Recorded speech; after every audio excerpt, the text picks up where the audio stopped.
Hello, hello. What's up, everybody? We got some full screen assemblers over here. I see how you get. What's up, everybody? I would like to bring your attention to the Charlie emotes we have now added. Some people have already seen it. You've been asking for it, you shall receive. He's not here right now, but you got some emotes.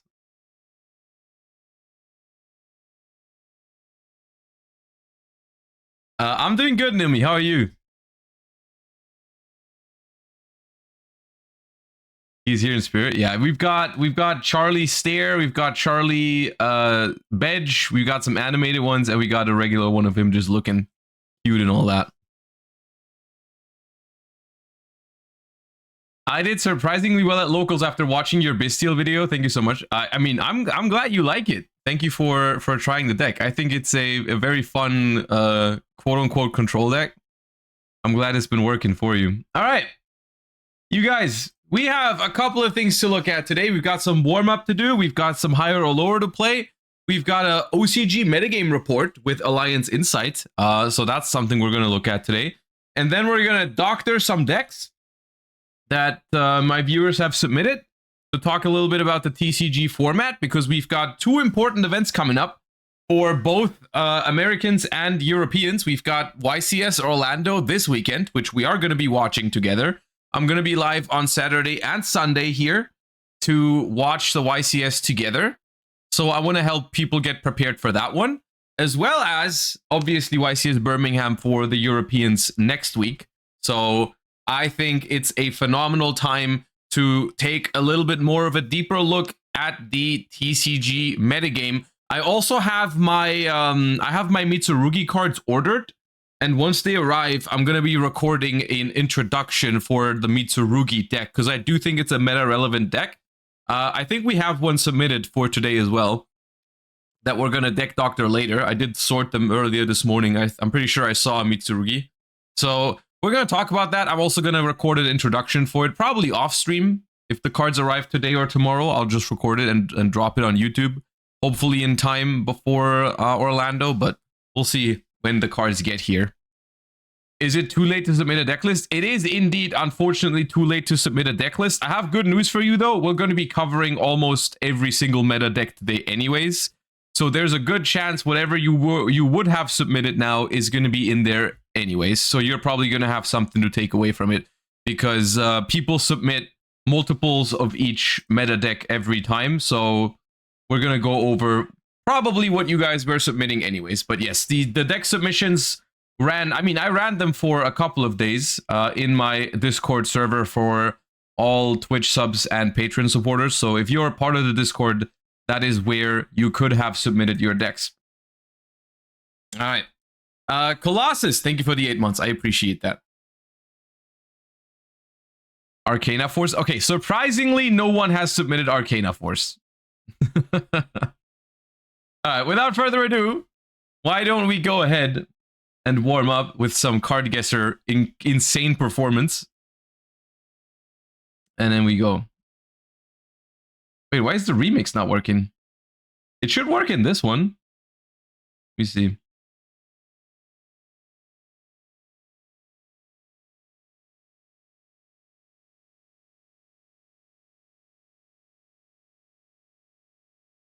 No, I refunded you. You haven't been scammed. The thing is, I wanted to try it right now, but I did add a cooldown, which was very smart of me. But why does the cooldown apply to the streamer as well? Why can't I play another remix if I want it? I floodgate it myself. Because I wanted to try it again.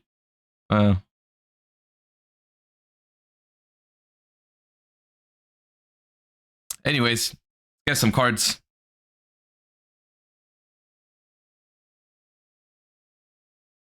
It feels like an old artwork to me. That is a very old artwork, but what is that? That's one of those. That's the ninja dude. Yeah. Ansatsu. Yeah. It's like a very bad tribute monster. It's like level 5 or 6, but it's only got like 1600 attack or 1700. That's a Bujin. pretty sure that's a Bujin. Is that Pavo? It is Pavo.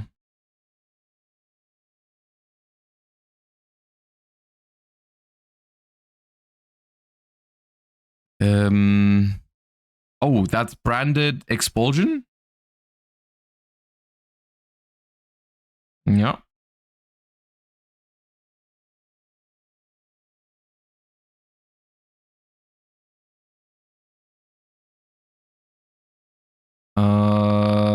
I don't know this one.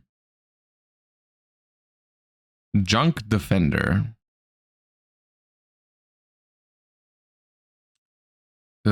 Gora Turtle of Illusion? No. Just Gora Turtle? Ah, okay. 50-50, lost. Classic. Classic. How else would it be?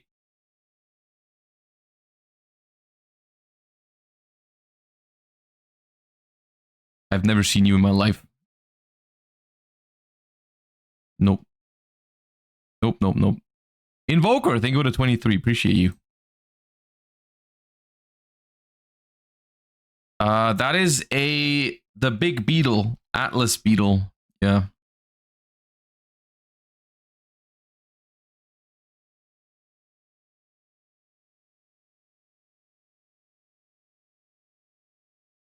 These are tough today.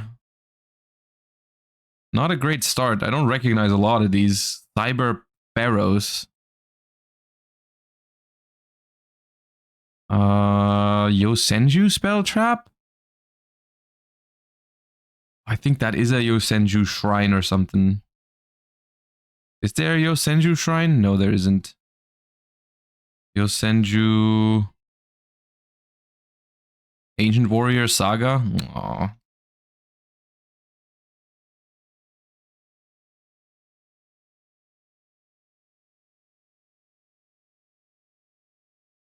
Come on, that looked like a Yosenju card, right?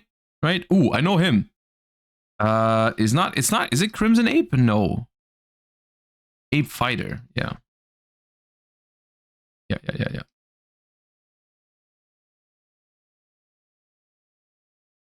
Shinato.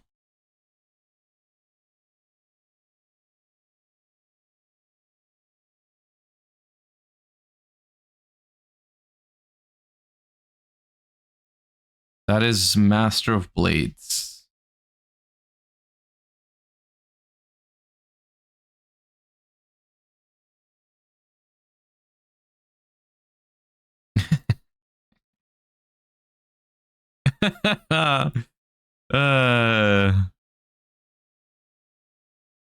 That was a jump scare. I did not expect that one.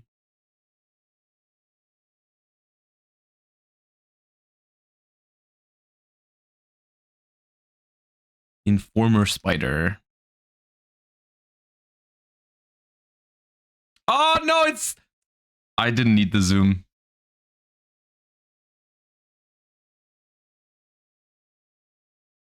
I'm just clicking the first zoom every time just by habit. I didn't need that.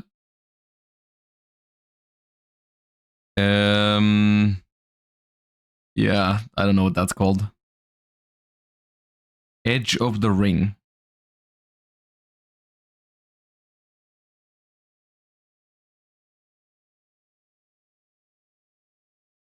What does Jesse call that card? I don't know. Ask him, dude. Gotta ask Jesse. I'm not gonna say it. I know the answer, though. That is a Time Thief card, I think. Time Thief.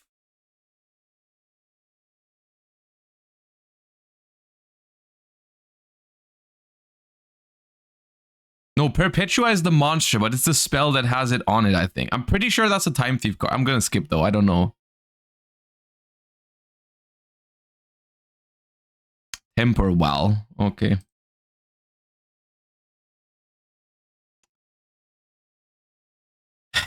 I'll skip. I'm skipping the E-Ball.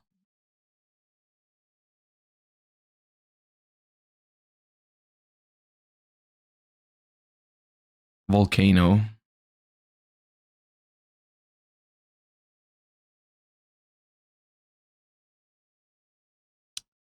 10,000 dragon, right?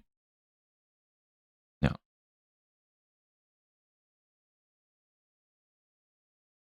That's a fusion spell. What was that called again? It's like, it's ultimate fusion, yeah. I think that's a Duel Links card, isn't it? At least for a while, I think it was. I haven't played Duel Links in a little bit. Dark Lord. Oh god. Superbia?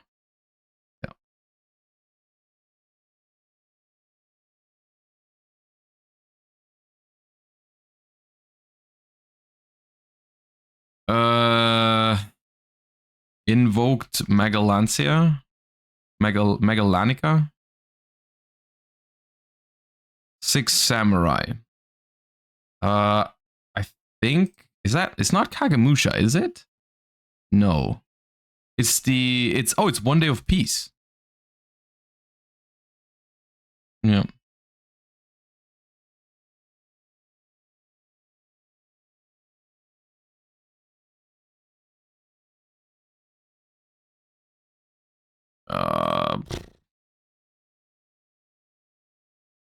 Odd Eyes Lancer Dragon.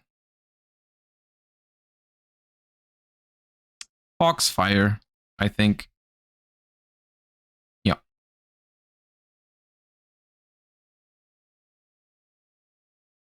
Gearfried the Iron Knight.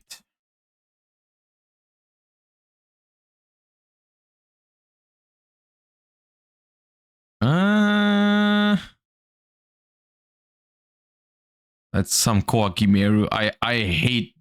No. I'm skipping.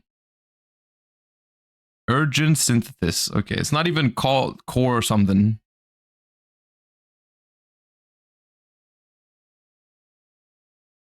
This feels familiar. Oh yeah.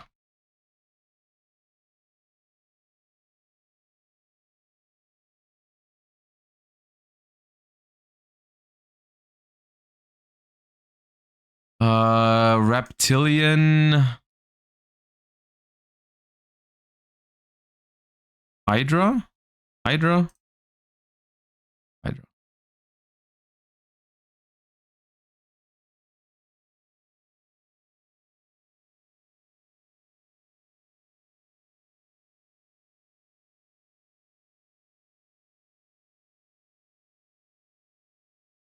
Cyborg Doctor. Okay. Mudball Man.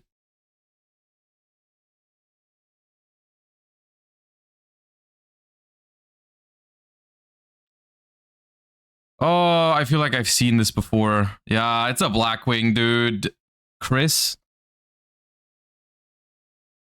the Crack of Dawn. All right, cool. Whatever.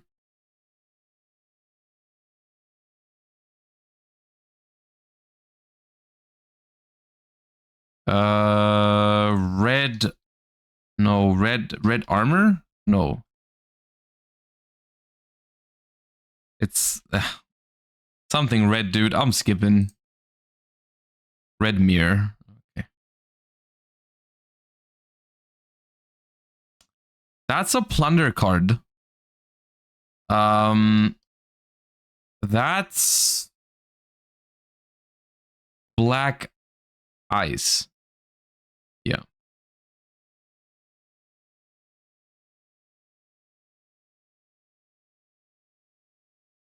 Oh. I've seen this card. Fuse Line, I think. No. Fuse Line? No, it's not Fuse Line. Blasting. Blasting Fuse. Oh, I was on the right track with Fuse. Okay.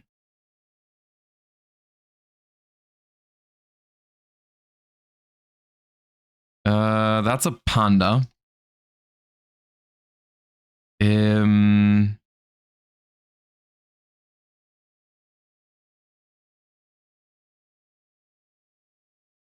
Frenzy.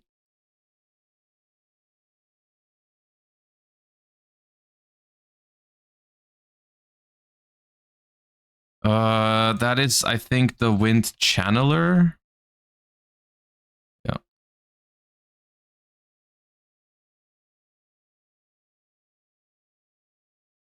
No, not festival. Feast. Feast of the level 5. Yep.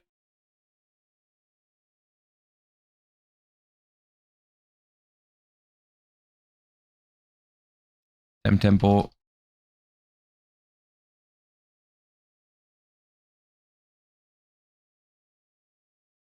She's no engage.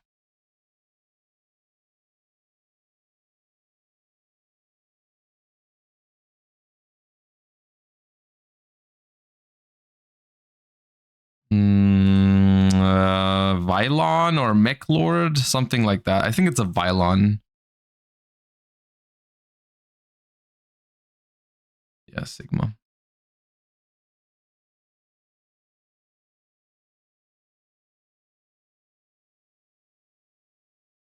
That's a Gladiator Beast card. Oh god, Gladiator.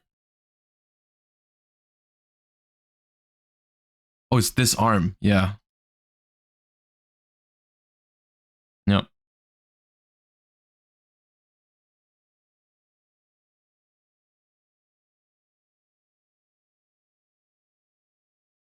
This does not feel familiar.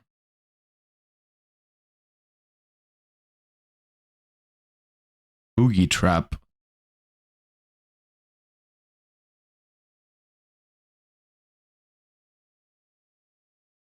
Okay, we got the bad ones now again. That's a ZW, I'm pretty sure. Ascended Sage. Yeah. ZS. My bad.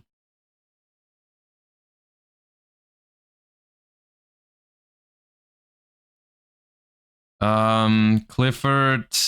Genius.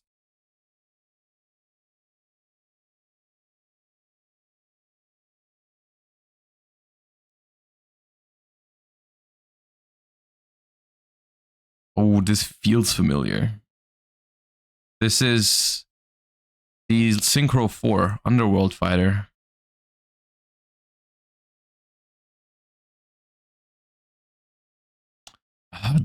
Leave me alone with the Evo cards. Dude, I've seen this card. That's is it Solda? It is Solda, yeah. Please, no more Evol cards. Is this please be the band played on? Of course not. Downbeat? Nope.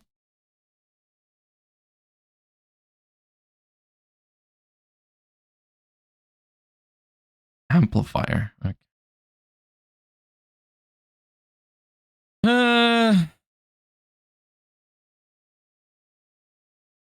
Ooh. Do I know this? No. Le Rage. Okay. Oh, this feels familiar. Dimension Cube, I think. Dimension Cube. No, that's not a thing? Wait. Dimension Jar. Yeah.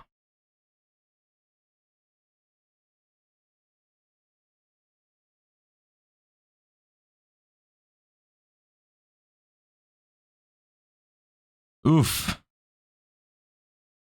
Abyss Scale. No. Rock.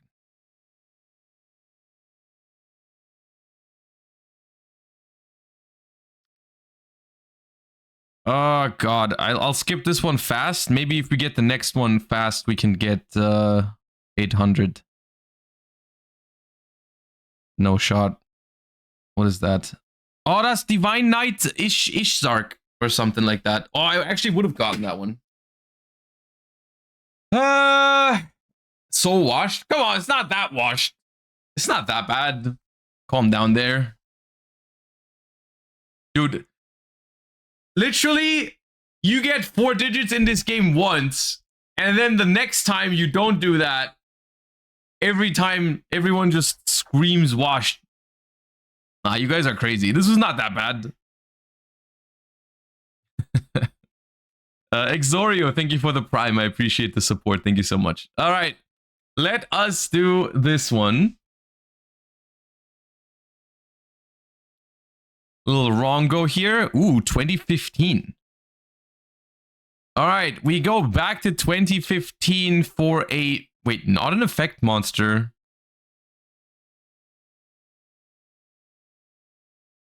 "2015, not an effect monster." Now, what do they mean by that? A vanilla in 2015? A pendulum. Oh, it could be a pendulum vanilla. Theoretically, that could work. Metaphys is... Does Metaphys have a vanilla?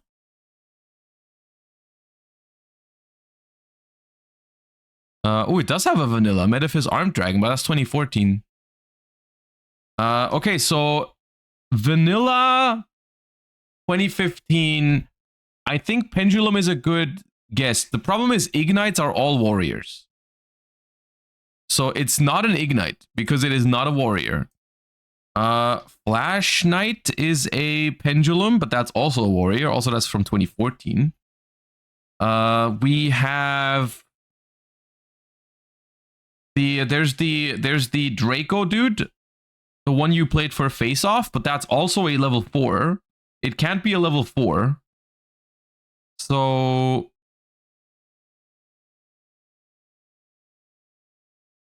Monolith? Monolith is a good guess, but it's 1,000 defense. It's 1,500 defense. Scout is... Where's Scout? Lee Ford Scout is from 2014. There's an Odd Eyes vanilla. I'm sure that would have like 2,000 defense though, right?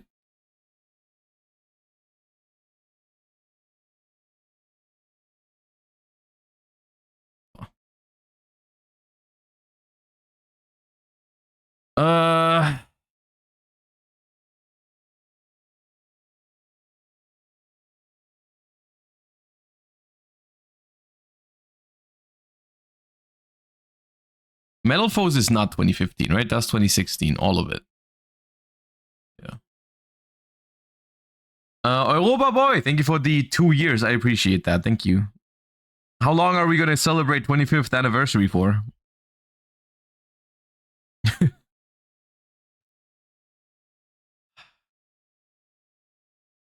Full-called cannon is a good one, but it's not that. Dragon Pit? Dragon Pit, I don't think has 1,500 defense. Yeah. Man.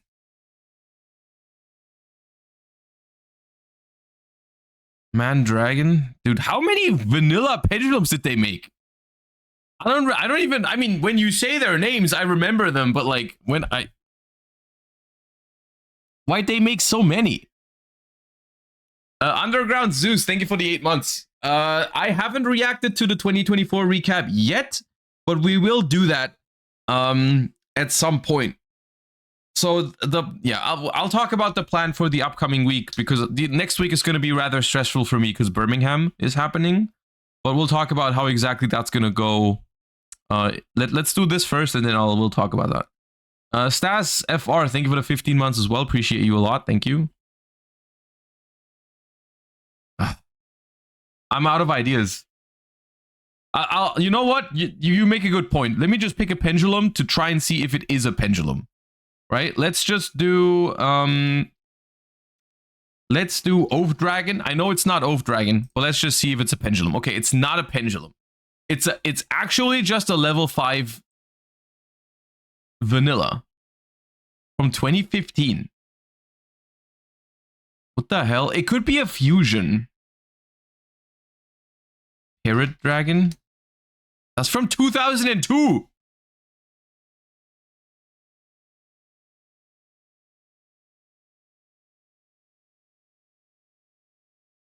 Theseus is 2016, 2017 even. Oh, God. This is mean.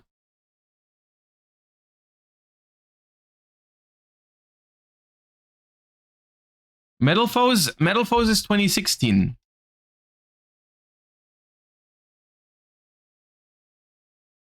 Yeah, no, Metal Foes is 2016.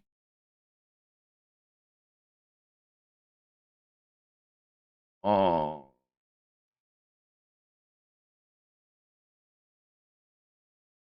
A Gem Knight?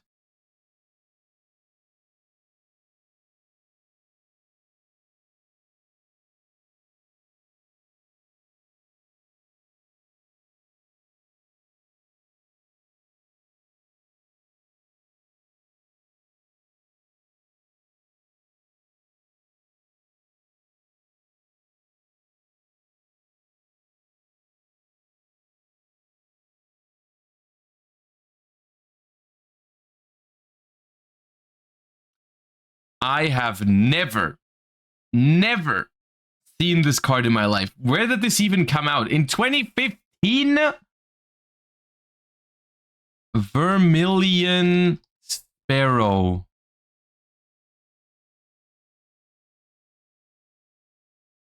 Vermilion Sparrow came out in 2015 in Astral Pack 8 and is worth almost $3 for whatever reason.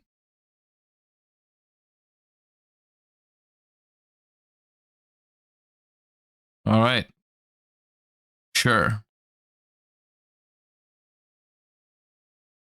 I always wanted this card. Well, I mean, it's a common from an Astral Pack.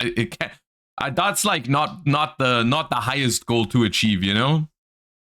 You could just go and get it if you always wanted it. The Vermilion Sparrow. Yeah, it's for some reason there are a couple of old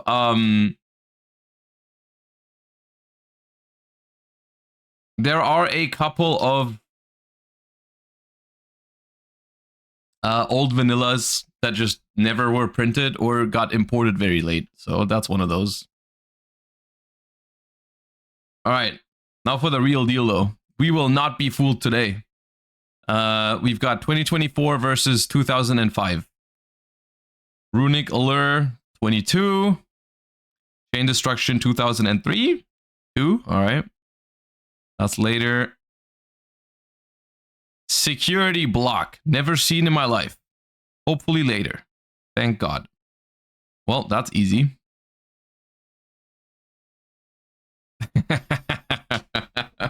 Dude. I'm pretty sure these are both LOB. I'm pretty sure it's going to be the same. Not so easy. I mean, look, honestly, I don't think I can get this wrong. Because it's the same set, yeah. Dominus Impulse is after 23. Playhouse is 20.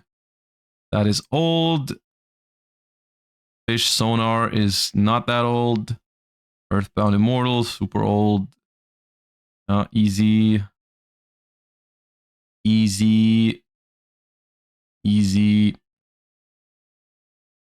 Earlier. Later. Earlier. Later. Earlier. Earlier. Later. Later.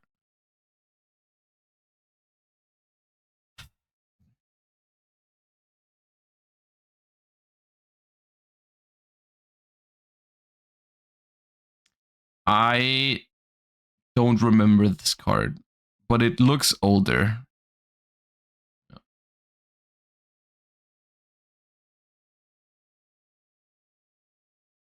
Oh, when did Owner's Seal come out? My instinct is earlier, but I'm not sure. Light of Destruction, I think. Light of Destruction is... Oh, that would be slightly after. If it is Light of Destruction, which is what I think it's Light of Destruction, it would be, I think, end of 2008 or middle. Oh yeah, okay. Oh, that was close to each other. Okay, DD Dog. That is early, slightly after, slightly 4 years. Oh.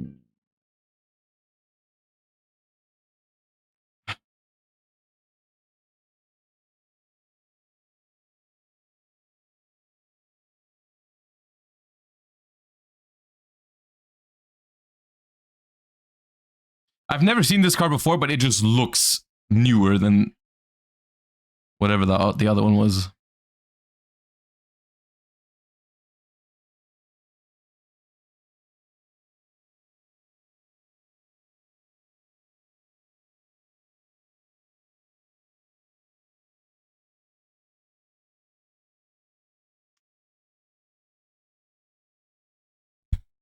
Okay, Gravekeeper's Cannon Holder, I'm pretty sure is Pharaonic Guardian.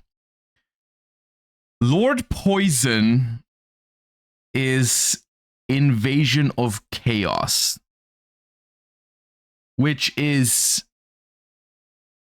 after, but like only by 1 or 2 sets.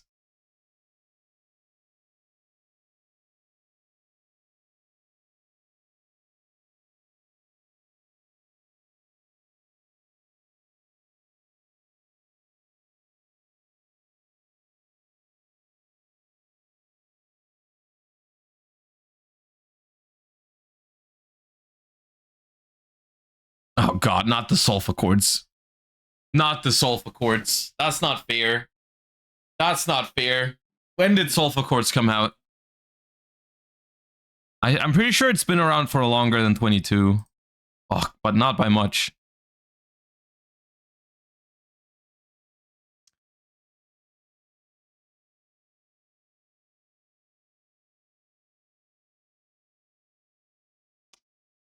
Fucked up. That's fucked up, man. I don't know when Litmus Doom came out. Oh,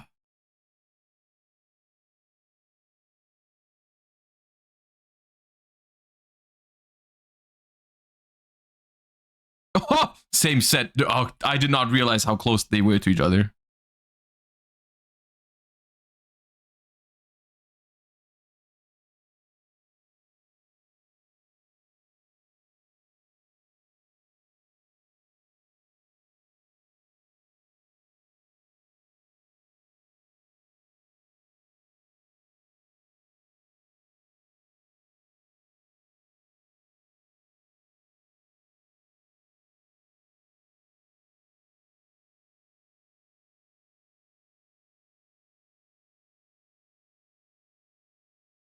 We are cooking.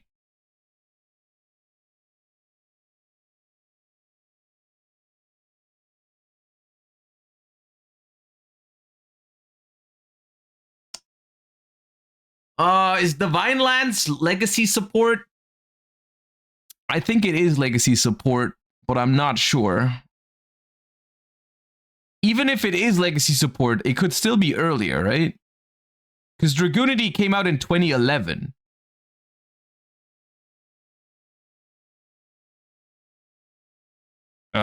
See, it's both. It was legacy support, but it was still earlier. Okay, when did Shinobirds come out? After, right? Yeah. Fucking.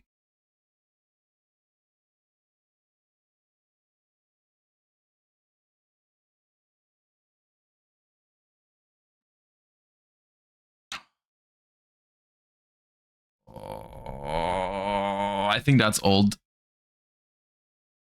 That's old. Yeah. Rebellion. Okay, my specialty, dude. My specialty, identifying when a Code Talker has released. Ah, yes. Let's ask Josh when the Code Talker card came out. The Code Talker Extended is 2019. Ha!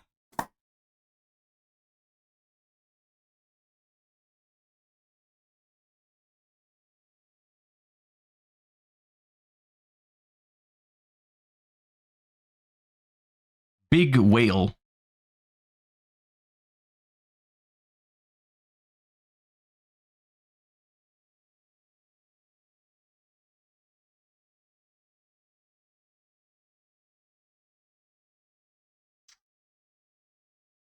See, heroic challengers were a thing in 2012 already. Now, did Heroic Challenger double lance? Was that part of the initial Heroic Challengers? I think it was. It looks old. Yeah. Koakimeru Maximus is even earlier than that?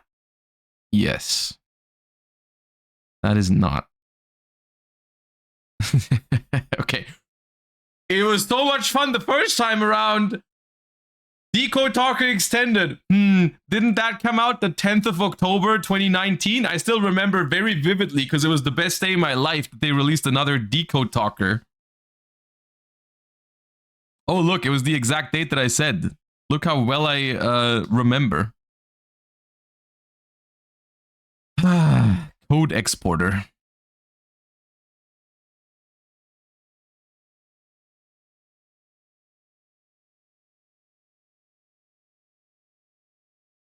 Was that by 3 days? Did we just lose by 3 days?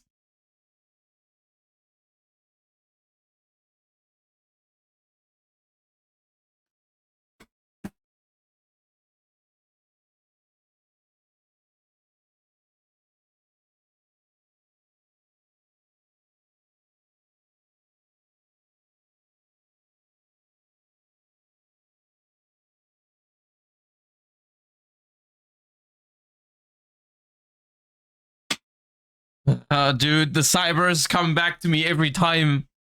It was a pretty good round, though. All right. Well, fake Cybers fan. I am a fake Cybers fan. That is true. What's your highest score? I'm pretty sure that was my highest score, the 92. Is it better to put the face cam without chat to bottom right so we can see the score? Yeah, we'll figure it out next time. We can change things up. All right. So, warm up done. Let me tell you guys a few things before we hop into the stuff that we do today, because the streaming schedule for the next week and a half is going to be slightly different and a little messed up. So, we are going to be live on Saturday and Sunday for YCS Orlando. That's the good news. So you guys are going to get a watch party and 2 bonus streams on Saturday and Sunday if you guys want to tune in. That's going to be fun. However, because the week after we have YCS Birmingham, and I'm a little caught up in preparation for YCS Birmingham, and I haven't been preparing as much as I would have liked to because I've been more focused on other things.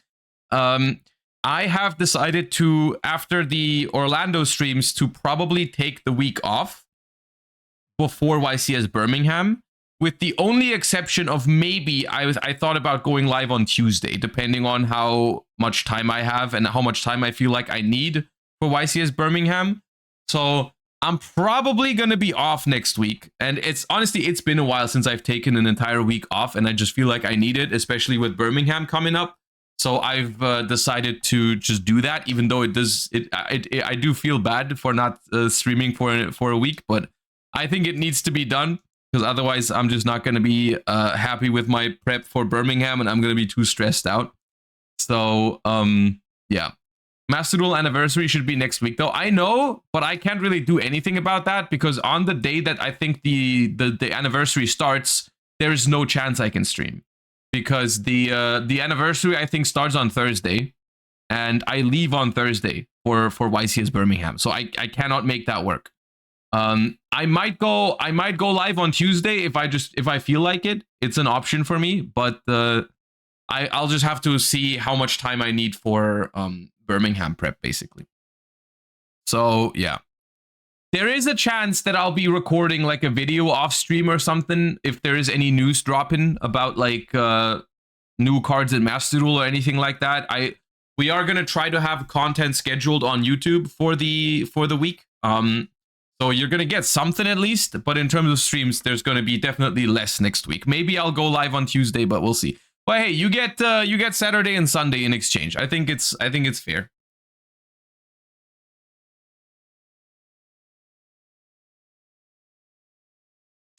All right, so before we hop into the Deck Doctor, let's take a quick look at the first results that we have gotten from Alliance Insight over in OCG land. With the first metagame report of the new format, including Alliance Insight on Road of the King. It is notable or noteworthy that this is just showcasing the results of a bunch of tournaments over the very first weekend of the set's release. These tournaments happened on 25th to 26th January, and I'm pretty sure the set released on 25th of January. So it's like people literally getting their hands on the cards for the very first time, playing them in tournaments, and this is what we've got. And now the most notable thing is that we're going from a format that had, I think for the most part before this set, it was Orchest and Blue Eyes sharing the top spot alongside Malice. And it is looking like from this breakdown of the very first weekend, Alliance Insight, shockingly, is supporting Malice and Ryzeal back to the top. And notably, Malice is taking up a quite significant chunk here, which to me is not really a surprise, because they've done something that I personally don't agree with, and that is also me being biased, because I just don't like Malice.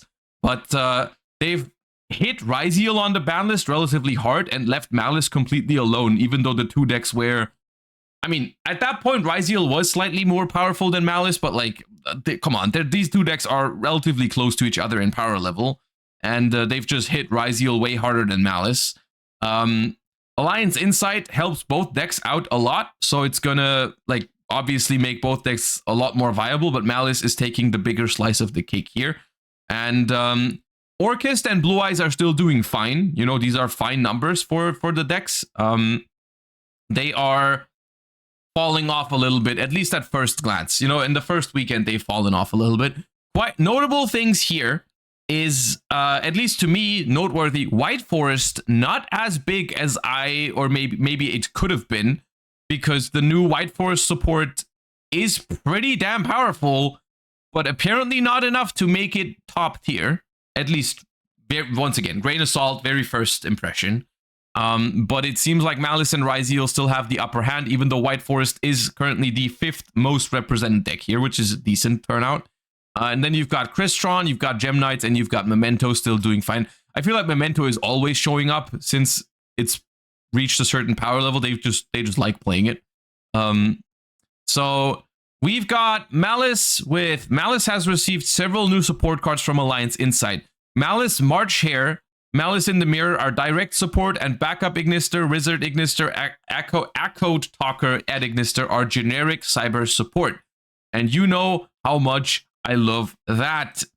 Malice Hare is a great addition to Malice. Its first effect could special summon itself from hand by banishing another Malice card from hand or graveyard. This gives Malice an in-theme effect to banish their own Malice monsters that also puts a body on the field similar to Bestial monsters. Malice Hare's second effect can add a banished Malice to hand when it's banished, and it could be used to add itself back to the hand, which makes it basically an extender for Dormouse and Malice in Underground. Malice in the Mirror is a new Malice spell card. I would be shocked if they play more than one copy of Malice in the Mirror. Honestly, I think in the long run, both Malice in the Mirror and Malice March Hare are going to be one-ofs, which, on the one hand, it could have been worse in terms of how powerful their support could have been. But it still is not, like, you can't really understate the importance of these cards, because yes, they're probably one-ofs in the long run, but they are highly searchable one-ofs. So that's, like, that doesn't necessarily mean they're not good cards. So yeah, this is an option to add to hand with Malice Red Ransom. When hit by Lancia, the truth strength of Malice in the Mirror lies in the second effect. When a Malice monster is banished, it can banish a Malice card from the graveyard to add a Malice card of the same type from the deck. Previously, Malice in Underground would banish Red Ransom from the graveyard directly, but now Malice in Underground can banish Malice in the Mirror from the deck, which in turn banishes Malice Red Ransom from graveyard to add a Malice monster from deck to hand. Okay. Backup Adignister, Wizard Adignister, and Echo Talker Adignister are new Adignister support cards, but their effects functions with Dark Cybers monsters, which allows them to synergize with Malice. Both Backup and Wizard's first effects special summons themselves from hand when you control the Cybers monster specials from the extra deck, allowing them to be extenders that would work even while under the effect of Artifact Lancia. Yeah, that's honestly music in my ears. Generic Cyber support for link spamming that help you extend and also fix basically the only weakness of Malice, which is Artifact Lancia. Wonderful. Love that for me. Great. Backup adds a Dark Cybers monster from deck to hand, which can be a Malice monster or Wizard. Backup, being a Cybers tuner monster, also allows it to be added by Cybers Wicked. Great. Wizard effect special summons itself from hand and a Dark Cybers from the graveyard, which can be a Malice monster. Wonderful. Echo Talker is another option for the end board. Great, we needed that. Echo Talker special summons as many Cybers monsters with 2300 attack from your graveyard, which would be Malice Link monsters. Yeah, I don't know.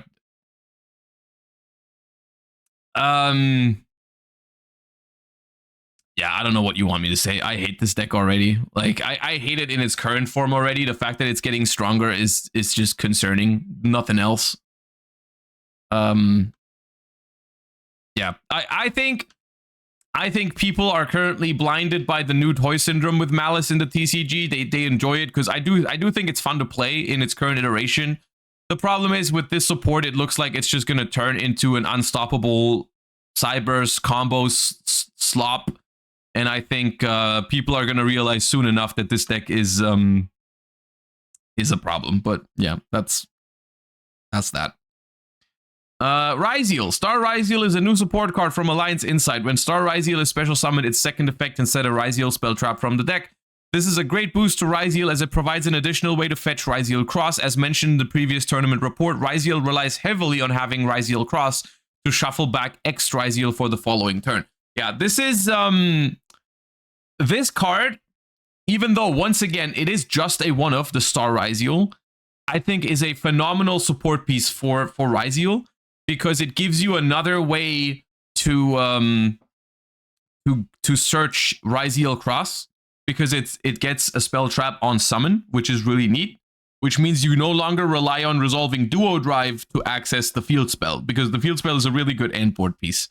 And that's pretty neat. So obviously the thing about recycling X Ryzeal is a problem that we at the moment don't have in the TCG, so it remains to be seen how big that is, like how important it's going to be to have recycling for X Ryzeal. I could see this card being limited in the TCG as well, honestly. I think it's a good choice to do that. But just in general, having a Ryzeal that just searches you a spell trap in addition to what you already do is pretty good, especially because Ryzeal Cross is such a good card. So this is another pure Ryzeal approach, playing, I think, all the Charmies because of Malice. I can hardly imagine main decking all the Charmies if you're expecting mostly Ryzeal mirrors. I think people would be playing other non-engine, but I think Malice is a deck that forces people to just try to hand trap it to death, because otherwise you're just not winning the game. And other than that, I don't think there's anything crazy here. It's just you add one Star Ryzeal to the deck, which makes your combo stronger because you get the field spell pretty much guaranteed, even if they stop your Duo Drive. Everything else here is relatively standard. They are playing the 7th Tachyon, which is a card that obviously, if we had it in the TCG, we would also play it in pure Ryzeal. But at the moment, we do not. All right. And that's it. Okay, yeah, I hate when this happens. I would love to know more about the state of Orcus, the state of Blue Eyes, or even the state of White Forest, like how people are playing the White Forest deck now with the new cards. But it's always like, if these decks are too dominant, it's just like they tell you, hey, look, Malice got some new tools and is now absolutely broken. Ryzeal got a new tool and is also now pretty decent again. And then we reach the conclusion. Alliance Insight has quite an impact on the metagame. The themes from the deck build pack received a new wave of support cards, and that pushed Malice and Ryzeal to the top of the format. And that's all we got. Yeah.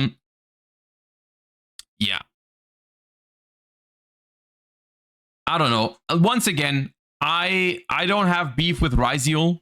I think especially pure Ryziel is a deck that is fine. It's a fine modern Yu-Gi-Oh deck to exist. This, on the other hand, is... I'm not a fan of it, but we don't have to dwell on it for too long. We're going to have to wait and see if this is something that remains like this, or if the other decks can catch back up. We will see.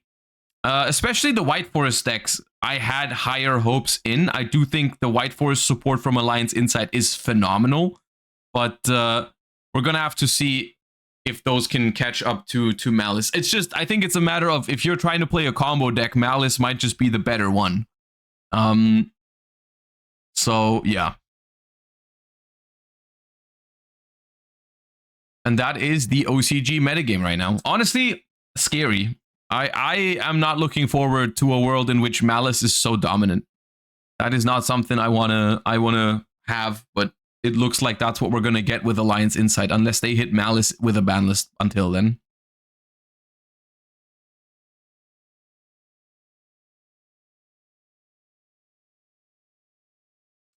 Okay.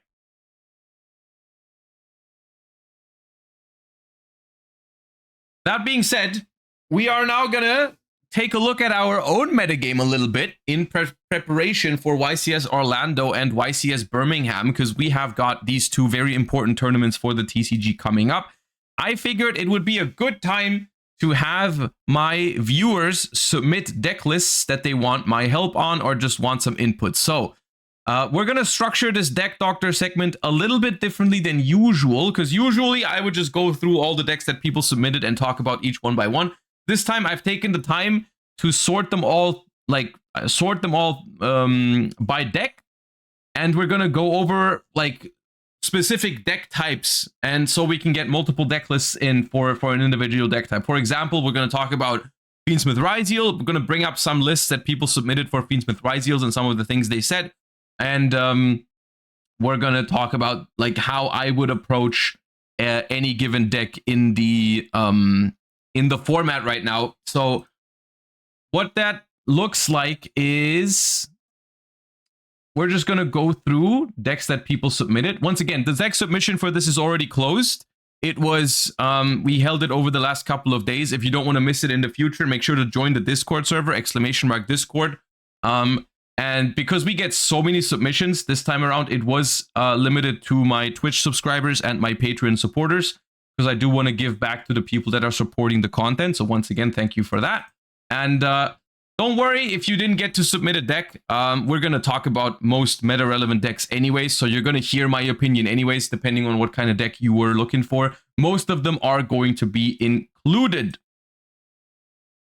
Okay. On this topic, why do they release the structure deck before the YCS? Why do they? You mean why don't they? Because the structure deck is not legal for YCS Orlando or Birmingham.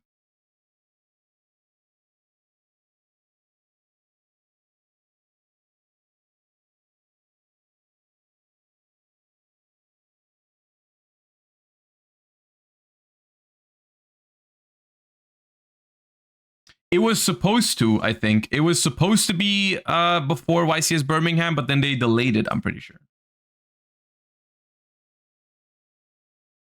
Okay, so we're basically going to go by category now with the decks that people submitted. And the first one we're going to talk about is the deck that actually the most people submitted to this Deck Doctor. And I don't know if I did not expect that deck to be the most submitted deck, but it's White Forest variations. We got different versions of White Forest that we're going to go over. I think on this side is better. You can see the full thing, and I can even zoom in a little bit.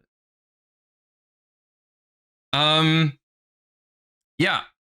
So White Forest decks was the most common submission in the Deck Doctor. Most people are trying their hands on some of the new White Forest cards with the new Azamina LZ, and we're gonna go through some different White Forest variations. Now, let me actually open up all of them so we can talk about the differences and maybe how I would approach it. So with I've noticed that there's different ways to play White Forest. I mean, obviously, but there's like different mix and match going on here. Someone has also submitted basically something that has all of it, which is Fiendsmith, White Forest, Azamina, Bestial, just Slop. They called it 2025 pile, which is fair enough. It's 61 cards, which is not legal. So I'm assuming we're going to have to cut a card. But there's also people that have been a little more decisive in what they would cut. So we've got a submission here of just White Forest, Azamina, Fiendsmith. We've got some people submitting, I think, toy box variations. Hold up, let me group these together. 2 toy box variations. And we've had another Azamina Fiendsmith. Yeah, and another White Forest Azamina Fiendsmith. So, as far as Azamina goes, I personally think the new card is really good. I have not personally tried making it work though, because I feel like the deck at the moment is lacking a little bit of a direction. But you can make it work, I think. The first thing that I'm noticing here, hold up. Looks if I zoom in. This is probably a little too big. This seems good. Okay. So if I zoom.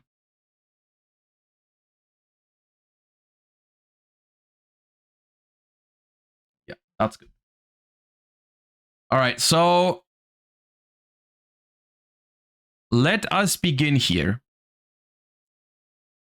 So we've got White Forest, Azamina, Fiendsmith, and I gave them the opportunity to put some text input on certain things they're thinking about or certain stuff they are not sure about.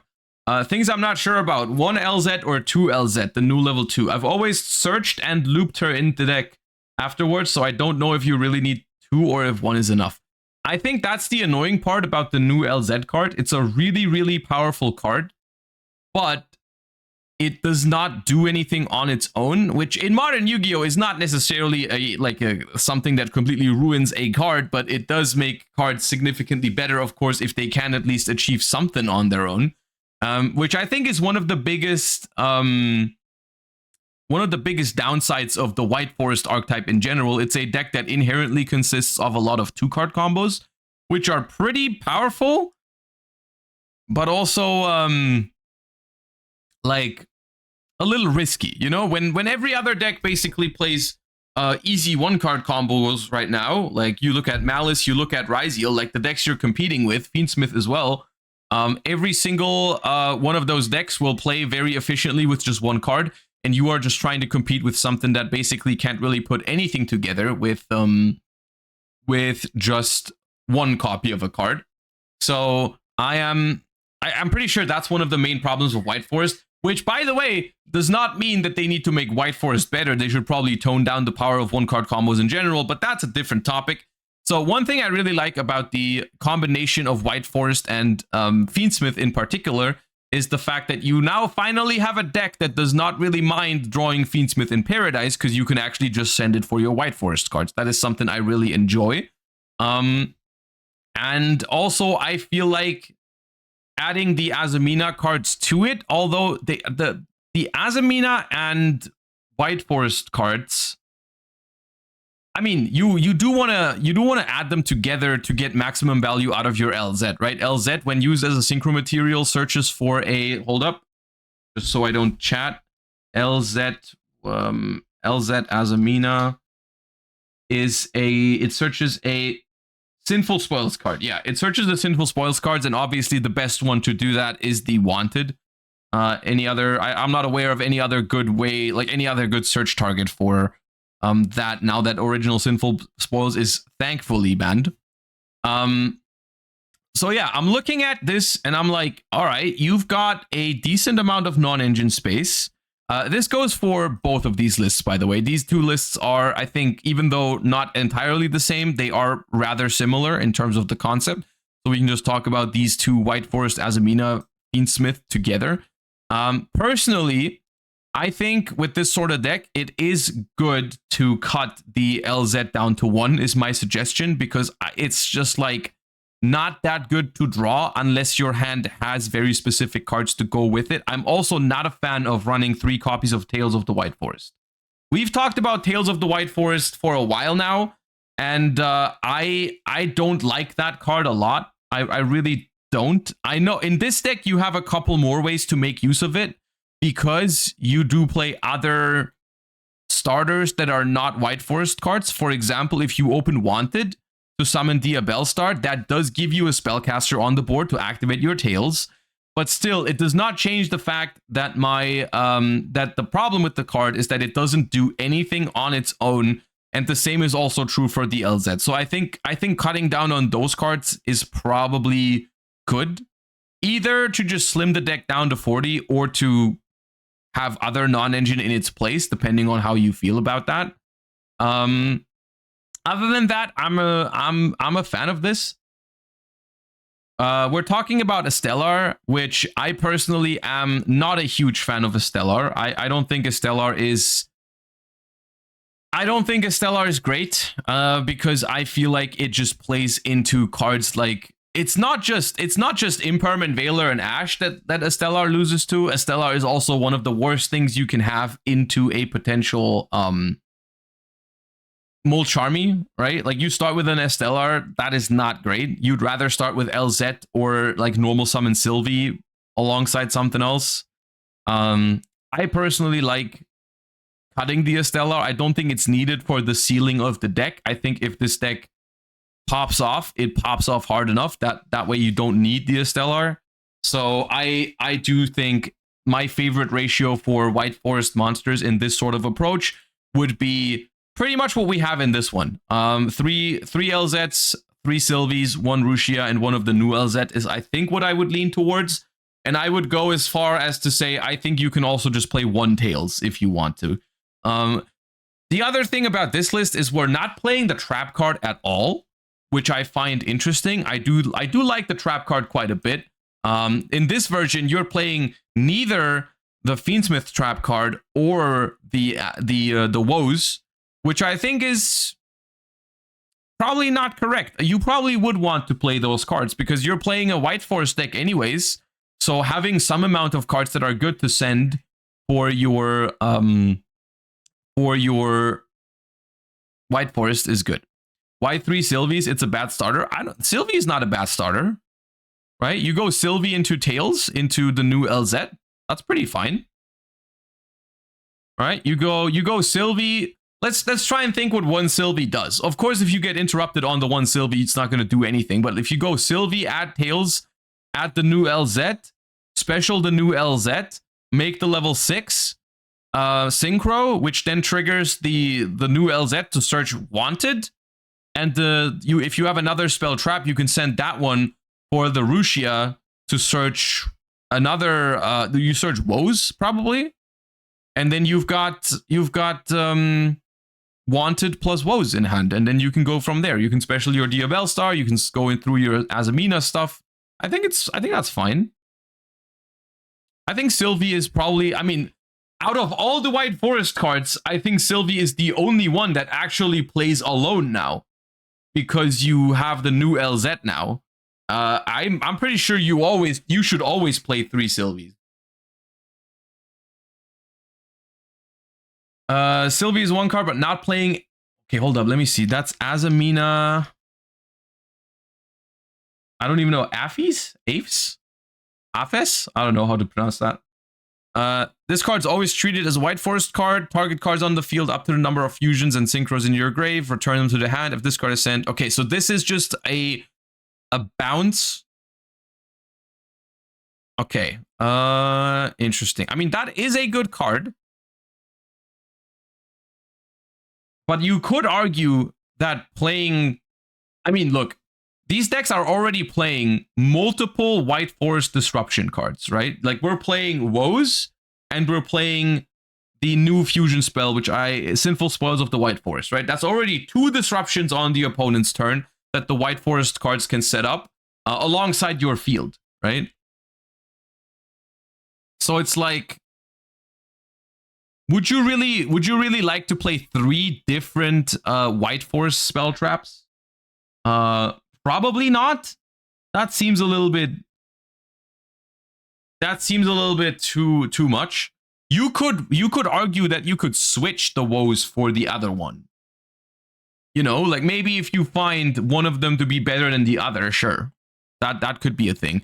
The one thing I don't like 3 tails. I think tails should be a 1 or a 2 of. In terms of the non-engine we're choosing here, I think there's always, I mean, if there's no Molcharmy Fuvalos here, I am assuming that's for budget reasons, because White Forest as a Mina is one of the better decks to put Molcharmy into, because if you draw it going first, you can tribute it for Deception of the Sinful Spoils. So I do think if you have access to it, you should be playing Molcharmys in this deck. Fuvalos. Purulia is not a main deck card right now, so you can side it if you want to, but you should not main deck it. Droll and Lockbird is a card that I have mixed feelings about. I do think one of the problems of White Forest is dealing with Ryziel Detonator, which pretty much none of the non-engine here in this deck prevents a Detonator from hitting the field. And I think that's a problem. Because if you draw in Lockbird Ryziel, if you Fuvalos Ryziel, or anything of that nature, they will still make a Detonator.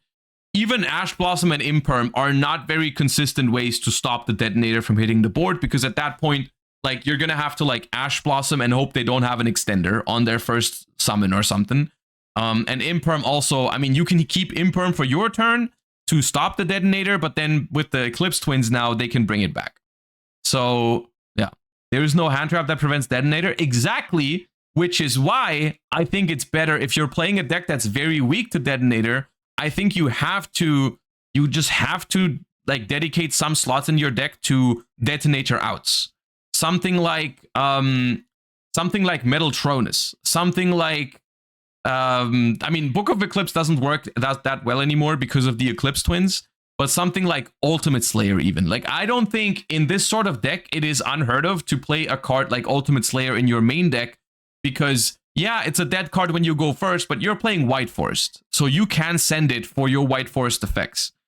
And I think that is something that I would consider for a deck like White Forest. It could also be, if you want it to be a card that's also live going first, you could consider something like Forbidden Droplet. But I think this deck struggles too much with Detonator otherwise. The only real out you have to Detonator is Engraver, which is also why I would recommend playing 3 Engravers in this deck, because Engraver can just function as another push that you can use first when they go for Detonator.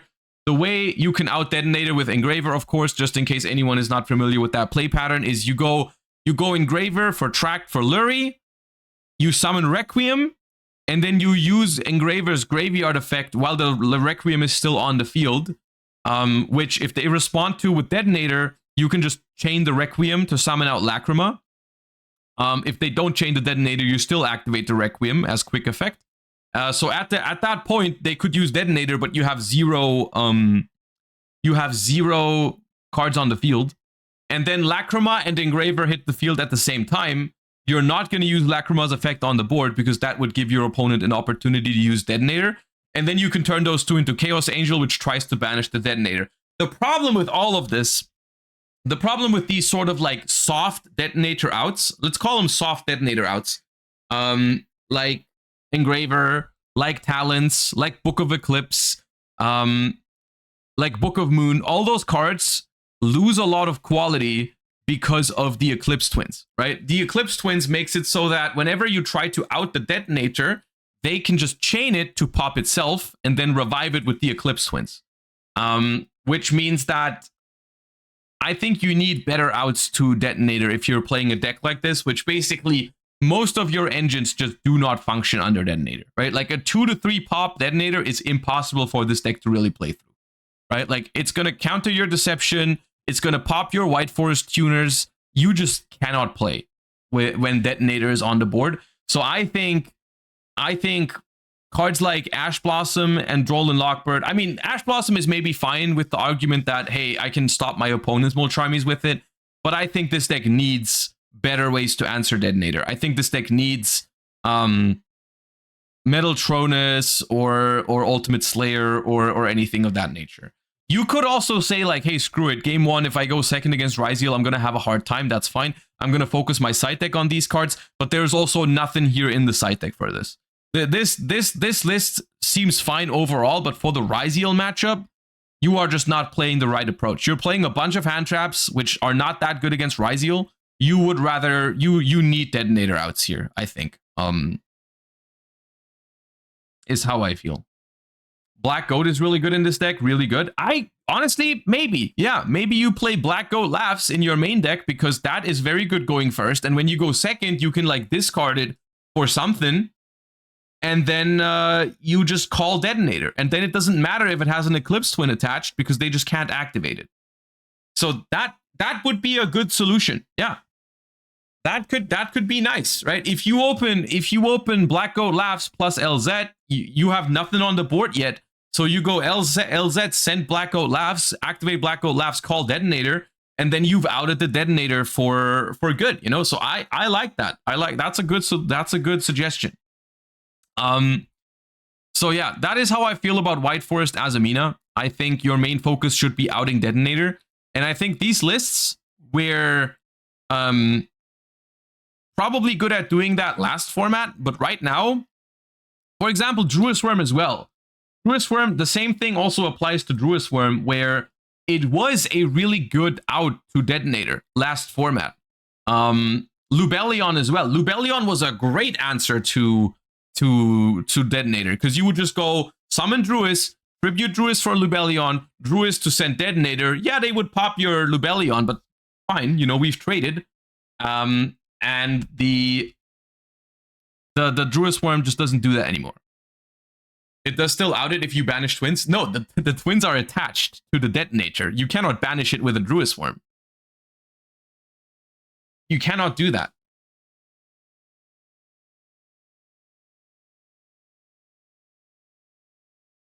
So yeah, that's my feeling here. I think this deck has very good ceiling. I think the combos for this deck are phenomenal. I think the deck struggles a little bit too much going second, and I think you need ways to fix that. And I don't think Droll and Lockbird is going to win you games going second most of the time.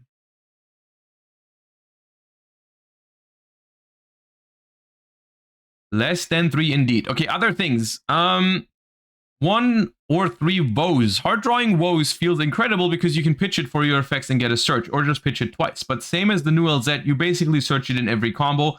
I like 3 though. I also like woes a lot. I've been playing 3 copies of it in Master Duel because it gives you plays if you get Max Seed as well. Max Seed, not as much of an issue in the TCG. However, Molcharmy still is an issue. The thing I say about that is I think you, in this case, once again, if you want more cards that you can pitch favorably for your White Forest cards that are also good to draw, I do suggest playing either the other White Forest trap card, the Azamina Aphies, or play the Black Goat Laughs. I think at that point is what I would suggest. Fiendsmith ratios. You can cut the trap card, and I've cut it in other decks, but it feels so amazing when you discard it for a White Forest card and have that free interaction on your opponent's turn. The rest is okay. I think maybe if I cut the trap, I would need a second tract. I really like playing Fiendsmith in Paradise in this deck particularly, because it just makes your Fiendsmith grind game a lot stronger, and sometimes you just need that. You know, you can't rely on every single time resolving your full combo and win the game with it, because people are going to disrupt you. People are going to throw Molcharmies at you. People are going to throw Drolls at you and stuff like that. So I do really think having Fiendsmith in Paradise as a backup plan, while it's like, this is probably the deck I would never cut Fiendsmith in Paradise from, simply because it has so many ways to just send it for free. Like, this is a deck where drawing this card is just not even bad, because you plan on discarding a couple of spell cards for your effects. So I think Fiendsmith in Paradise should absolutely be in this deck, and I would not cut it. Yeah, we've talked about non-engine plenty, so that's what I feel like. The extra deck for this deck unfortunately seems very, very tight. I don't feel like you have a lot of wiggle room here, because you're playing Fiendsmith and you're also playing the White Forest fusion spell. I suppose that could be a reason to cut maybe the fusion spell for the other trap card. That way you save some extra deck space. Maybe that could be a consideration. Another thing I'm wondering, and maybe that is something you guys can give me some insight on, how often do you actually make Azamina Murcielago? Because I feel like if you can summon an Azamina fusion monster, what sinful spoils do you really want? I guess you can search the spell card. You get the fusion spell, which is a sinful spoils, I guess. Yeah.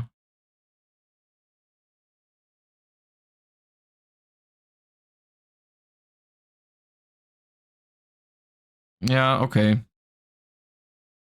Yeah, I was just trying to see if we can make some extra deck space. But it really looks like this extra deck is just what it needs to be, right? It also searches Azamina LZ. Oh, does that count as a sinful spoils card, or? Oh no, it searches any Azamina or sinful spoils, right? Yeah, you can search that. Okay, fine. Yeah, I'm convinced. Okay, so we need the fusion monster, we need Ilya Sylvia, we need Necroquip, we need Desiree, we need Chimera, we need these two synchros, we need that. Yeah, you got no wiggle room here. I'm gonna be honest with you. You got nothing that you can really do. I guess IP Masquerena. IP Masquerena is a card that you could technically cut. That's yeah. Maybe I think Typhon is a phenomenal card right now. So I really like having Typhon as an option in all of my decks. But I don't see much you can cut here unless you cut the IP Masquerena, which I think is possible. I think you can make good enough boards maybe without it. The only other option would be to reconsider playing the fusion spell. Maybe you can get away without playing the fusion spell to open up some extra deck slots and then maybe set the other trap instead. The Azamina... the new Azamina trap card. Yeah. All right. That is Azamina White Forest. Now we've also had some people submit. Wait, that's also Azamina White Forest. Yeah. Oh, the Queen Azamina. Let me read that real quick. But I don't think I would play that one. But let me double check before. My first impression is that you don't need that one. This card is always treated as a sinful spoils card. If this card is in your hand or field, if this card in your hand or field is sent to the graveyard or banished by an activated effect, you can special summon it. When your Azamina or White Forest monster destroys an opponent's monster by battle, you can target a sinful spoils added to your hand. So you're tributing this for deception?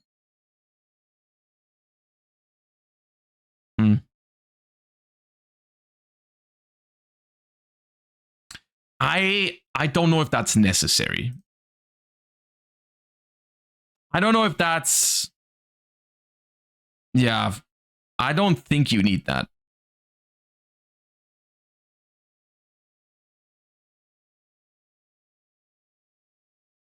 You send it for... That's what I meant. The fusion material. Yeah. You send it for Hallowed Azamina because it needs to send sinful spoils. I don't think you need that.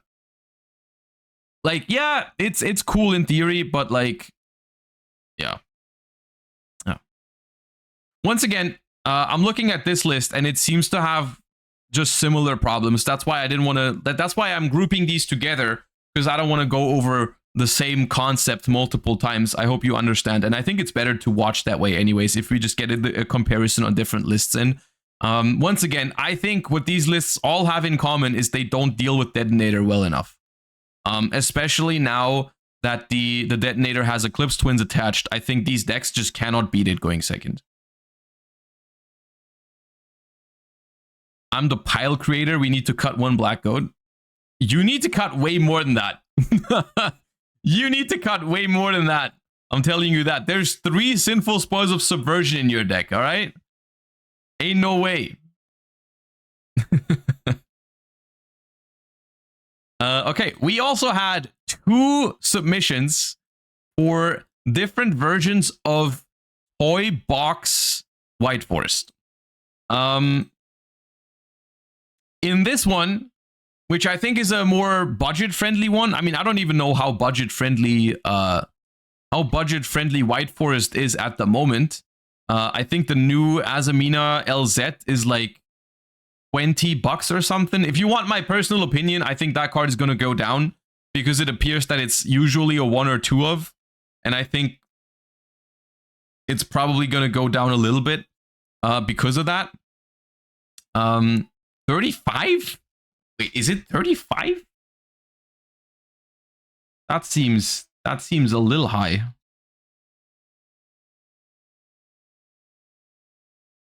LZ Azamina of the White Forest. No, it's not 35.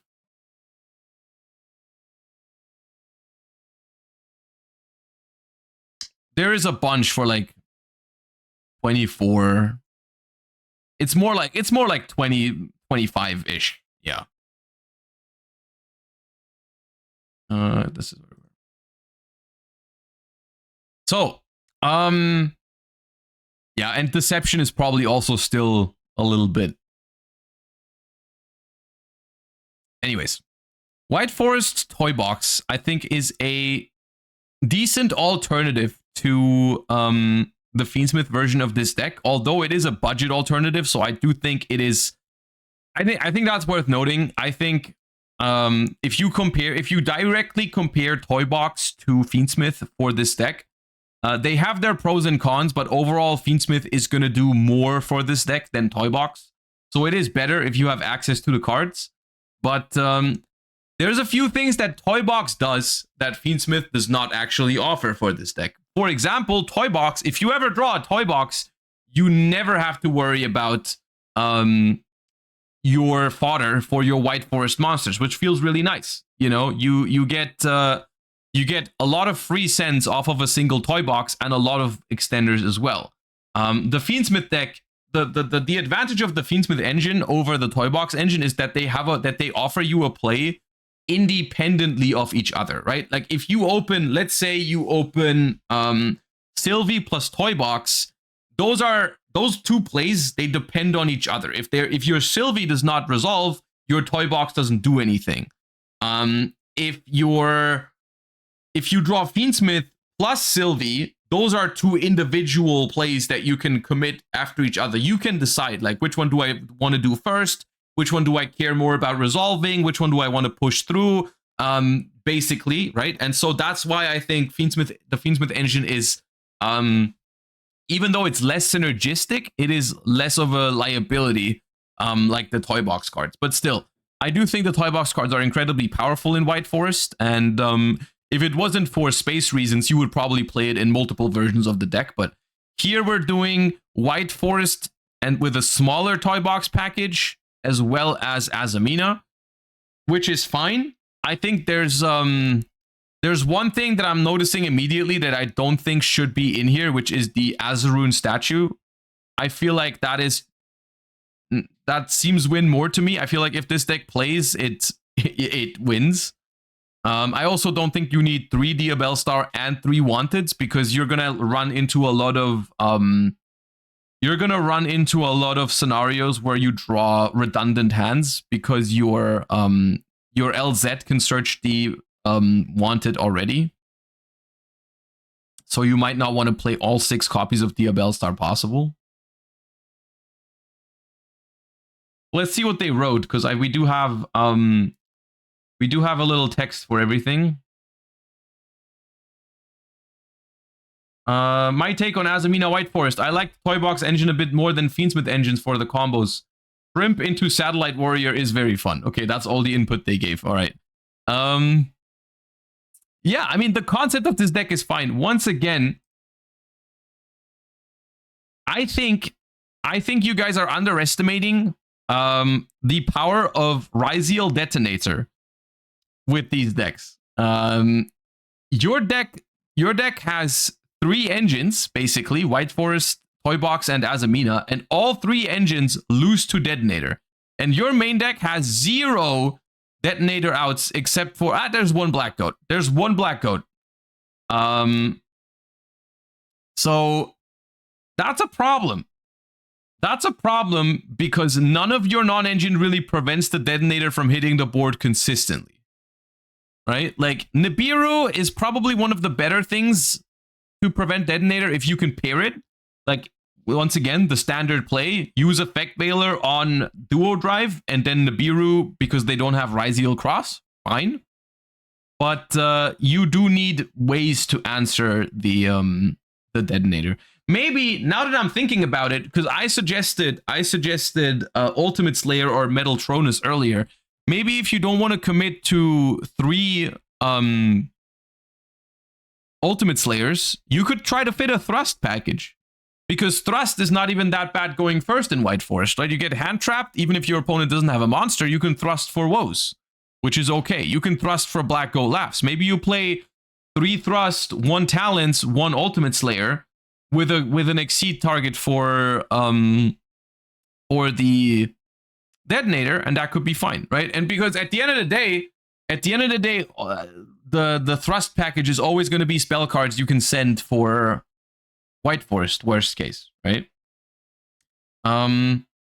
Which you're siding. Okay, I like that. In this one, at least you're putting those cards in your side deck, which is a good thing. However, with Ryziel Fiendsmith predicted to be the most popular deck, I don't think it is crazy to put some of that into your main deck, especially stuff like Thrust and Talent, which are good game 1 anyways. So yeah.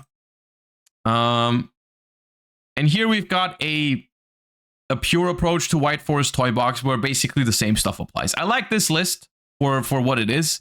I'm not sure I love the Silhouette Rabbit package. I'm gonna be honest. I think I would preferably not play too many cards that don't do anything when I draw them, and White Forest already has a bunch of those with Tails and the Fusion Spell and Woes and the other Quick Play Spell and stuff like that, so I would like to avoid that if possible. Silhouette maybe for...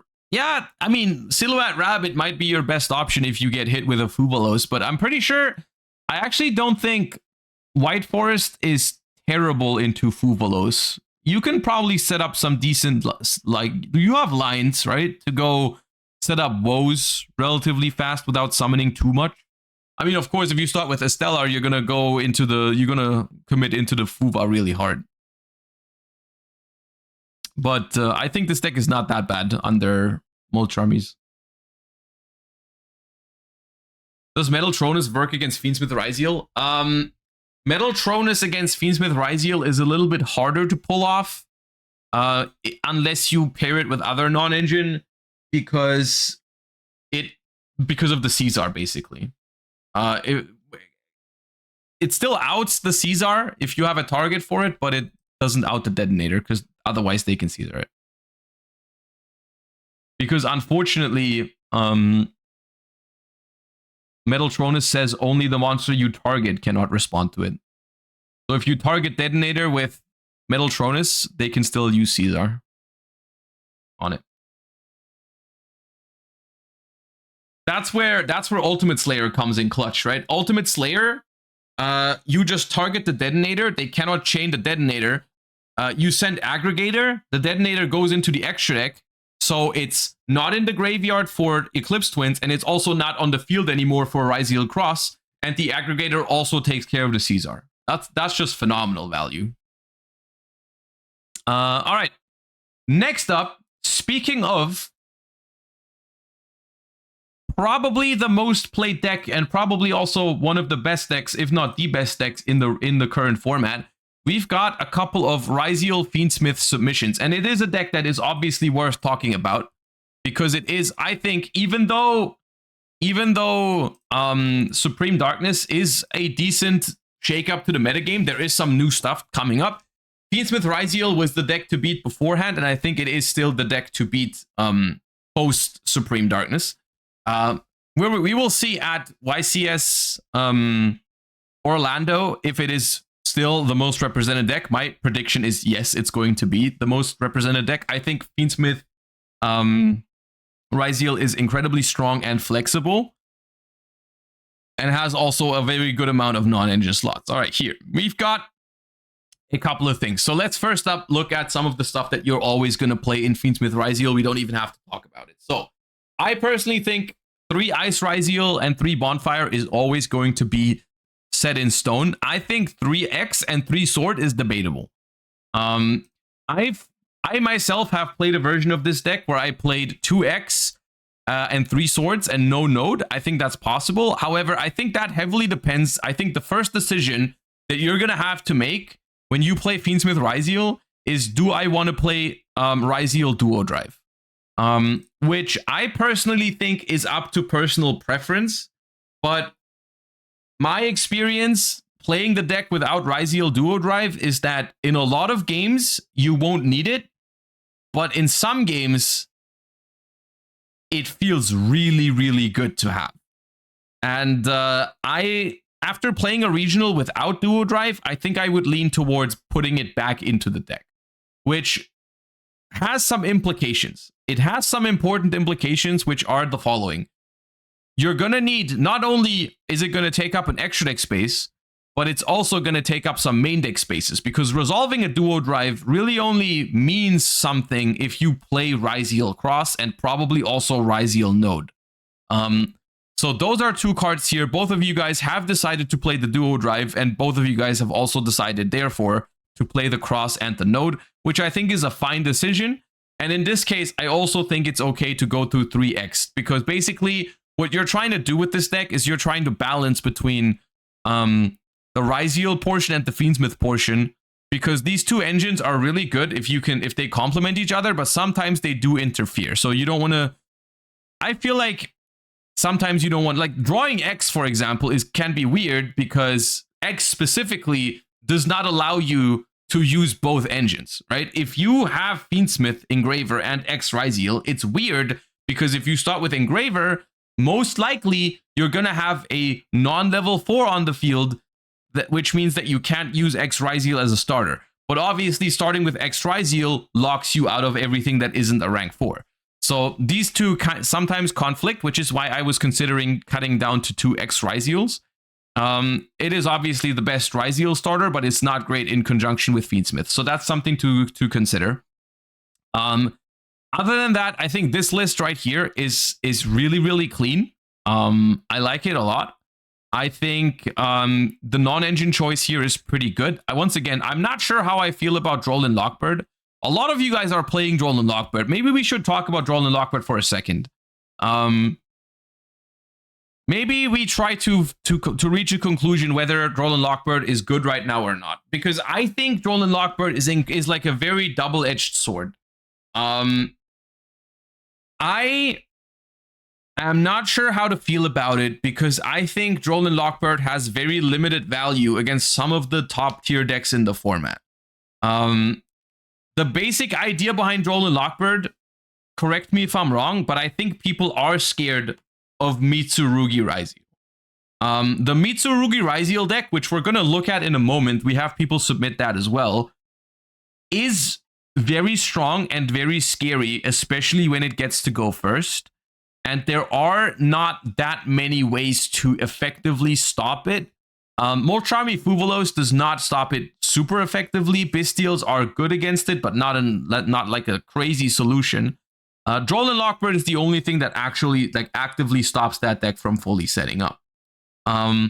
So I do understand where you're coming from with main decking Droll and Lockbird. However, I do think it's important to point out that you're making a very, very big decision here, because Droll and Lockbird is not very good against a bunch of other decks in the format, namely something like Malice. Malice basically does not care about Droll and Lockbird unless they open very specific hands.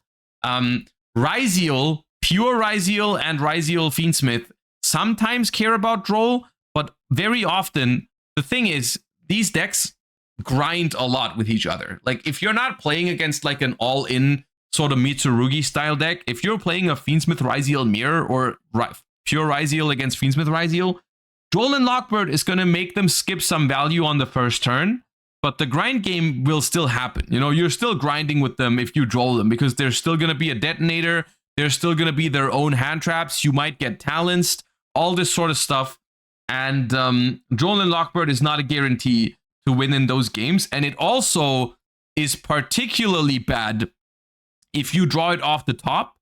And it's also particularly bad if you pair it with other hand traps sometimes, depending on how things go, you know? So I'm not sure how I feel about Droll. I'll say this much. We had a testing session last weekend for YCS Birmingham, and I had Droll in some of my lists, and I had mixed feelings about it. There was a couple of games where I really liked it. There was a couple of games where I really disliked it. And I personally am very torn on whether I want to play this card at YCS Birmingham. It's like pretty much a 50-50 for me at the moment, where I'm just like, I'm conceptually not a fan of Droll and Lockbird, but there are some decks that I am scared of that I might want Droll against. So I'm thinking, to me, that feels like a card that I would be considering for my side deck. And if I play against Raziel Mitsurugi and they open a broken hand and they win the dice roll and I don't have Droll in my main deck, so be it. You know, you can't win every single game. But I think on average, Droll and Lockbird is going to perform a lot better post side if you know you're going second and you know you're playing against a deck where it's good.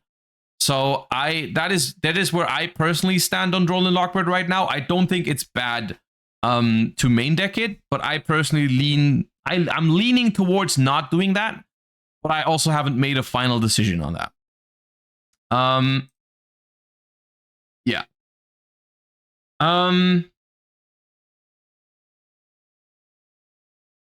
Fiendsmith Raziel is a deck that I think you don't need to do anything super fancy with in order to do well with, which I think is one of the main advantages of this deck. I think the main power of this deck will be released due to how you play it rather than how you build it. I think a lot of the stuff here is basically non-debatable. I think I think playing Duo Drive at the moment is correct. Playing Cross and Node is correct. I think X Raziel is a card that I would personally play 2 copies of. I think playing some amount of Bystials is also correct. It could even be more than that. I think adding more Druid Worms to it is also reasonable. The Lubellion package, if you want more value, is also okay.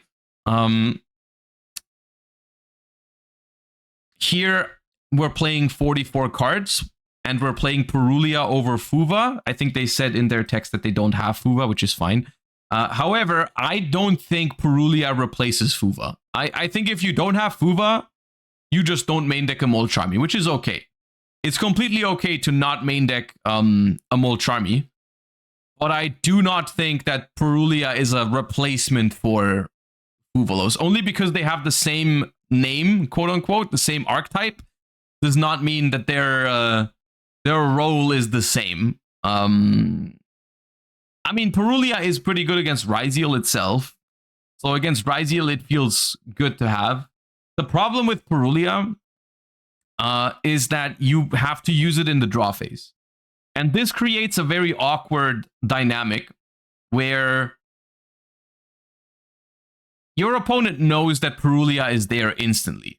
They can sculpt out their hand in the perfect way. They can go for like the Fiendsmith plays without even normal summoning and then just pass the turn, which is not something that's possible because normally they will commit their Ice Raziel, you will use the Fuva, you will get a guaranteed draw, and that's great. Whereas if they see that Purulia is there, they might change their mind, they might do something else. But ultimately, it's just a matter of fact that under Purulia, if they draw a good hand, they can still put up Caesar and Detonator while giving you like 1 draw. So I think Purulia is not a great main deck, and better off in the side deck. And you can definitely move your deck closer to 40 cards by just cutting the Fuvalos. I don't think you're going to lose out much by doing that. That is my suggestion.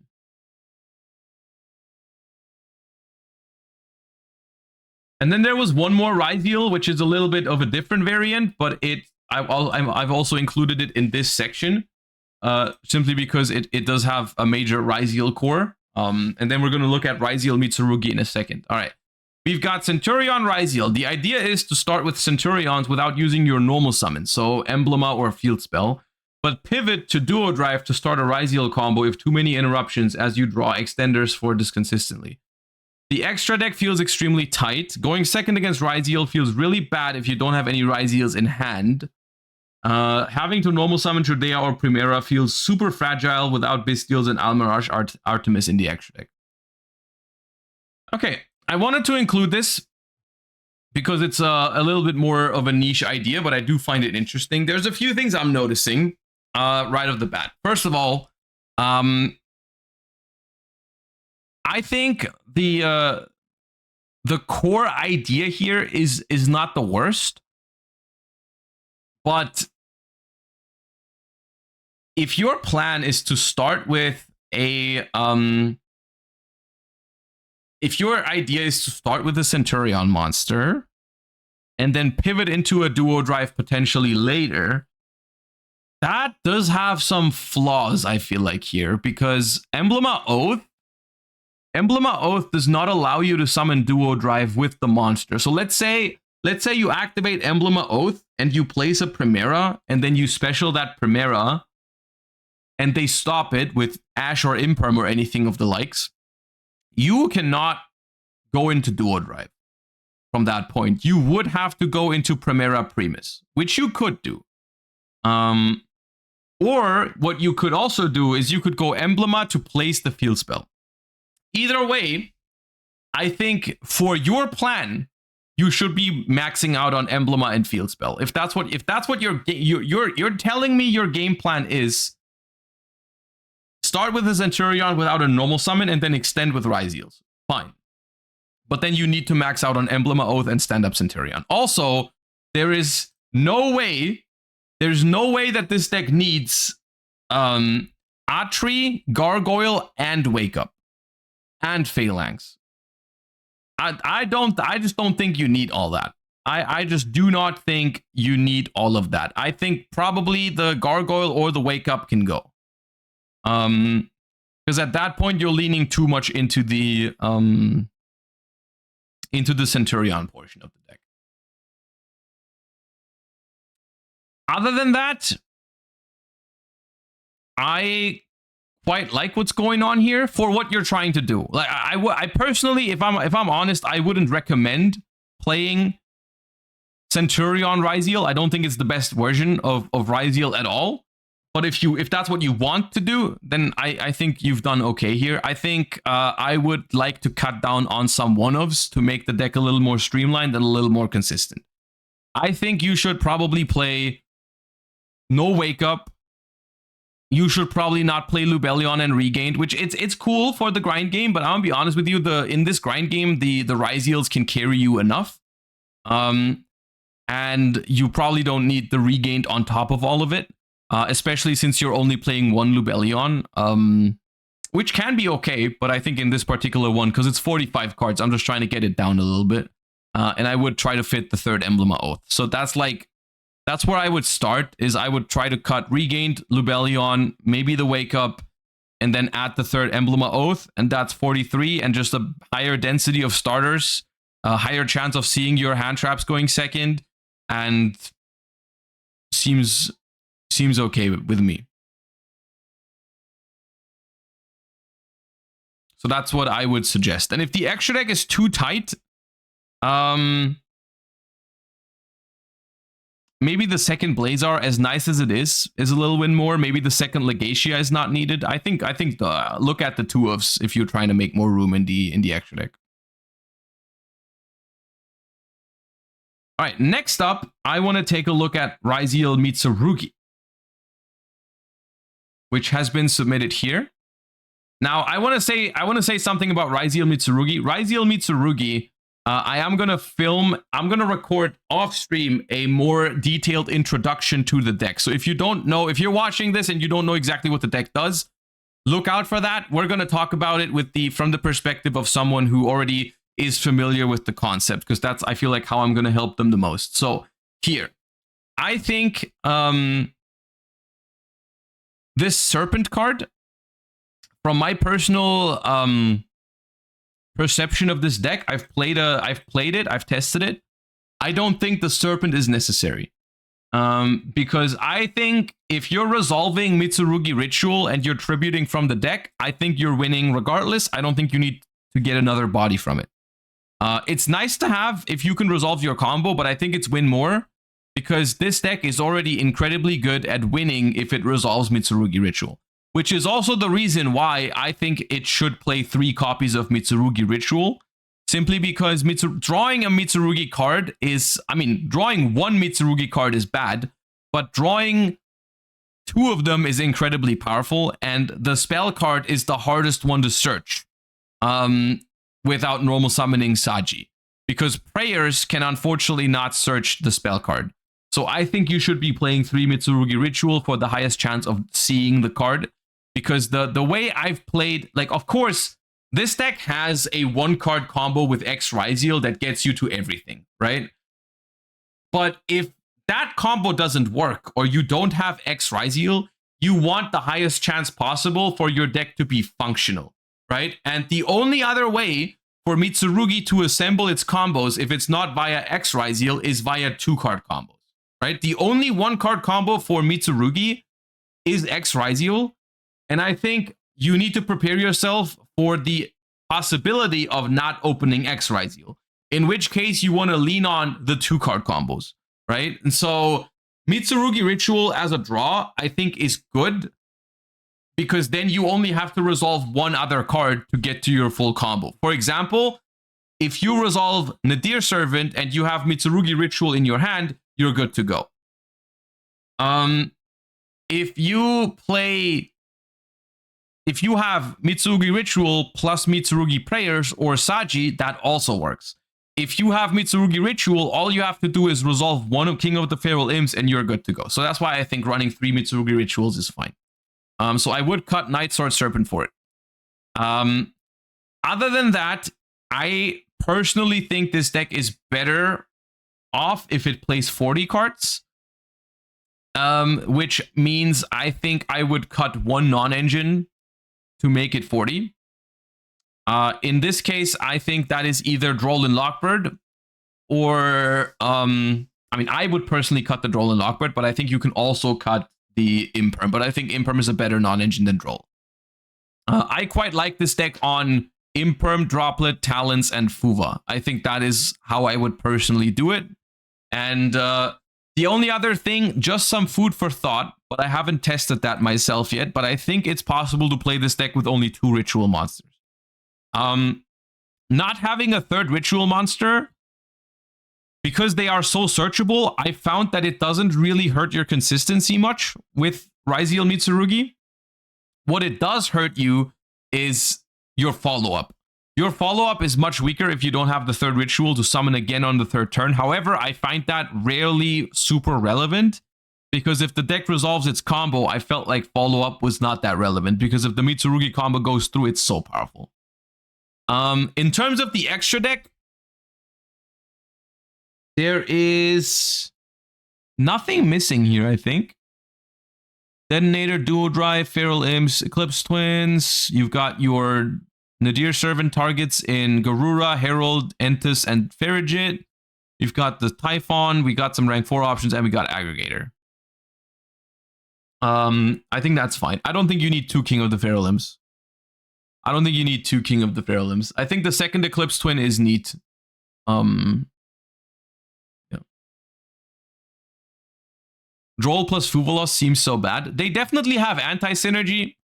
And you are right with that. However, it's just one of those things where if you really wanted to, you could play it this way, I think. It's not like inherently wrong, because you're happy to see either one of them. Like, if you see them both together, at least you have them, you know? I think that's the logic.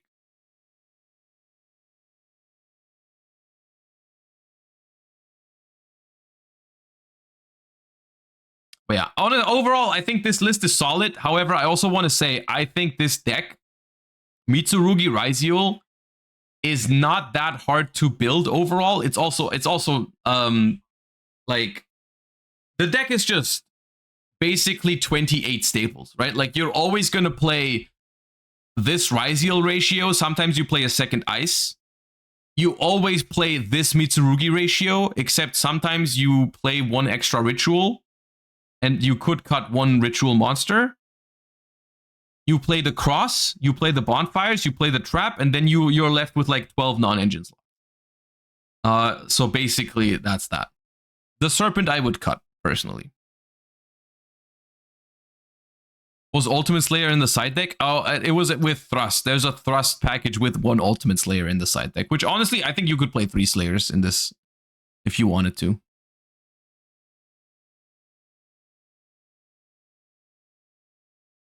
And then we also have a more budget-friendly Mitsurugi deck, which is Mitsurugi Libromancer. This deck is meant to be a budget version of Ryziel Mitsurugi using Libromancers instead. While it has less recovery than the other versions, it can sometimes play better into some hand traps and is a lot of fun. It puts out very solid endboards and has a lot of possibilities if you choose to go over 40.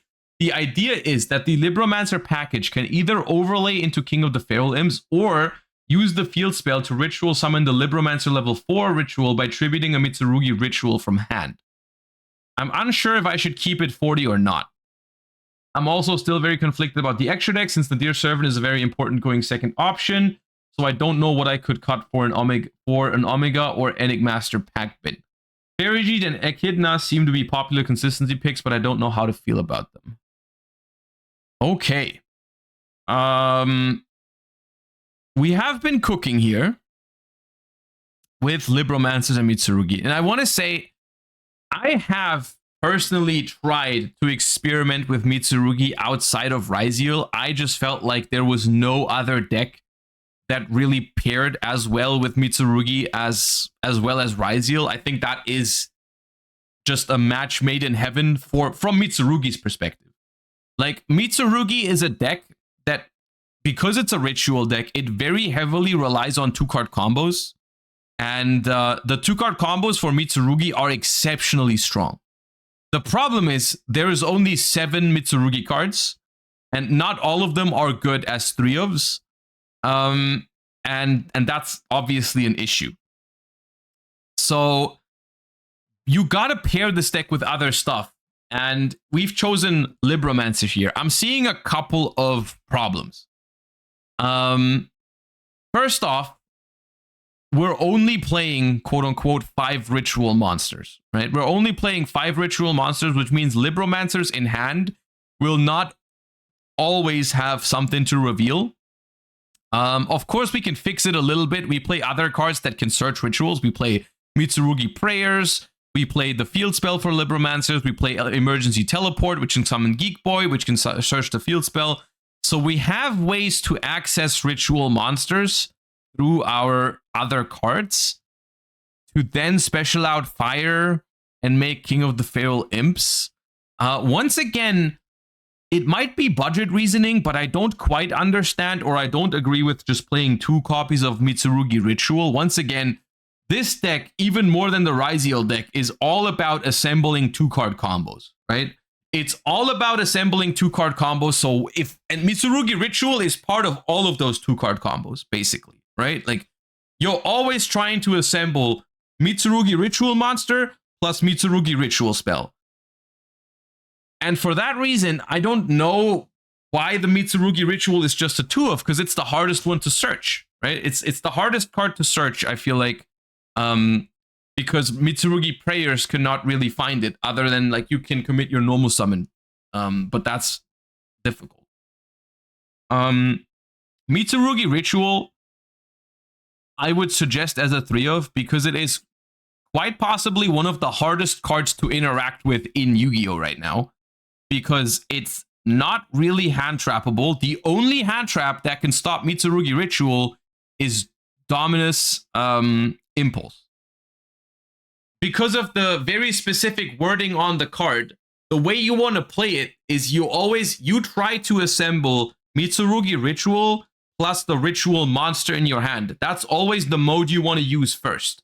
You want to use the mode that tributes the fodder from the deck, because that cannot be ashed. Because you're tributing from the deck, you're not sending from deck to graveyard. So, yeah. Basically, this concept is fine. I mean, you said it in your own post. You said, like, this is meant to be a budget version of Ryziel Mitsurugi. It's not meant to be better. I quite like the idea here. Honestly, I think it's cool. I think the execution is decent. I would personally cut the Serpent. Once again, I don't think it's needed for a third copy of Mitsurugi Ritual. And I think you're cooking. I don't know if you need Ash Blossom. I don't know if Ash Blossom is the best non-engine you can have. It prevents duo drive, which is worth a decent bit. But maybe there's better non-engine for this deck in particular. Or maybe just play more engine as well if there is more. I didn't know it's not ashable. It's ashable if you try to summon from the deck. The Mitsurugi Ritual has two modes, basically. One of them is ashable, the other one is not. So you're always trying to do the second one first. Why cut the Nightsword Serpent? Surely you want the extra extender, or do you not like the brick? I don't like the brick. I think it's not worth it. My theory about Mitsurugi is that most capable Mitsurugi decks, if you can assemble and resolve Mitsurugi Ritual plus Ritual Monster, you should be winning the game regardless of whether you have access to Nightsword Serpent. Maybe that's not true for this particular deck, but in Ryziel Mitsurugi, for example, I never missed Nightsword Serpent. The deck was always strong enough if it got to combo off. For the side deck, I think with Mitsurugi in general, this is true for both versions of Mitsurugi, Mitsurugi Ryziel and this one or any other. This deck is incredibly weak to Abyss Dweller. Because all of your Mitsurugis trigger in the graveyard when tributed, your rituals trigger in the graveyard, your Nadir Servant package triggers stuff in the graveyard. This deck needs outs to Dweller. Both of you are playing Droplet, one in the main, one in the side deck, but that is your only out to Abyss Dweller at the moment. I don't think that's enough. I've seen Mermail players use a card like Xyz Encore just to deal with Dweller, which is probably what you have to do if you're playing a deck like this. Like, this deck just does not really function under Dweller. So you could probably consider playing Xyz Encore. Imperm too? No, Imperm does not work because the deck that makes Dweller is Ryziel. They will have Dweller plus Detonator. So even if they shotgun Dweller and you have Imperm, they can just pop the Dweller with Detonator. So yeah, and then look, once again, if you're Xyz Encore, if they don't make Dweller, you can still out the Detonator with it. So it's fine. Metal Tronus, unfortunately, in the case of Dweller, also does not work because, first of all, Metal Tronus only says that your opponent cannot activate the effects of the targeted monster in response. So what happens is you activate Metal Tronus targeting Dweller, they chain Detonator on anything, and then they can chain Dweller to the Detonator. So it's like the same outplay potential that they had back in the day, like with Droplet and Desiree and stuff like that. When they chain a trap card to it and then Desiree or something like that. So yeah, I suggest running Xyz Encore, which is probably the only good out to Dweller that you have.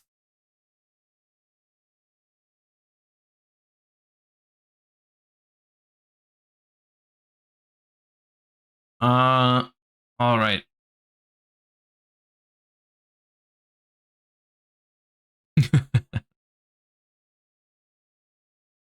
Divine King Monarch, thank you for the 5 months. I appreciate that. Thank you for the support. Also, Higher Ground 88, thank you for the 8 months. Appreciate you. Welcome back. Yeah. We're gonna do a very short toilet break real quick because I gotta go. And then we'll continue with the next Deck Doctor. Be right back.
Okay.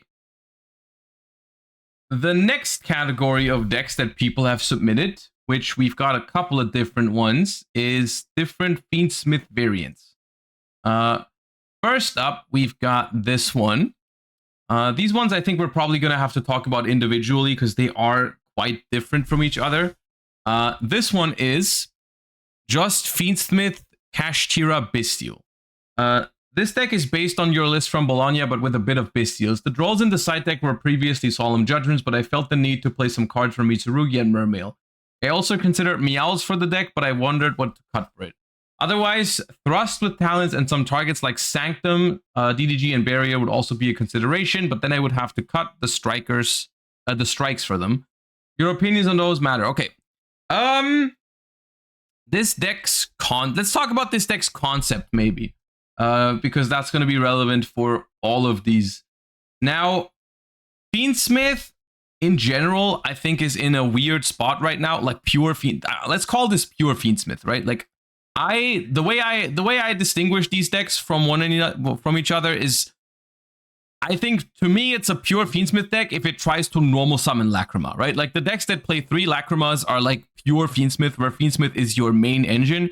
In the other ones, it's like Fiendsmith is more like an extension side thing, right? In Fiendsmith Ryziel, it's more like a secondary engine because you don't actually try to normal summon Lacrima. This deck is very grind game focused and super heavily relies on, you know, getting the Fiendsmith stuff together and resolving it.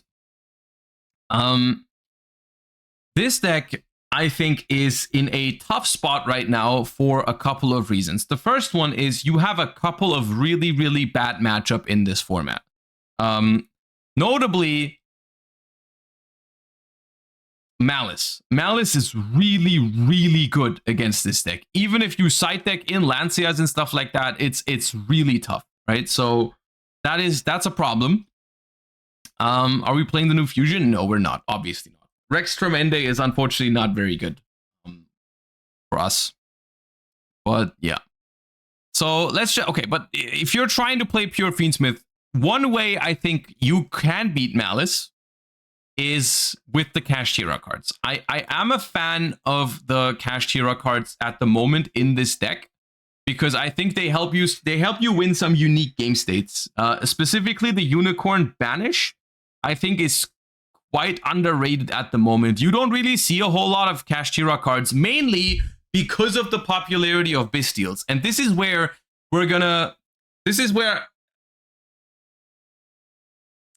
I don't think Bestials are good in this deck. And this might sound very weird because it would seem like Bestials play right into the strengths of this deck, like a really grindy engine. Nothing more beautiful than grinding with Fiendsmith and Regained and Bestials against another like Fiendsmith Ryziel deck or something like that. In theory, it sounds wonderful. In practice, I think you're going to run into some problems.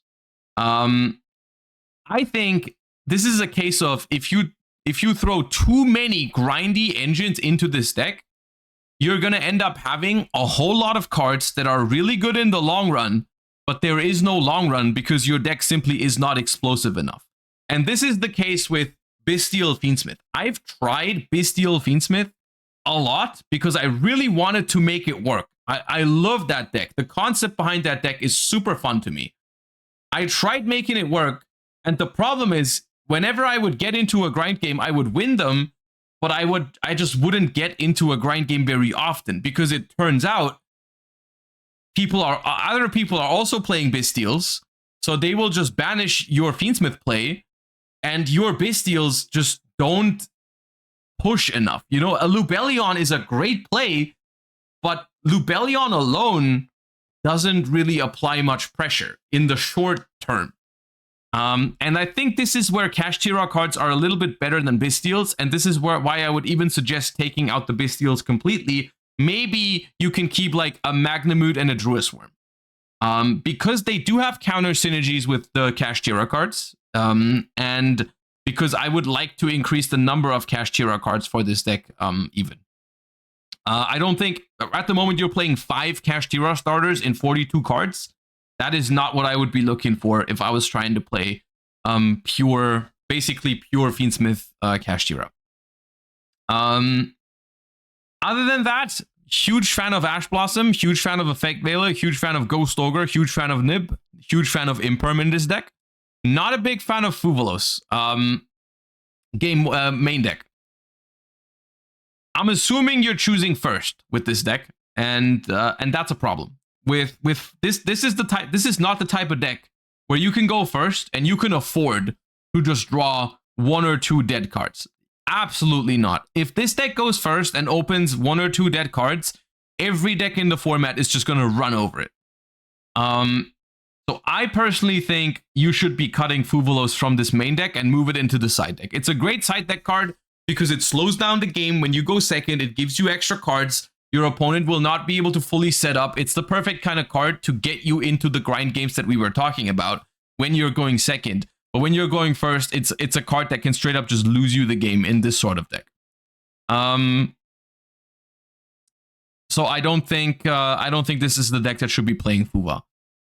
This deck, in my opinion, should at the moment always be playing Talents. And should try to use Talents as a pot of greed most of the time. You're not going to use Talents as a crazy board breaker. I mean, sometimes you can, but it's more so about like, oh, I activated my my tract and my opponent ashed it. Well, I'm playing a grind game, so I'm just going to activate Talents to draw 2 just to be ahead in card count. Even though it's not a crazy board breaker in this deck, I think Talents is phenomenal for this sort of strategy. As well as if you're cutting, I'm trying to think what else you could play. If you're cutting the Bystials down to just Magna and Druis, we're cutting Baldrake, we're cutting 3 Libellions, we're cutting Regain, that's 5 cards. We're cutting Fuva, that's 8 cards. So we're down to 34. We're adding 3 Talents, which puts us to 37. We can add a third, we can add 2 Wraithoth to make it 39. And then we can play Dominus Purge again, actually. That Dominus Purge is kind of nice. If we cut the Bystials, but then we should cut the Bystials completely, right? If we play Purge. I think it needs a Detonator out. Cash trades so bad into it. Does it? I mean, Wraithoth does. Fenrir is fine. Fenrir trades okay into Detonator if they don't have Imperm. You just go battle phase, attack it.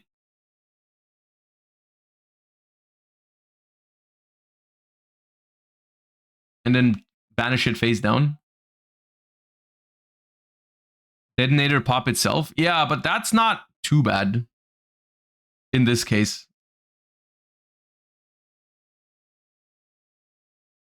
Yeah, I think a third Fenrir would be nice because it does play a lot better into Detonator than Wraithoth.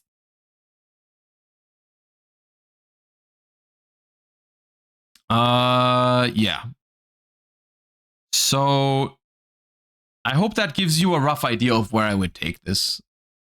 It does feel like, I mean, the list I've just suggested to you is very close to what we've been playing this entire time, right? Like, but I think you are, at the moment, by adding Bystials to this and taking out Dominus Purge, I think you're trying to innovate on a concept that doesn't really require innovation. Because the entire point of the deck was that it would outgrind everything in the game anyways. And adding another grindy engine in Lubellion to it, I don't think helps overall. Because this deck is already the grindiest out there, essentially. You don't need a Regained and Lubellion, I think. You could play Rex Tremende here. You could play Rex Tremende, but the extra deck is probably still better off not using it. Like, the only one that I think is really cuttable here is the Haggard Lizardos. Everything else feels like mandatory for this approach. So, yeah. Primite Bystial Fiendsmith. Primite Bystial Fiendsmith is one of those decks where that's where I noticed this sort of thing, where Primite Bystial Fiendsmith, for me in testing, it was a deck that in theory sounded so good and so fun to play because it just has those 3 engines that are super grindy and do super well in longer games, which is an idea that I really like.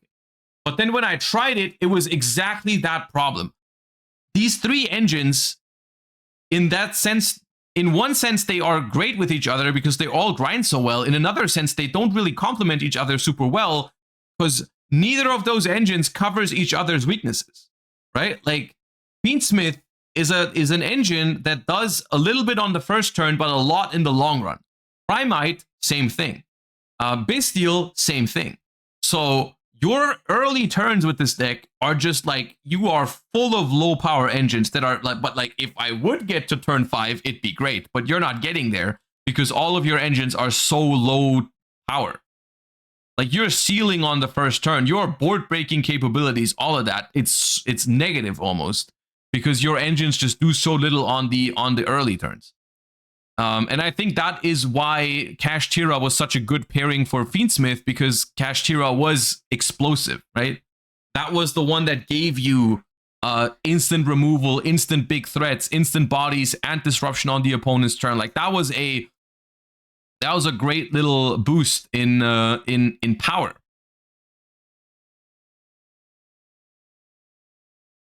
So yeah. I think that's also why, and this is the next one we're going to look at.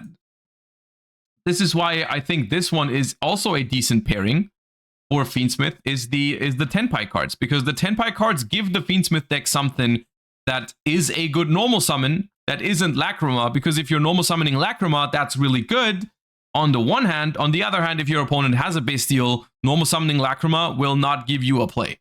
And the Tenpai cards do give you some sort of explosive play, going first or second. So this one, this version of this deck is, I think, interesting because it covers, it tries to put engines together that cover each other's weaknesses, right? Like, for example, Tenpai and Fiendsmith. Tenpai, on the one hand, is like pretty much the most explosive deck you could imagine, whereas Fiendsmith, on the other hand, is like one of the more grindy and slower engines out there.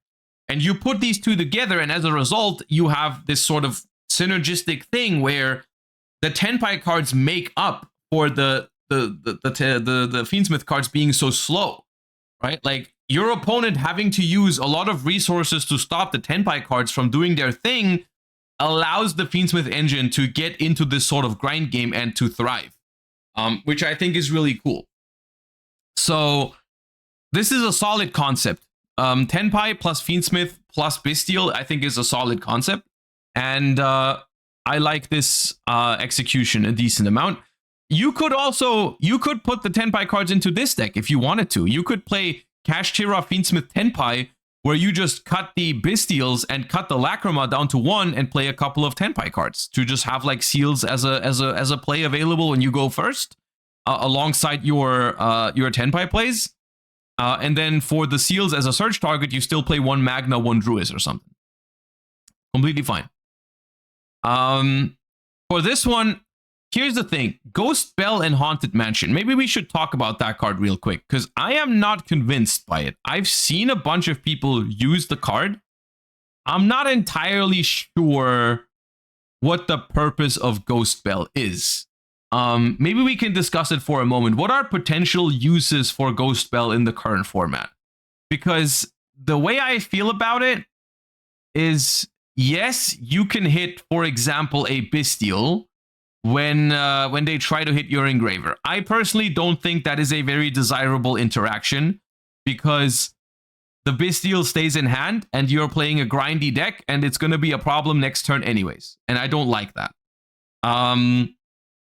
You can Bestial you can Bell the Malice Trap. You can Bell the Malice Trap, or you can also try to Bell Whitebinder when it tries to banish. My problem with using Bell against Malice is I think it's so risky. It's so risky because if they have a Bestial in hand, they can still just banish whatever they were trying to banish, right? Like, if they go GWC try to revive Whitebinder. They go Whitebinder, and you bell the Whitebinder so that they can't banish from the graveyard. Fine.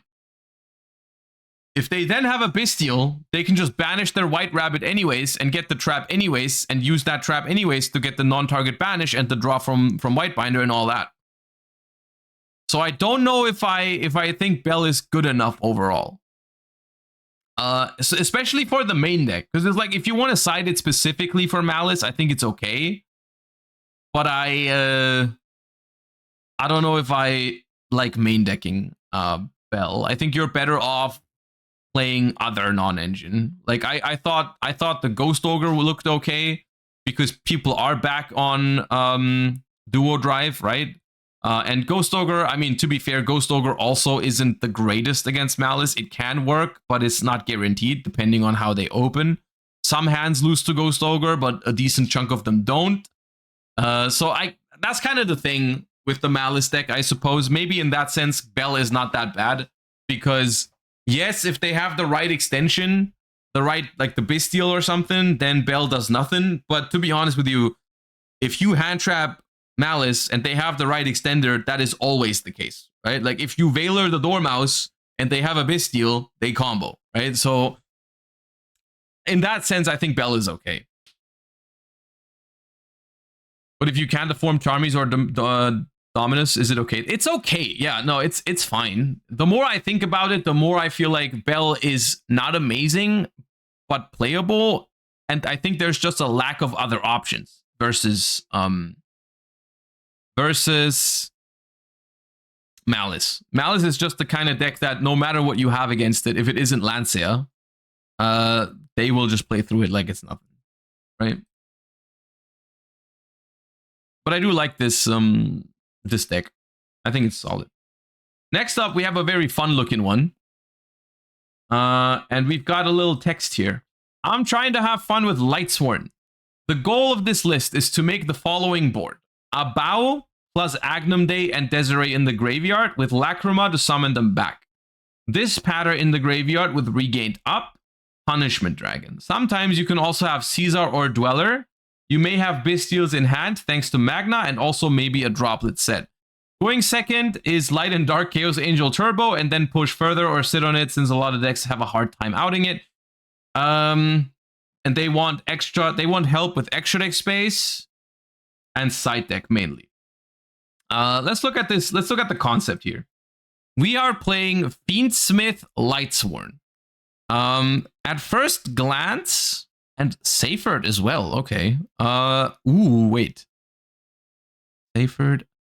Oh, is the goal of Seyfert to pitch the Punishment Dragon to get Lubellion?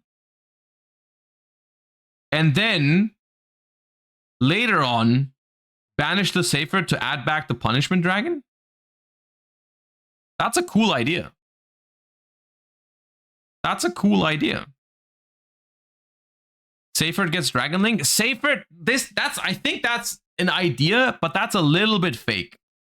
That's a little bit fake because searching Dragon Link after you normal summon Seyfert doesn't do anything unless you have a Lightsworn in the graveyard, which you probably don't. Because how are you going to have, realistically, how are you going to have a Lightsworn in the graveyard after normal summoning Seyfert?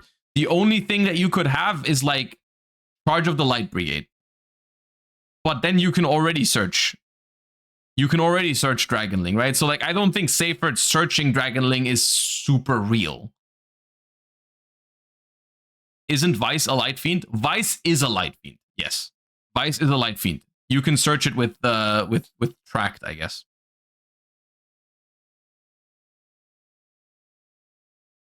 This deck does look a lot of fun. I like how Serenir is a good mill because it accesses you Lubellion. This feels like, to me, it feels like you shouldn't be playing 3 Fiendsmith Tract.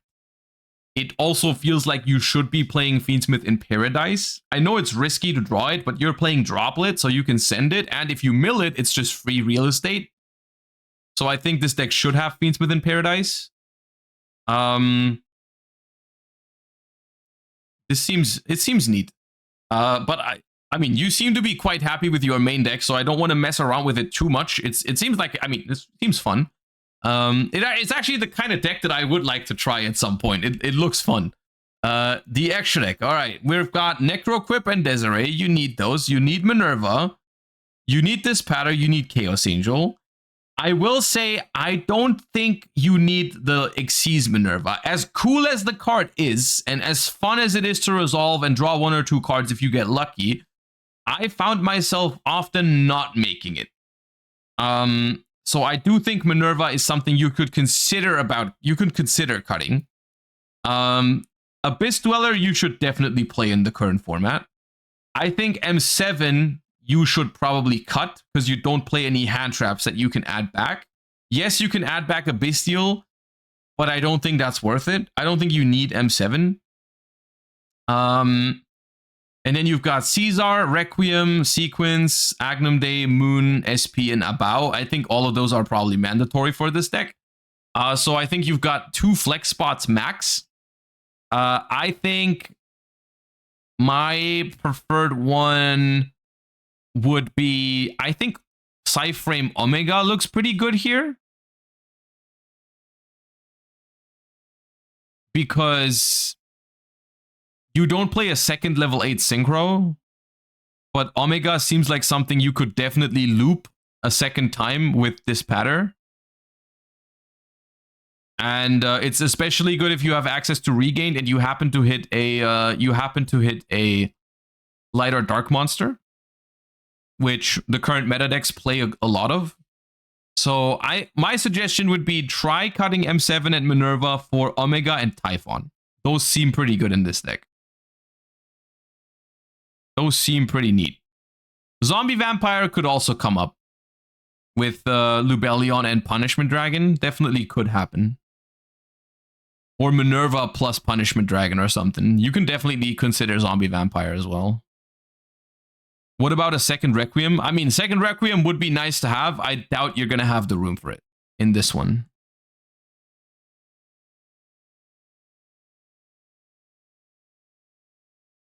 The side deck here is...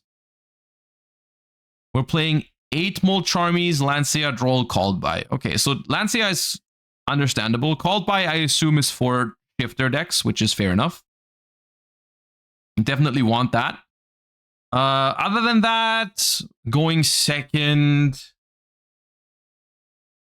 okay, so... Huva, I agree. Meowls and Droll. I mean, it's fine. The thing is, your side decking with a deck like this is always rough, because what ends up happening is this deck, if you take out too much of its engine, it just does not work anymore. Like if you side out too much engine, it just doesn't function. And that's rough. Also, I'm not sure actually, are you supposed to play 3 Wolf and 3 Fellis in this sort of deck if you're not playing Solar Recharge? You have almost no real way to convert them out of your hand other than the 1 Vice, and that's once per turn. Just food for thought. I don't know. I've seen some people mess around with less, especially Fellis, because that doesn't even trigger if you mill it off of charge.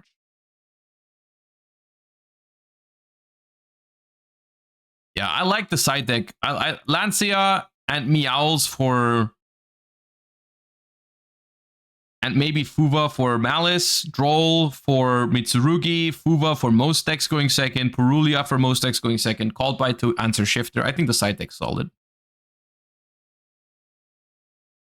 Oh, you mentioned Wolf and Fellas later? Okay, let me see.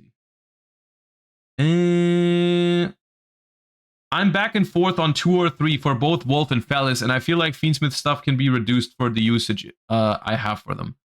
Yeah, I mean, I've mentioned both of those things. I think you can play 1 or 2 tracked in this, no problem. Probably 2, just in case you get unlucky and mill 1 with charge if you start with that for some reason. And draw a Fiendsmith later, maybe off of talents. Remove 1 tracked. I think you can get away with 2 Fellas for sure. And that should be good. I wouldn't cut much more than that. No. Solar Recharge is a funny card that if you resolve it, it's really broken. But I'm not sure if you're supposed to play it. It can be dead a lot. But yeah, your deck seems fun. I would like to try that at some point. I'll keep that idea in the back of my head. All right. Next meta contender, obviously, my favorite deck of all time.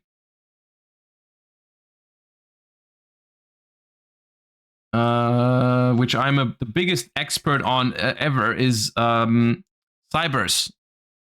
All right, we've got people submitting different versions of Malice. So right off the bat, I've noticed between all of the Malice submissions, they have all submitted different versions of the deck. So maybe we should start by discussing pros and cons of different versions of Malice, right? You've got Fiendsmith Malice over here, which has been gaining some amount of popularity. You've got Azamina Malice over here, which is something that I personally have not played against yet. And then you've got basically what I would consider pure Malice, with a Sky Striker and Board Breaker approach mostly. What all of these have in common, obviously, is Bestials as a secondary engine / extenders, which are, I think, is we don't even have to talk about it. In Malice, Bestials are always phenomenal because they are both extenders as well as phenomenal hand traps against the most common engine in the game, which is Fiendsmith. This version first. This is, I think, what I would consider standard version for Malice. Let's talk about some pros and cons. I think the first and initial downside of the Sky Striker engine now, as opposed to before Supreme Darkness, is once again coming down to the Eclipse Twins.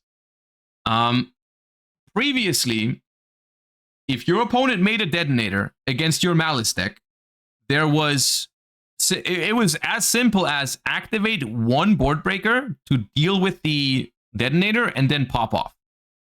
That is not as simple anymore. And you are really messing up your math on winning the game going second when you need to draw 2 Board Breakers plus combo against detonator, because now 1 engage does not answer detonator anymore. 1 talents does not answer detonator anymore. The same is true for multiple other cards, like thrust into talents also, or thrust into engage does no longer answer a detonator, and neither does Druid's Worm. Because when the detonator hits the graveyard for the first time, it'll just get revived by the Eclipse Twin, and then on summon, it'll attach a second material. It's still going to be a 2-pop detonator after you Widow Anchor it, or talents try to take, or whatever. And that is bad for Malice. A double pop detonator can almost always stop you from playing with Malice if you don't have a second Board Breaker for it. And that's concerning. Now, does that make this deck unplayable? No, it still is fine, because few things about that situation, right? Very often you do have 2 Board Breakers, right? It's not impossible to draw Engage plus Talents or Druid's Worm plus Thrust or whatever. And they also typically don't set up the full Detonator Eclipse setup under Fuva, right? So, yeah. I think this version of Malice is still fine. This list is relatively cookie cutter, and I honestly don't really know what to tell you in terms of what you could improve or what you could change. This list is good from what I can tell. It's just a matter of, do you want to play Board Breakers in Malice, or do you want to play a secondary engine? Which, let's discuss the options for the secondary engines. Fiendsmith Malice is something that has been popping up a little bit more recently, and here are some of the advantages of Fiendsmith Malice in theory. Now, Engraver is a phenomenal extender, and Malice is the type of deck that can make a lot of use out of just getting extra bodies onto the field. If your normal summon Dormouse gets stopped by an Effect Veiler, your Engraver will help you push through that. You can just make extra bodies, you can make SP, banish your Dormouse or whatever, and play from there and go into your your Link 3s and combo off as an extender. So that is something that the Fiendsmith engine does that for you, Kashtira engine does that for you, Sky Striker engine does that for you, Bystials do that for you. You got plenty of options if it's just about putting extra bodies onto the board to extend. So if we look beyond that, what does the Fiendsmith engine provide? I think the most important thing and the most interesting thing about the Fiendsmith cards in Malice specifically is that they allow you to at least play a little bit under Lancia. You know, if your opponent Lancias you and you're playing Malice, you're not going to be doing anything with the Malice portion of your deck, but you can still use Engraver to go through sequence, to make Desiree, to at least end on something. To set up you can make a Caesar with Paradise in the graveyard, which is not an auto win, but it's a respectable end board considering you've been hit with basically the best floodgate against Malice. So from that perspective, I think Fiendsmith makes a lot of sense in Malice because you're covering a weakness of the deck. On the other hand, and here's the thing that I really dislike about Fiendsmith in Malice and why I think it's kind of a weird choice to play it right now, is Fiendsmith does not, like, Fiendsmith gives you a weakness to Bystials that your deck just didn't have, right? Malice is pretty good against Bystials, and now all of a sudden you've added another engine that makes your deck suddenly weak into Bystials when it doesn't have to be, which I think is that's the sad part about the Fiendsmith cards in this deck. They do have pros and cons. The other thing that we've also mentioned for this version for the Fiendsmith engine is the same thing in Malice. Fiendsmith, as we've discussed earlier, does no longer cleanly out a detonator, because they can just, if you try to Chaos Angel it with your Fiendsmith cards, they can bring it back. So Fiendsmith no longer as good as an answer to detonator as it once was. Still, I think the Fiendsmith version of this deck is viable and decent. Now, this is one where I'm having a harder time wrapping my head around it. You're playing Azamina Malice, which is something that I don't think I've seen anyone do that. Let's see what you've written for this. Malice Azamina with Bow a Q in the format. Malice got cool new tools, but at the same time, we got a lot of Bystials that limit the Bow plays as well. I wanted to play Ultimate Slayer, yet there's no space, sadly. We decided for Chaos Hunter over Lancia, as most Malice lists can't out it effectively. Also, it's a body on the field, which came up a lot in testing. Unsure what I side as last slot since it's not Slayer. Okay. First off, I don't like Chaos Hunter against Malice. I think if you're looking at most Malice lists, you're going to find that they have a whole bunch of outs to it. Fiendsmith outs it. Widow Anchor outs it, so I think it's risky to rely on Chaos Hunter. I also don't really see the big benefit. I mean, the benefit is if they can't out it, then you win the game even over multiple turns. Like, even if you don't combo on your own turn, Chaos Hunter is still going to win the game for you. So in that sense, I get it, but I don't think Chaos Hunter should ever replace Lancia. I'm going to be honest with you, I think Chaos Hunter is a playable card, but I think if you're concerned about Malice, you can play both. If you think Chaos Hunter is good enough to see play it by all means. I think it's playable, but it should not replace Lancia. It should be on top of Lancia. Is how I feel about it. As far as this engine goes, I like that it gives you ways to play under opponents' Lancia. That's neat. And in general, I think it's cool that you can like put up an Omni Negate before playing with Malice. I don't know if all of that makes me think that this is the better version, though.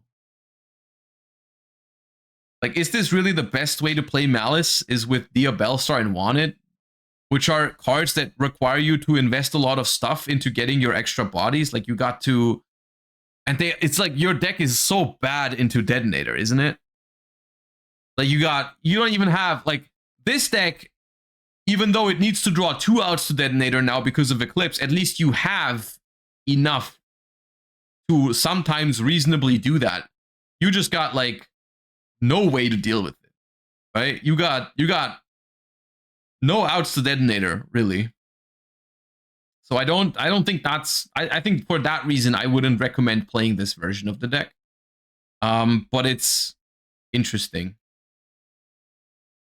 I personally I can't decide whether I think the more traditional board breaker approach is better than the Fiendsmith approach for Malice. I think they both have their pros and cons. I think both of your lists, just regarding to those, I think both of your lists are fine. With my limited expertise on Malice, I think this is roughly how I would play it if I ever would touch that deck, which I won't. But yeah, the lists are good, I think. I like them.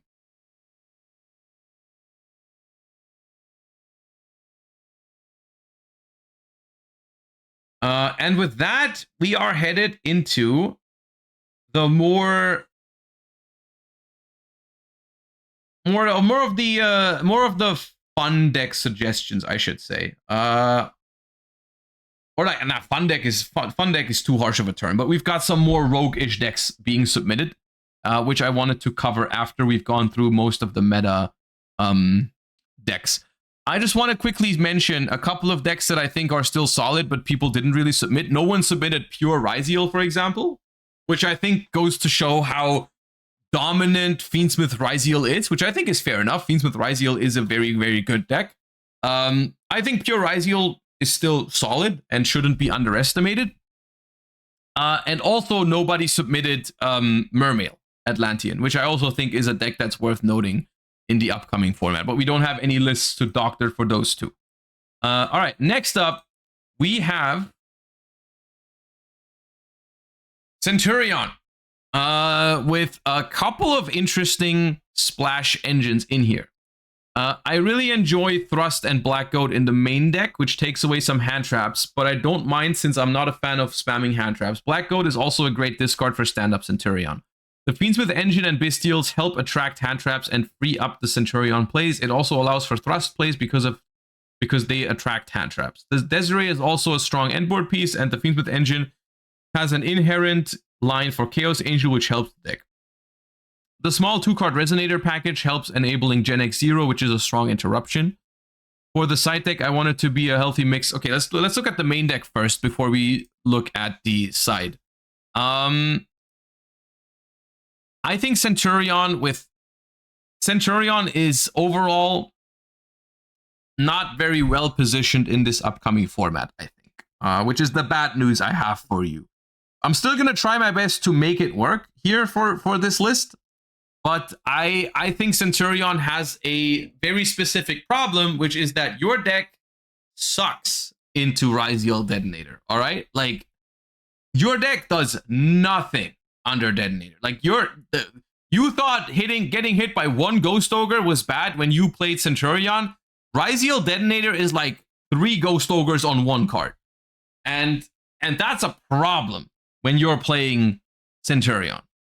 It's a really big problem, and it doesn't really help that the Detonator now becomes even stickier with the Eclipse Twins being attached to it, right? Like, you're saying Fiendsmith gives you a line to Chaos Angel, which helps, which is true, but once again, that Chaos Angel does no longer out the Detonator, right? I know the feeling of going second against Ryziel. Yeah. So my question is, can we somehow make this deck not be terrible into Ryziel Detonator? The answer is probably no, because the concept of Centurion is just so weak into Detonator. So let's try to make the best of it. I think in order to maximize our chances of beating Detonator, we should probably play the maximum amount of outs to the Detonator that we can potentially maybe draw 2 outs to it, and then it's actually outed. Dark Ruler. Dark Ruler is actually Dark Ruler or Ultimate Slayer would be possibilities for this deck. Yeah.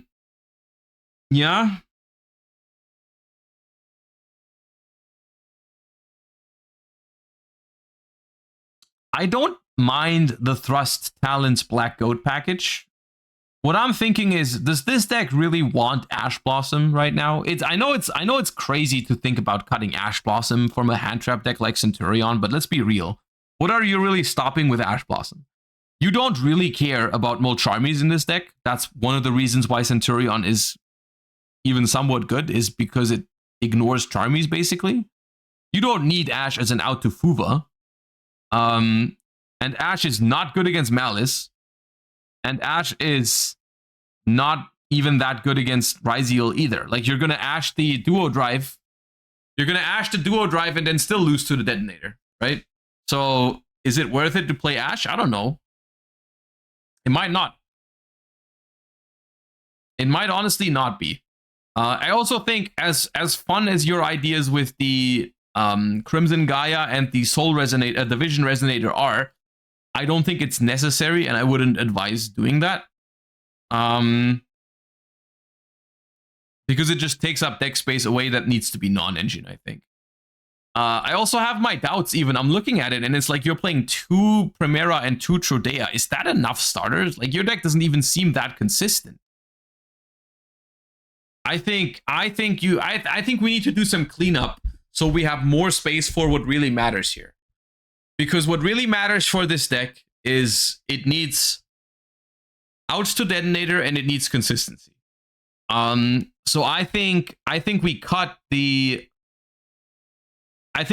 once again, we're cutting the Bystials, the Lubellions. I know they're super fun to play with, but I think your grind game in this deck should come from the Fiendsmith cards. You shouldn't be playing the Bystials because they take so much room away from your Centurions and your non-engine. You should probably lean into playing more Engraver, like the 3rd Engraver instead of the Lubellions, and play Centurion Fiendsmith. I think that is the only way you're going to make this deck work. So you can still play 1 Magna, 1 Druid. Those are good.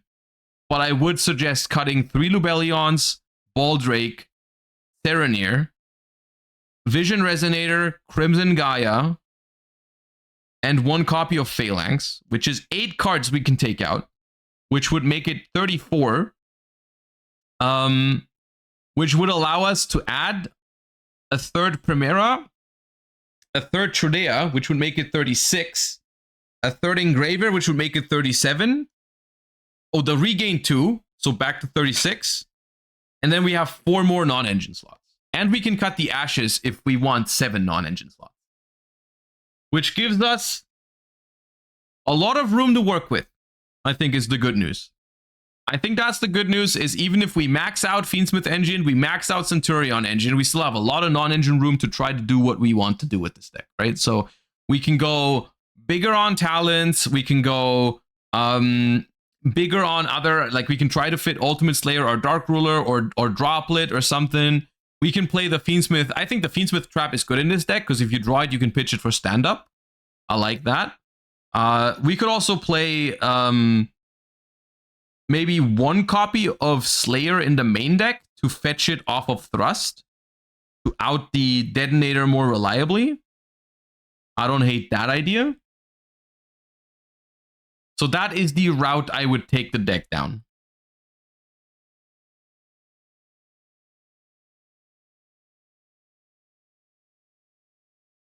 For the side deck, I wanted it to be a healthy mix of hand traps and board breakers depending on the matchup. I don't like Lancia and Dogwood, but Centurion just needs a time win con and an out against Malice. Okay, does Centurion need a time win con? I feel like the deck's relatively straightforward.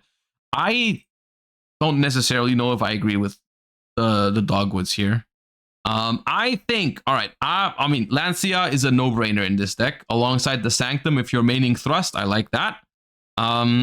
Couple of other Thrust targets. This feels like it's too many Thrust targets. Like, what is the advantage? Like, what are you getting Simul Archfiends against?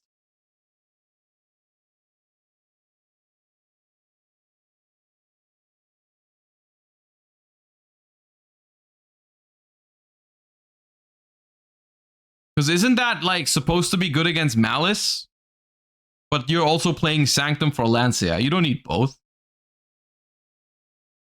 I think if you add a third thrust to your main deck, which I think is okay, you should be playing 3 Lanceas, 1 Sanctum. I like DDG, and I think D Barrier is okay too. DDG for something like Mermail or whatever is reasonable. So those 6 on the left here, I would keep in your side. The other cards here, I'm not sure if I like most of them. Like, I don't think this is the type of deck that wants Lightning Storm or Feather Duster. I don't think it needs Dogwood. Called by the Grave, I think is fine. But you have a lot of room here that you're not using optimally, I think. Like, for this deck, so we're basically turning it into a Fiendsmith Centurion with a large count of board breakers because we need to out-detonate it, right? That's my idea. That's where I want to take the main deck. In this world, Fiendsmith Centurion with board breakers, what would our side deck need to look like? I would like to cover some weaknesses of the deck, which is, if you're playing board breakers, you're fine against Ryzeal, but you're not fine against some of the more combo-heavy decks in the format, like Mitsurugi, like Malice, like Mermail. So against those kind of decks, I would like to add Droll Lockbird. Not against Malice, but against the other ones. And I also, if you have it, I don't know if you have access to it, but I would suggest Fuvolos in the side deck then. Or even main deck if you have access to it. That way, you can side to cover your weaknesses in those matchups that are not super weak to board breakers. Yeah. Do you really like the Black Goat? I think Black Goat is fine in this deck if you're playing Thrust, because it's a good set off of it, and if you draw it, it's a good discard for the field spell. I think it's alright.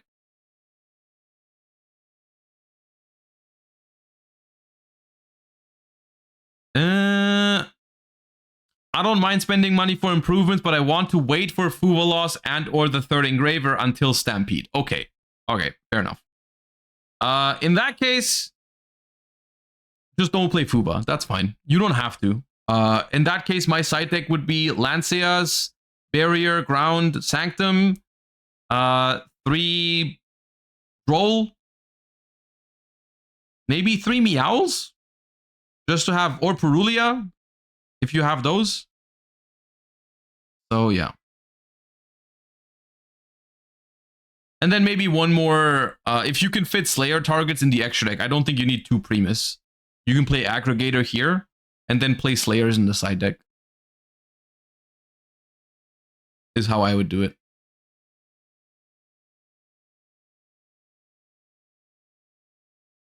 All right, we got a based individual next. I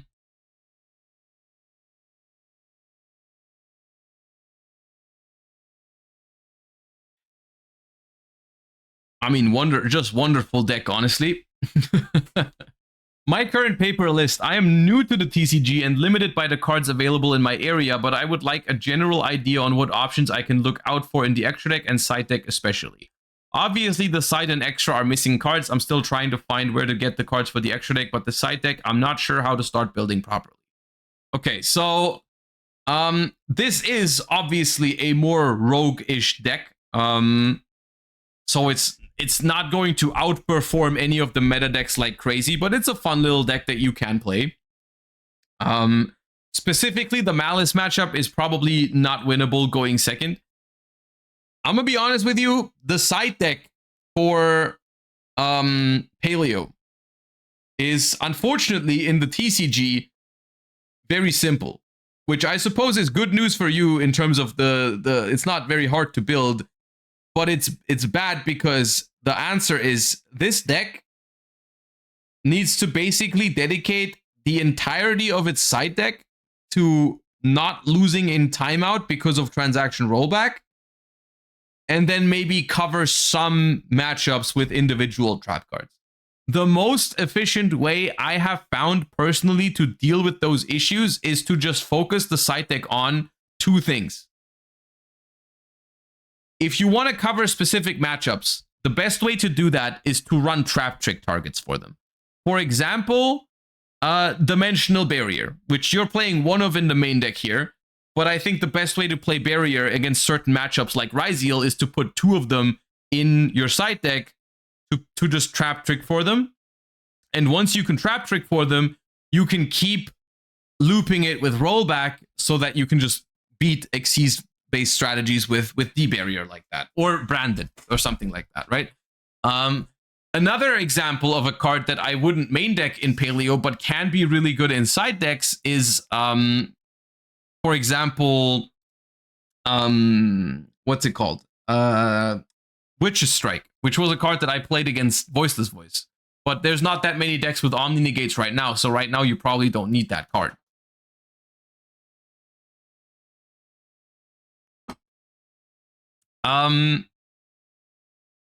Yeah. Other things, in terms of general strategy for this deck, because of how slow this deck is, and because of how much time is an issue for you, just a couple of general tips when you're playing this deck into some of its worst matchups, like Malice. If you're playing against Malice and you're going second with this deck, and you see that they're comboing, I would highly suggest you just pack up your stuff. I know it feels bad to just scoop a game 30 seconds in, but I'm gonna be honest with you, if I'm playing a tournament with Paleo and my opponent normal summons Dormouse when they're going first, I'm going next. It's annoying but that's the reality of things, because what happens is if you grind for too long with them in game 1, you're gonna lose most likely. Even if you can survive for 3, 4, 5 turns, if they go first and they pull off the entire Malice combo, you're not beating that most of the time. So if you spend unnecessary like 20 minutes to still lose game 1, you're never going to win the match. You're probably going to lose the match 2-0, because even if you're ahead in game 2, you're probably going to be behind in life points. So you got to scoop game 1 as fast as possible. Go first game 2. Try to win game 2 in the regular time, and then win in time after siding is probably what you have to do. Probably what you have to do with this deck, unfortunately. But yeah, that's basically how you should structure your side deck with this deck, is try to find the best auto win trap cards for the matchups that are popular, like Ryziel and Malice, and maybe even like Mermail or something like that. You could play like different Dimension Ground. Like play the best trap cards for Trap Trick, and then play time cards. There's a bunch of different options for those. There's Burn Traps. There's Volcanic Scatter Shot with the Blaze Accelerator Reload. A couple of things, and then you're gonna have to side out the rollback probably if it's like 15 minutes left or something. But that's the thing. All right. Okay, we've got more decks to cover, but we're actually going to take a short break because I did just get my food and I cannot possibly doctor decks while also eating. That is not possible, so we're just going to... we just gotta do something else.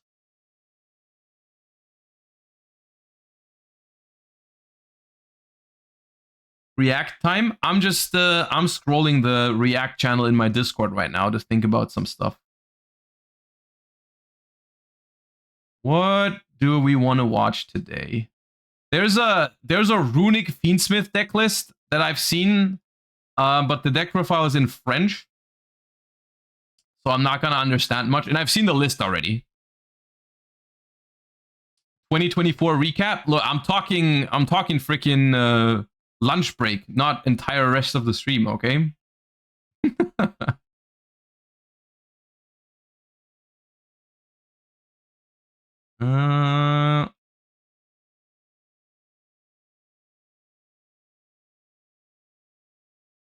We could watch this one. This one sounds interesting.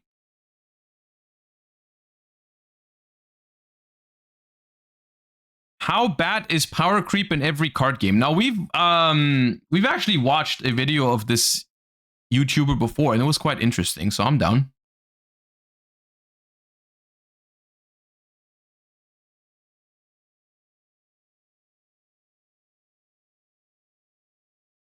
Oh yeah, that was the one. How good is it to draw 2 cards in every card game, right? Yeah, that was interesting. This is my video on how bad power creep is in every card game. So power creep. The idea of power creep is when you take a card and then you're going to print a newer version of that card that is strictly better than the previous version. Sort of. It's also when you have a card that is powerful and sees play in a metagame, and then you're going to replace that with a newer version of a card that isn't exactly the same, but serves a similar purpose, therefore kicking out the previous card. Once again, sort of. Power creep. Isn't power creep just the general idea of the power level of the game going up? At least that's how I interpret it. Can also be when you have a deck that comes out that is more powerful than previous decks, therefore pushing those previous decks that used to be strong out of the metagame. All of these kind of revolve around the same idea, which is a new card coming out that's going to push out an old either card or strategy that used to be viable and that will no longer be playable thanks to the new card. That's what power creep is. But in general, there's some important things that you need to know about power creep. And one is that power creep is required for games for them to keep up their player base. If you don't print new cards that people are going to want to get, that means you're not going to have enough people playing in your game and getting into your game from new perspectives.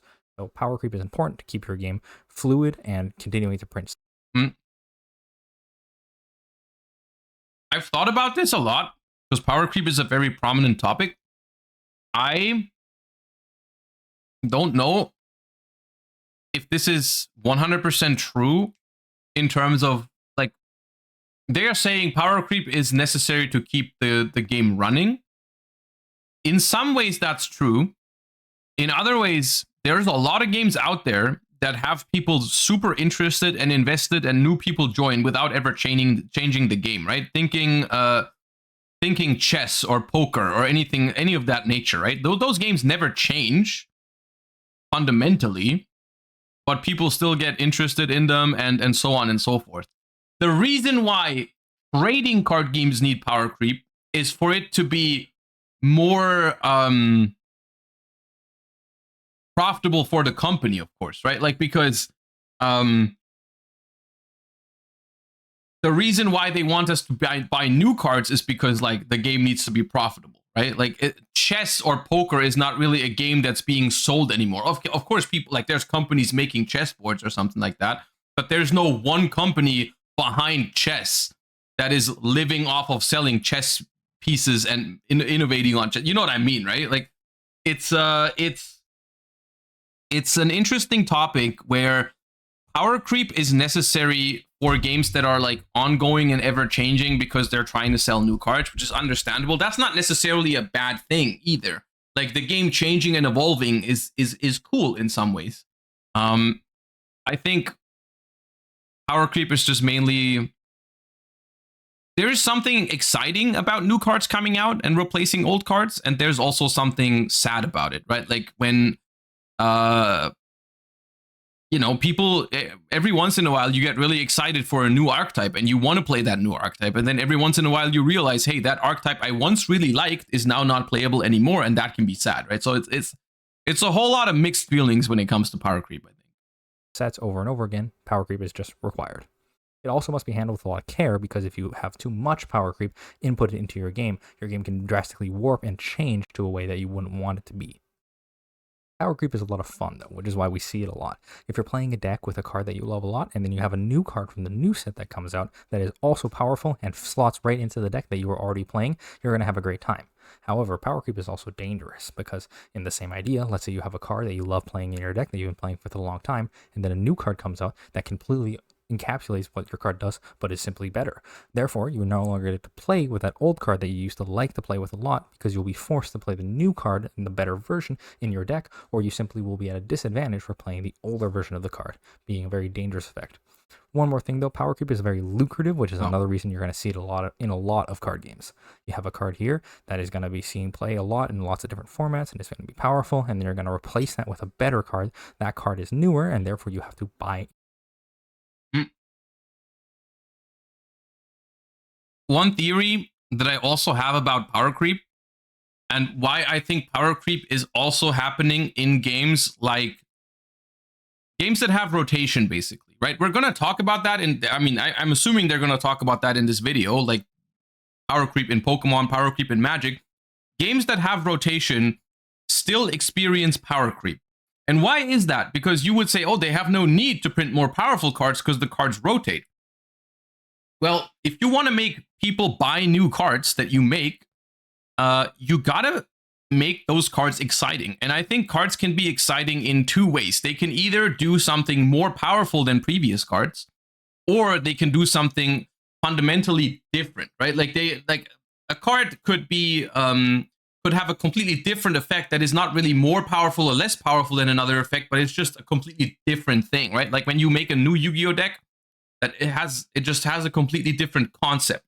It just works on a completely different axis than other Yu-Gi-Oh decks. It's not necessarily more powerful or less powerful by design. It just feels different, right? So like you can go on one of two axes. You can either make a deck that does the same thing that as other decks but more powerful, or it just does something completely different. So it basically is and you have an x-axis and a y-axis where it goes like the power level, and then like basically the creativity of the new cards, whatever you want to call it, right? And I personally think the reason why those other card games still experience power creep in terms of just more powerful cards is that there's just a limited design space, and it's hard for designers to always make new cards that aren't inherently more powerful and just work differently, right? For example, if I tell you make a new card that people want to buy instead of Pot of Greed, all right? What's the easier solution? Is it easier to just make a card that says draw 3 cards? Because that is easily better than Pot of Greed. Or is it easier to design a different spell card that is just fundamentally different from Pot of Greed, but still at about the same power level, right? And of course, the second one is possible. Right? It's possible to make a spell card that has maybe a similar role, but is functionally different. But it's harder to make that than just straight up making a better card.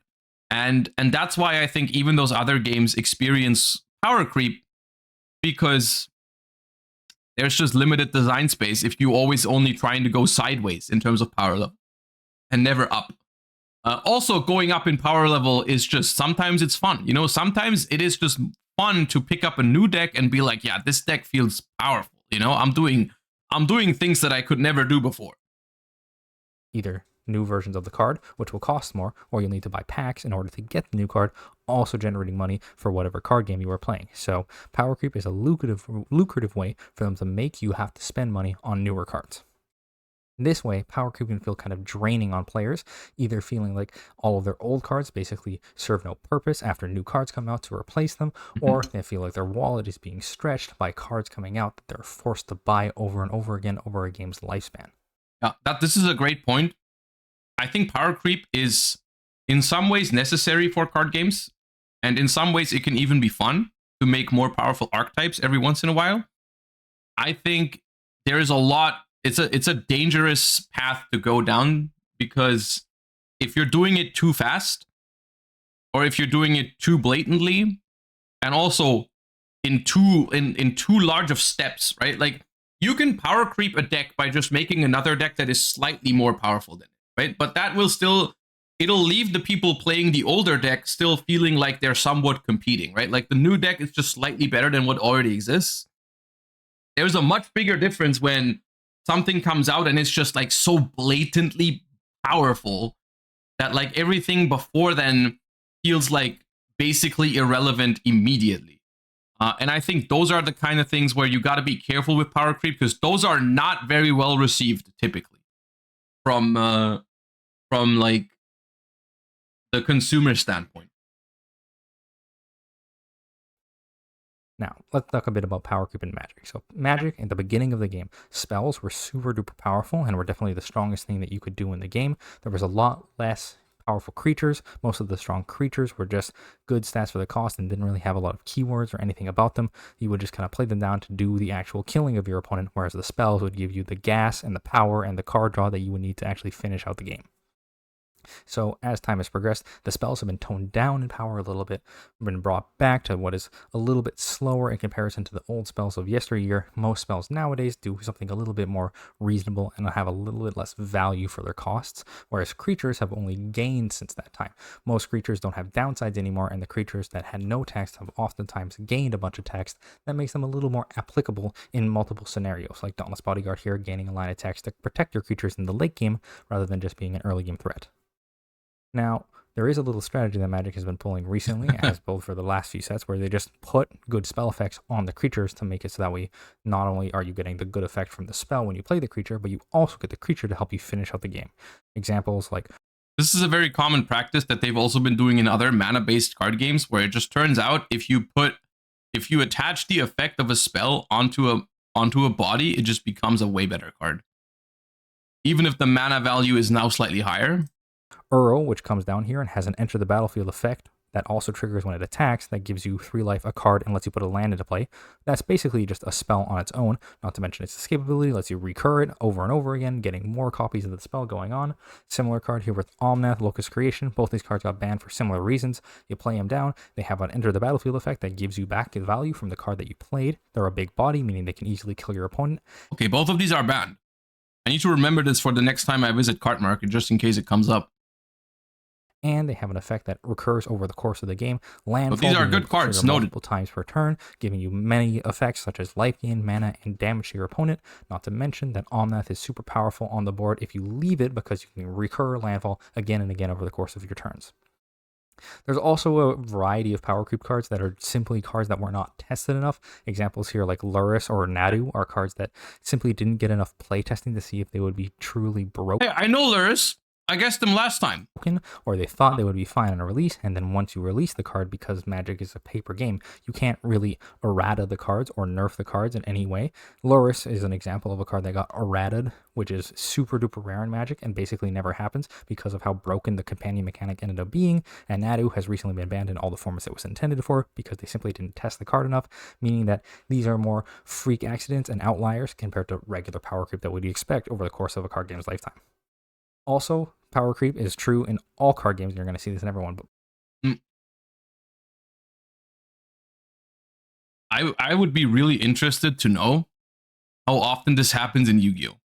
Like, we don't have the sort of communication to know this, but I would love to know if certain cards were intended to be this powerful, or if that was like more of an accident, right? Sometimes I think there's no way that they overlooked this, right? Like, for example, I don't know, Kashtira or Rysard, right? There's no way that they didn't know exactly how good that card was, right?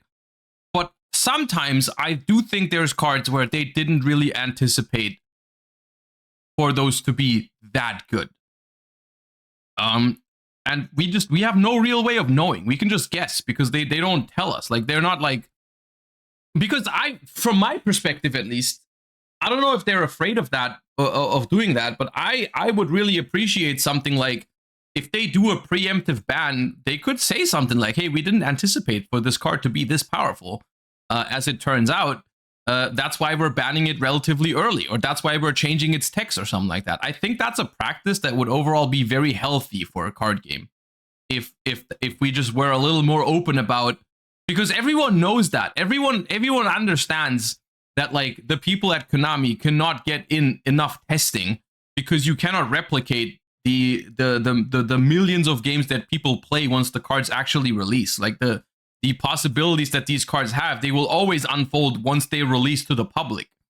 So I feel like it'd be an understandable thing to say, like, hey, we didn't think this card was going to be that good, so we're changing it or we're banning it. I personally would think that'd be an understandable thing to do. Push stats are the most obvious indicator of power creep happening in your game, and the most obvious thing that you can see is here on Shieldred, which is a 4/5 for 4 mana in black. Normally, flat black creatures in the olden days with push stats would have to have some sort of downside on them to make up for the fact that they have good stats and they cost low mana. However, Shieldred here has a huge upside of gaining life and dealing your opponent damage over the course of the game, not to mention that the body is huge and can easily kill your opponent in 1 to 2 swings with her ability in combination. So, Shieldred, great example of push power creep over the course of Magic's lifespan. Power creep in Yu-Gi-Oh! Is a bit different. Much like Magic, the spells in old Yu-Gi-Oh! Basically, they had a spell for absolutely everything. They were super broken, and the creatures in Yu-Gi-Oh! The best thing you could do in early days of Yu-Gi-Oh! Was just to summon whatever the biggest 4-star guy was and beat your opponent to death with it, because the spells were so good, it wasn't worth investing in anything larger. You would just play the biggest guy that you could possibly play for one normal summon and beat your opponent to death with it. Now, over the course of Yu-Gi-Oh!, more and more cards came out, starting here with Cyber Dragon, which were, creatures that you could summon that have a special summoning requirement built into them. So Cyber Dragon allowed you to summon from your hand if your opponent controls a monster and you control no monsters, which isn't such a large effect that it was impossible to do. However, you got a relatively large size body for basically no cost to your normal summon because you could special summon Cyber Dragon. Spells were also made very pushed still over the course of Yu-Gi-Oh! However, they were given archetype-specific requirements. So, for example, Sky Striker Mobilize Engage here. If you look at this card, it requires you to have no monsters in your main monster zones, and it also requires you to have 3 spells in your graveyard to activate both halves of its effect. Meaning that if you use Sky Striker Mobilize Engage, you will have to build your deck around the card, forcing you to play it in specific archetypes. This lets you still play with the powerful spell effects that you want to use, however, you have to also jump through a couple hoops to make it work in your deck. Now, because of the special summoning of monsters like Cyber Dragon and more examples that we see in the future, the only real gate to your deck, being the normal summon, has been removed from Yu-Gi-Oh!, meaning that you can basically summon as many guys as you want on your turn, as long as they only require special summons. So this leads to cards like Dark-Arm Dragon or the Dragon Rulers, which are super powerful cards that have somewhat of an archetype limiter, meaning that you have to either play dragons or darks in your deck to actually play them out for free. However, these cards are super powerful boss monsters that summon themselves for completely free, meaning they can slam down as early as turn 1, or whenever you end up drawing them, you can play this massive guy down that has a huge impact on the game, basically whenever you have them. Also, the extra deck is introduced over the course of Yu-Gi-Oh's lifespan, where usually it was just used for fusion monsters in the beginning of the game. Now it has cards like Synchros, XYZs, and it also has Link Summons, which are all different summoning mechanics that you can use from your extra deck. So if you have any guys in play, you can either use an archetype-specific summon to summon a specific archetype boss monster for your archetype, or you can summon a random generic guy that can have a powerful effect, like all these ones here, that only require specific monsters, not specific types of monsters or specific attributes of monsters. Just any 2 monsters can combine into these powerful effects. This is accurate. The main balancing factor, the main limiting in modern Yu-Gi-Oh! Is 2 things. We've got a whole lot of once per turn restrictions, and we've got a whole lot of locking. Because of Yu-Gi-Oh! Not having a mana system and Yu-Gi-Oh! Not having a rotation, you can essentially combine every single Yu-Gi-Oh! Card with other Yu-Gi-Oh! Cards, which leads to, and this is, I think that is why the things that are being complained about the most are usually things that are typically, they are lacking one of those 2 things. They're lacking a once per turn, or they're lacking an appropriate lock. That is always, it feels like almost it feels almost like a lazy solution to make anything powerful. Is like, yeah, we're just gonna make this card, which is a solid Yu-Gi-Oh! Card, and we're gonna make it broken by making it generic. Right? It's like, if Appaloosa needed wind monsters, it would have been still the same powerful Yu-Gi-Oh! Card that it was, but it would have just helped certain decks out more than others, probably only ones that weren't even meta to begin with.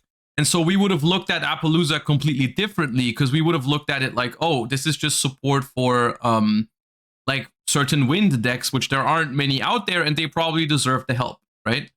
And yeah, some decks could have still made it, but like, it would never have been this omnipresent card that like just messes everyone up, right? And I think just this is where we just need to be careful with modern Yu-Gi-Oh! I think that is just what we've signed up for, essentially. By I mean, when I say we, I mean like the game's designers, right? Like, that's what you've signed up for by making the game so like non-rotating and like without mana, which is fine, like you can still make it a good game, but you need to be careful, because the restrictions, the game itself does not have many restrictions, so you got to make sure your cards have proper restrictions. And like, if you notice, most of the things that people complain about are actually due to lack of restrictions, right? All roads in Yu-Gi-Oh! Also lead to banning because Yu-Gi-Oh! Has no set rotation, meaning that if any of the special summoning mechanics or spell mechanics end up treading over the line in a specific archetype, they have no choice but to ban cards out from that archetype, which is why Yu-Gi-Oh! Out of all the card games has had as many tier 1 formats as it has, meaning that one deck is so much stronger than the other decks because archetypes are making it so that way decks are very specific and have very...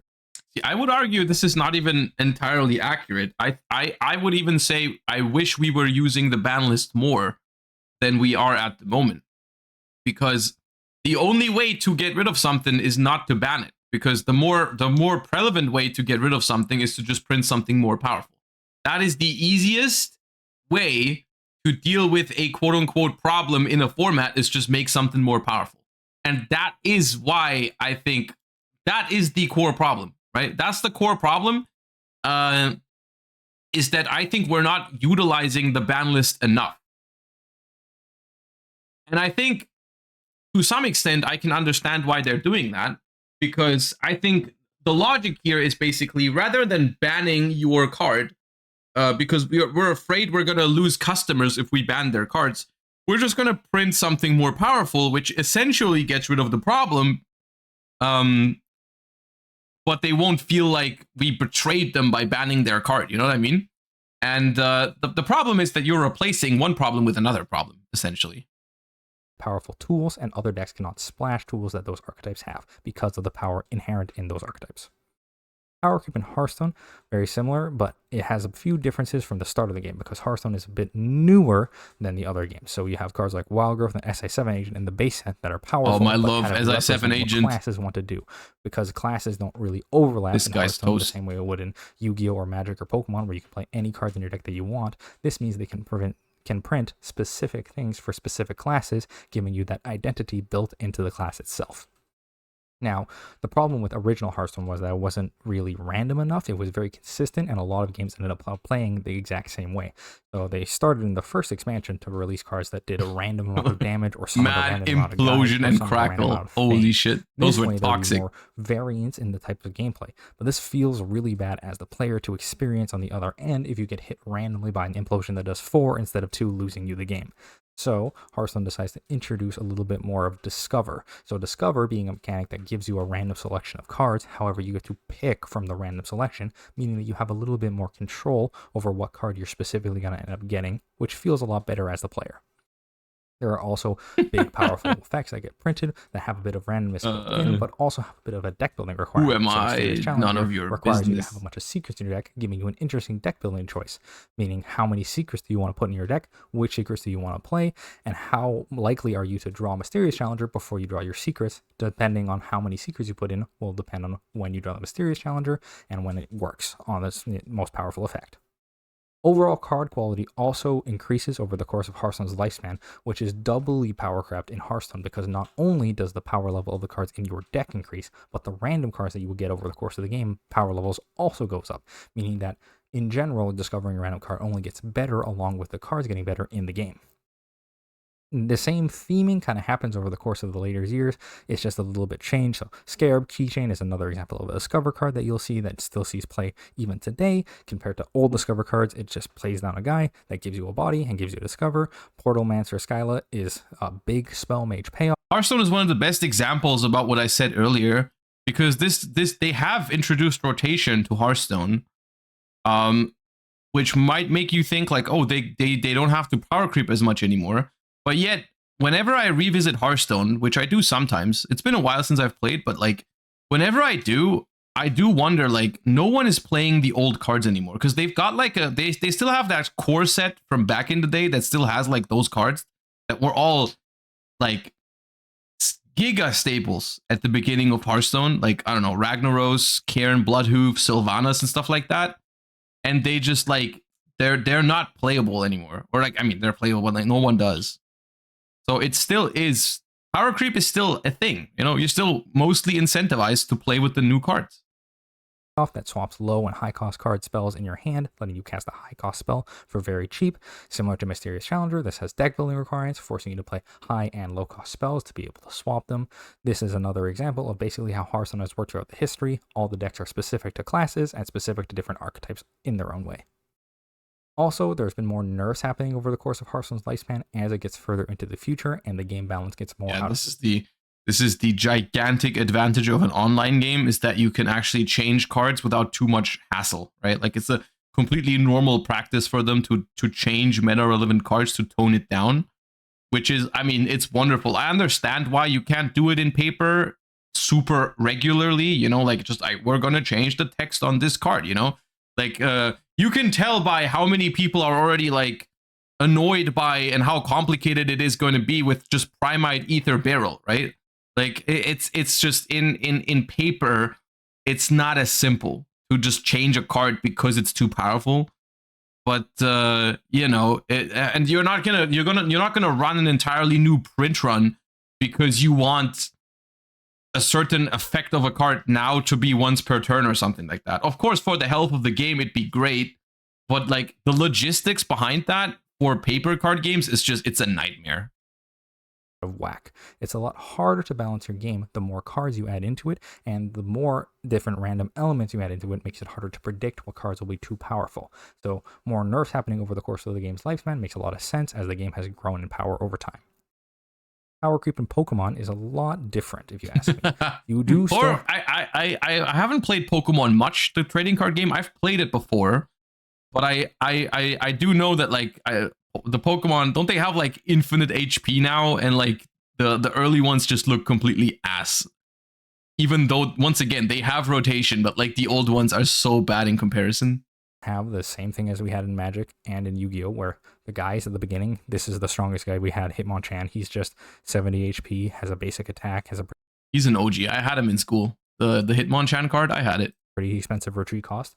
But the spells, or trainers as they're called, the Pokemon, are super powerful. Computer search, super good. You can discard 2 cards and then get any card you possibly could want in your entire deck. It's funny how that's a theme with most card games they've just shown, like Magic, Yu-Gi-Oh, and Pokemon, where the monsters or creatures or Pokemon itself were all super weak and basic, but the spell cards / trainers / whatever were all giga powerful because they just have like no concept of what's a powerful spell card and so on and so forth.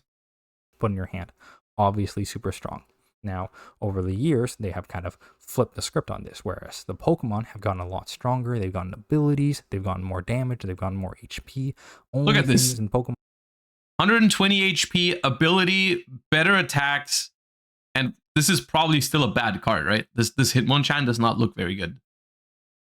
If this Pokemon is damaged, and even if it's knocked out, put 3 damage. Yeah, no, this card's not good. No way.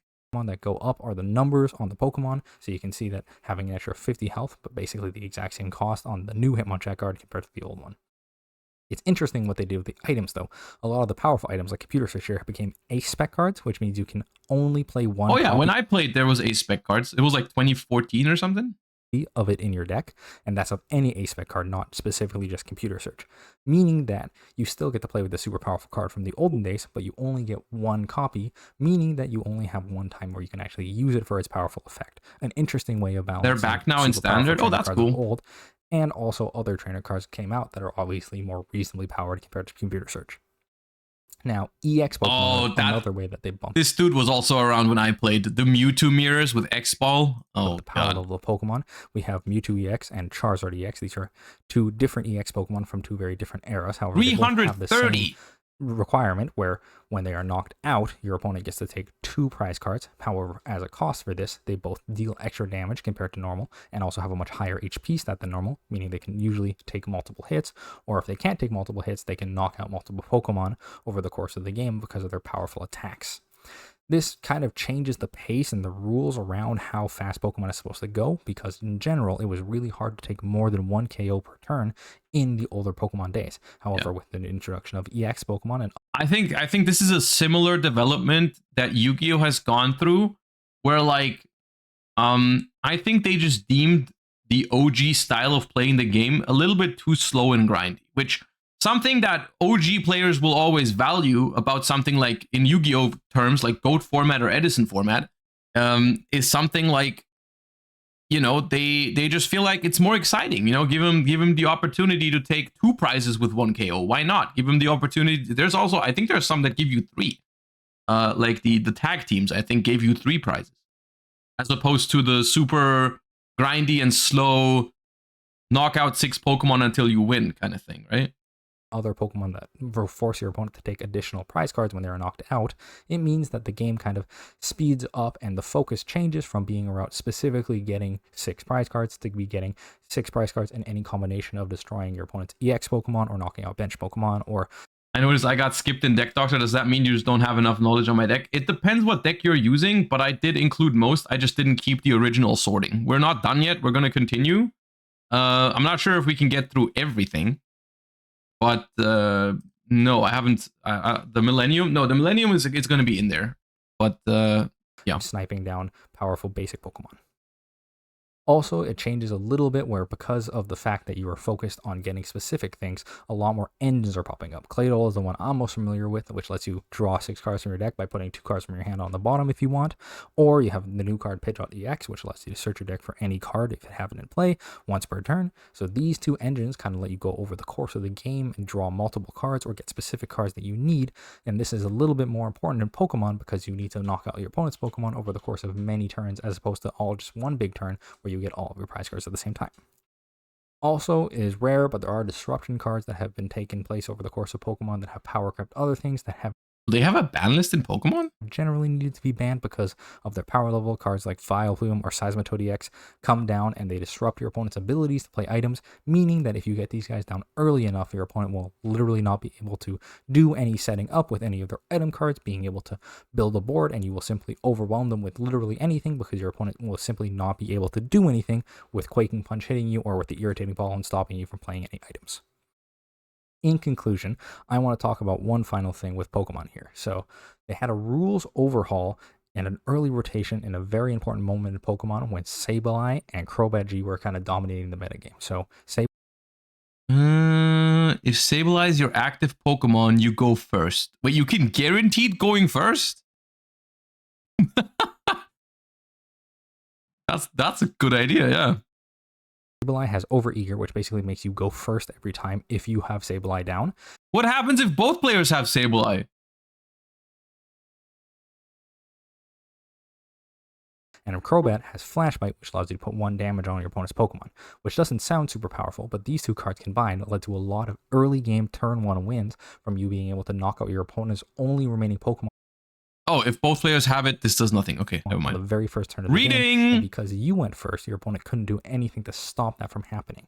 So Pokemon completely reworked the game and made it completely different so that way they could preserve the intent of the game to be going over the course of multiple turns. So they stopped you from being able to attack on the first turn.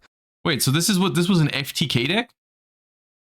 You guaranteed go first because of the Sableye, and then you just Crobat your opponent's Pokemon over and over?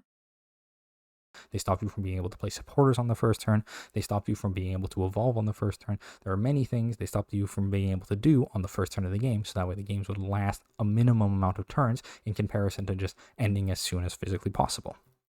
Speed and power have to be kept in check in card games, and I think this overhaul that Pokemon did is a really great example of why you need to keep it in check. If the game gets too fast, oftentimes you'll need to make large, massive changes to what happens to cards and gameplay in general to keep the game balanced. And this is what is super important about keeping in mind when you're seeing power creep happen. As long as your core game remains the same, power creep is okay. Once it pushes over that edge of speed and power, you got to rein it back.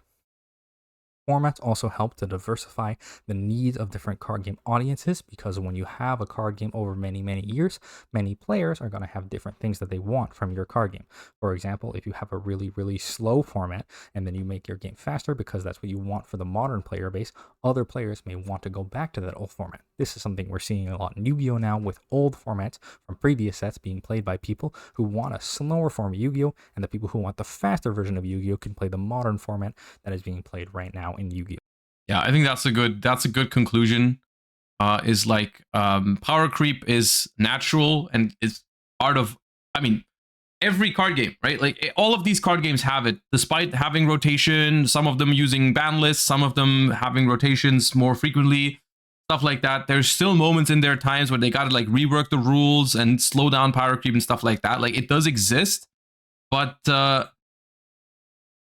for Yu-Gi-Oh specifically, of course, the complete absence of a rotation does amplify the issues with power creep, I would say.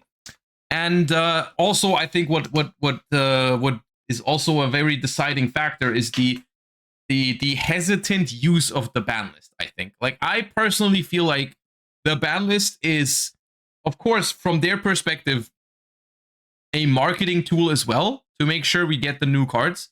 But from my perspective as a player and a consumer of the Yu-Gi-Oh trading card game, it should also be used more aggressively as a balancing tool, just to make the game healthier. And I think it can be both. But I do think it just tends to be just slightly late in terms of making certain changes. I don't think it's outrageous. Like, for example, we always assume like a deck comes out and it's incredibly powerful. And then we assume like, oh, that's just going to be around for 6 months or something before anything happens, or maybe even 9 months. And I'm wondering why that is. You know, why if something is so much more powerful than everything else, why can't it be toned down a little bit after 3 months? Because it's still going to be good after 3 months if they make a slight change to it.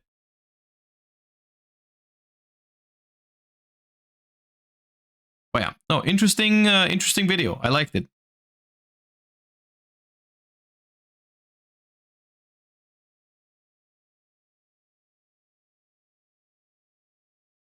All right.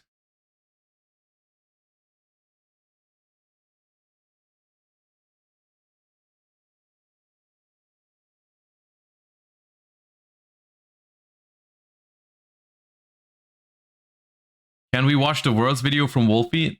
Dude, that's like 3 hours. No. We got to do more deck doctoring. We got more people submitting their decks.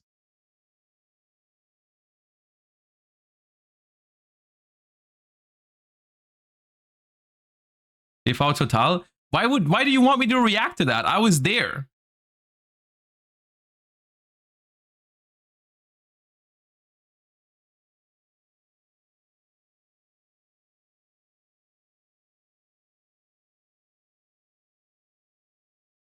Have you seen the Argo Star list that won some tournament in the OCG? No, I haven't. But you can send it if you want. It was probably just the locals though. The OCG consists mostly of locals, but all right.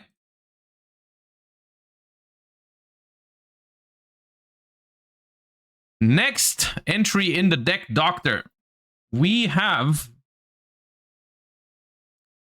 Chimera, Fiendsmith, Azamina, which already I'm already a fan just from the deck's title. Those are some archetypes that I like. This is a version of Chimera Azamina also using Fiendsmith. The new White Forest Azamina basically gives you the opportunity to go from the Chimera engine to the Azamina engine and vice versa. Fiendsmith also gives you materials for great plays. Okay, real quick. White Forest Azamina basically gives you the opportunity to go from Chimera to Azamina and vice versa. How do you go from Chimera into Azamina LZ?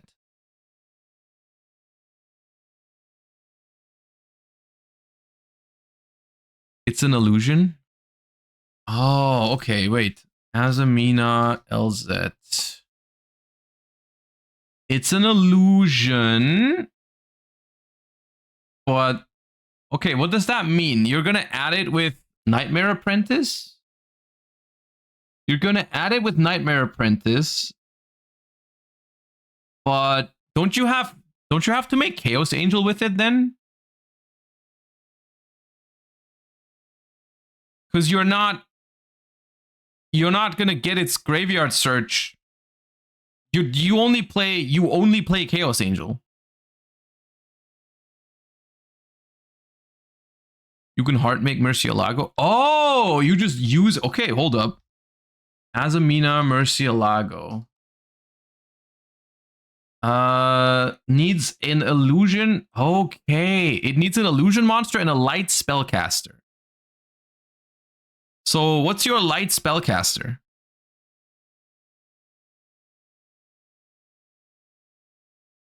Veiler? Nah, that doesn't count. Come on. You just made that up.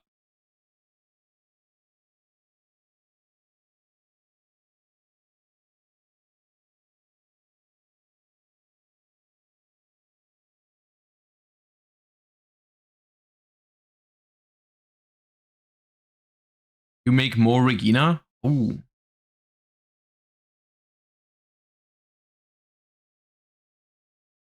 Oh.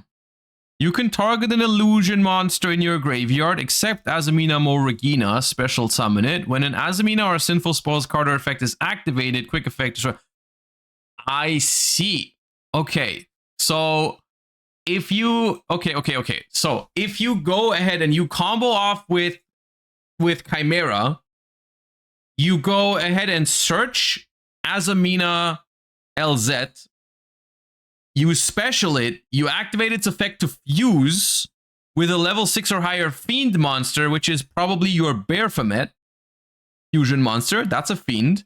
You make Azamina Mo Regina. That is going to revive the LZ to make a Light Dark Chaos Angel, and then you trigger the LZ's effect to add Wanted. Okay, now I got it. All right, cool. Other than that, it's just a relatively straightforward Fiendsmith Chimera deck, right? With an Azamina engine, which is fine, I suppose. 45 cards, not my favorite, but you do have a fair bit. That's one of the downsides. You have a fair bit of engine requirements in here. We got obviously the Lacrima, which isn't a great draw because we don't want to spend our normal summon on it. We got the Lurie, we got the Evil Heroes.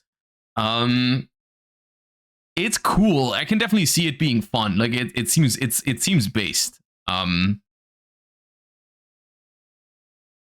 I also don't really know how to make it more consistent. The only way I would see to go down to 40 cards or closer to 40 cards would be to cut the Fiendsmith engine, which I'm not sure if that's a good idea.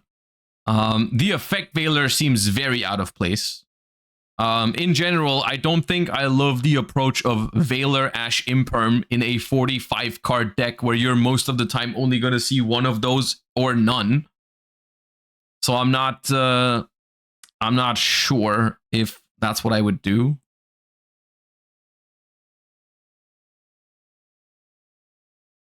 Why not remove Deception and the Azamina fusion spell and make it so Wanted search Diabels instead? Can Wanted search? No, Wanted search is a Diabellstar card, right? Not a Diabels. Yeah, add a Diabellstar monster. No, it cannot search the small LZ. This just screams like a blowout power spell kind of deck, right? This seems like the kind of deck where I would expect like Dark Ruler No More to out Detonator and Caesar and just pop off, you know, like that. This is the kind of deck where I would see those cards. Mold Charmy as well is phenomenal in Chimera because if you draw it, you can actually, in this deck, you can make Guardian Chimera with it, you can make Magnum with it, you can tribute it for Deception. Like if you have access to Fuvalos, this should be in here. But yeah, let me see what else they wrote. Your main starters are Gazelle or Apprentice or Wanted Diabellstar, and basically it's a combo strategy with the intention of ending on Desiree, Sylvia, Chimera, plus setup for Chaos Angel from the graveyard and a lot of layer interruption. My main concern is the non-engine to use. I can fit in around 15 to 18 depending on how many starters I want to play, and because the engine is strong with a lot of pushes, the deck is capable of breaking boards going second, but there are certain cards like Dweller that basically kill you if you don't open Imperm or Droplet, so that's why I chose them over other cards like Eclipse. Yeah, Eclipse is just not a great card anymore in general. If you are worried about Dweller, I think your best bet is Droplet and Imperm, even though the chances are it's not going to be enough. I think cutting Veiler and Ash is a good idea to max out on talents and also play Dark Ruler, I think. And if you want to get it closer to 40, I also don't think you need to main deck Cult by the Grave. But I also think Fuvalos is a great choice.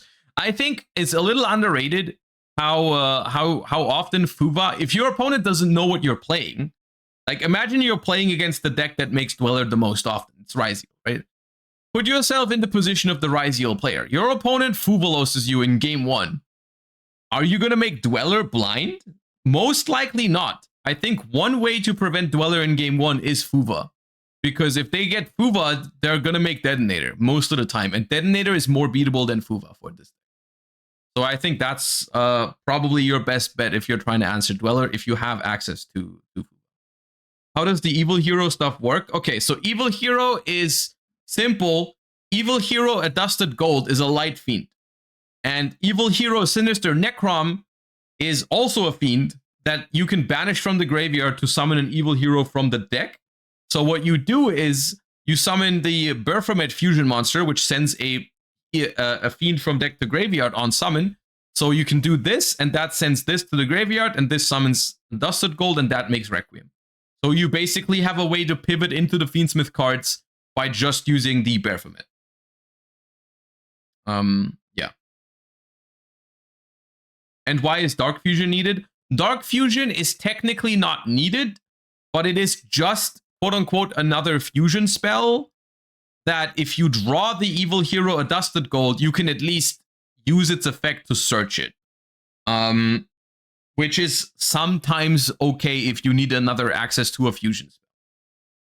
So, like, that's why. You don't have to play it, though. I've seen versions of Fiendsmith Chimera, even with the Evil Heroes, you don't have to play Dark Fusion. Imperm also doesn't stop Dweller. No, Imperm will not stop Dweller, but I still think Imperm is good enough to see play. But you could cut it if you want to go closer to 40.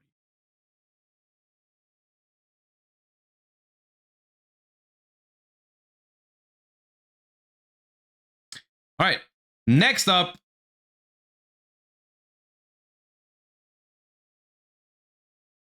Going to Orlando with this. Would maybe play Fuva, but I don't have them, and I'm not sure if they're main deck worthy in this deck anyway. 2 Perulia inside for Ryzeal and works well with side patterns with just 2 copies. Biggest concern is Malice, but this deck was built to beat Ryzeal Fiendsmith, which is the best deck. Okay, the bad news first is if you had Fuvalos, you would play this card. I think you would main deck Fuvalos in this deck because this deck can discard it for furniture. A few things. I kind of like this deck. It looks very fun, and it actually does look pretty strong.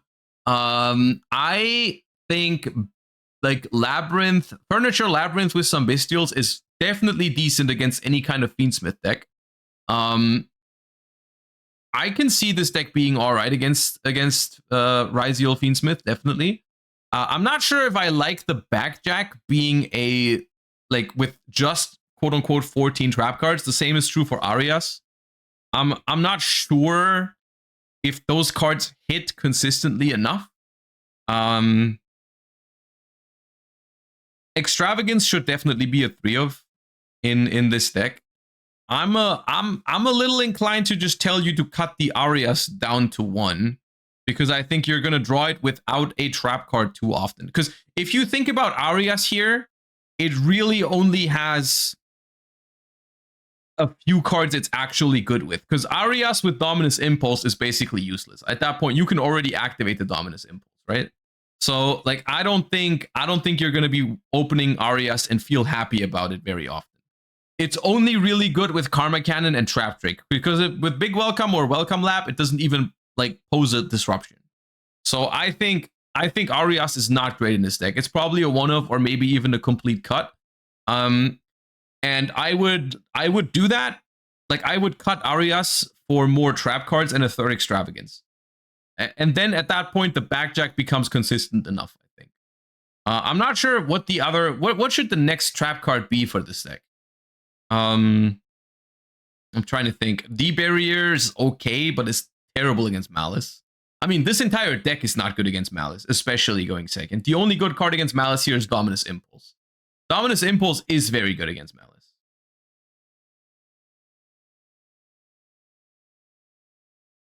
Equation Cannon is possible. However, with Equation Cannon, you'd have to cut the Extravagance, which I think Extravagance is very vital right now. Card advantage is very important right now. So I think you shouldn't cut the Extravagance. I would suggest something like maybe Black Goat is fine. It's like not the biggest impact, but if you can discard it for a furniture, it can actually be a disruption as well. So like maybe maybe you cut the 3 Arias for 3 Extravagance, the 3rd Extravagance, and 2 Black Goat Laughs. I could see that. Ice Dragon's Prison can also be okay, yeah. Yeah. That's in an ideal world, you would probably cut the Arias and 1 other card for 3 Fuvas and the 3rd Extravagance. If you can somehow find access to the Fuvas, that's what I would do. And then I would highly suggest you focus your entire side deck on Malice. In this deck, I think it would even be like possible to also play Chaos Hunter. Like Phantasme is very good against Malice. Lancia is obviously very good against Malice. Nibiru is also good against Malice. So I honestly don't think it would be unheard of to also play Chaos Hunter over like the Charmies and the Rollback. I don't know what the Rollback is here for, to be honest. It seems like a weird side deck card. There's no way you don't play 2 Sanctum in this. You would play 2 Sanctum. Yeah, you would play 2 Sanctum, 3 Lancias. Yeah. Probably, side deck, probably 3 Phantasme, 3 Lancia, 2 Sanctums. That's 8. 3 Nibiru. That'd be 11. Sure, side deck the strikes. That'd be 14. And I think side deck like a Cult by the Grave for going first would be my number 15 here. Yeah. How good is Simul Archfiend in this deck? Simul Archfiend is fine, but I'm not a huge fan of it overall. Like in general, I just think that it's too easy for Malice to play around it with certain hands. Nibiru could be main deck. Nibiru could be main deck. Nibiru is not bad here.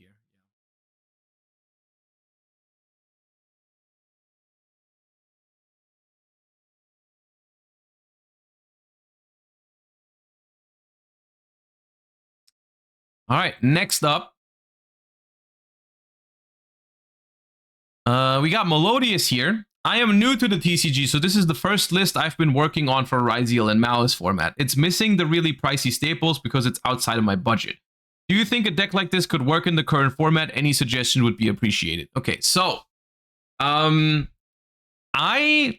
think Melodious, while not a top tier deck by any means, can work.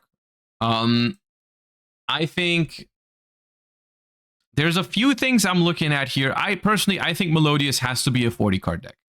No matter what you do, this deck is going to have to be 40 cards because you are going to have to maximize your chances of seeing Ostinato, First Movement Solo, or Refrain. The deck just has, those are the best 9 cards in this deck by far, and there is no replacement for it. Small World arguably is playable in this deck, but it's no replacement to drawing Ostinato or First Movement Solo. I also don't see the use of playing Elegy right now. Elegy is the one that protects your stuff from being destroyed by card effects. You don't need that. Because there isn't much right now that destroys anything anyways. The only thing that destroys stuff left and right is Detonator, but against Detonator, Aria does the same job, and it's actually a level 4 that you can normal summon, and you're going to play this anyway. So I think cut the Elegy for sure. I also feel like this deck should be on some amount of card draw. Like, Talents is probably not a 3-of here because it's not a play on its own. But I do think Talents should be in here somewhere. Just so you can draw more cards. In general, I don't actually mind the approach here to play heavy hand traps. Like, with this deck, you're basically trying to prevent the duo drive from resolving as best as you can. Because this deck, surprisingly, actually has a decent ability to play through Detonator. It requires multiple cards, but it's possible. If you resolve First Movement Solo and Special Aria, their Detonator will not do anything for the rest of the game. As long as you can play next to the Aria, you're fine. So I think First Movement Solo is your way to beat Detonator. Depending on your budget, I don't know how expensive the card is at the moment. Let me actually check. Let me actually check before I suggest like a 50 euro card or something like that. How expensive is Dominus Purge? Okay, it's definitely not cheap. I don't know if $20 is outside of your budget. If it isn't outside of your budget, I would play Dominus Purge in this deck. It's very good. But if you don't have it, that's fine too. If you do have access to Dominus Purge, what it would allow you to do is it would allow you to cut down some of these 3-ofs that are all not great and once per turn, like Ghost Ogre and Ghost Mourner are fine cards, but I would suggest going down to like maximum 1 Mourner and like 2 to 3 Ghost Ogres. And other than that, there isn't really much that Melodious can do, unfortunately. I don't think you need 4 of these just special summon thingies, Canon and Sonata. I think 3 total is fine. Either 2-in-1 or 3-0. So that is 1 step closer to 40. If we cut one of those, cut one of those. The small worlds. I wouldn't play 3 small worlds. 1 or 2, if you want a little bit of extra consistency, is fine. I think Called by the Grave is also really important in this deck because you need to stop Ash Blossom on Ostinato. So yeah, those are my suggestions. Try to fit Called by and Talents. If you have access to, fit Dominus Purge. Cut down Elegy, cut one of these 4. Cut down on some amount of small worlds and Ghost Mourners and maybe a Ghost Ogre and make it 40. Why no Pros? Oh yeah. Oh yeah, there's no Pros. Yeah, you play Prosperity for sure. You play Prosperity. Absolutely. That needs to be here. What is Melodious's game plan into Fuvalos outside of negating it? Yes. Negating it. The game plan is not great. I suppose we can take a look at the side. Oh, there's some stuff in the side deck. Okay.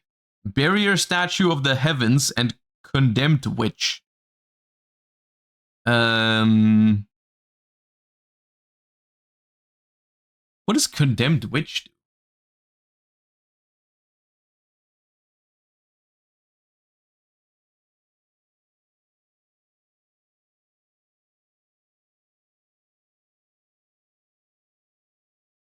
When this card's normal summoned, add a Forbidden Quick Play from your deck to your hand. During your opponent's main phase, tribute this card, special summon level 4 fairy from your deck.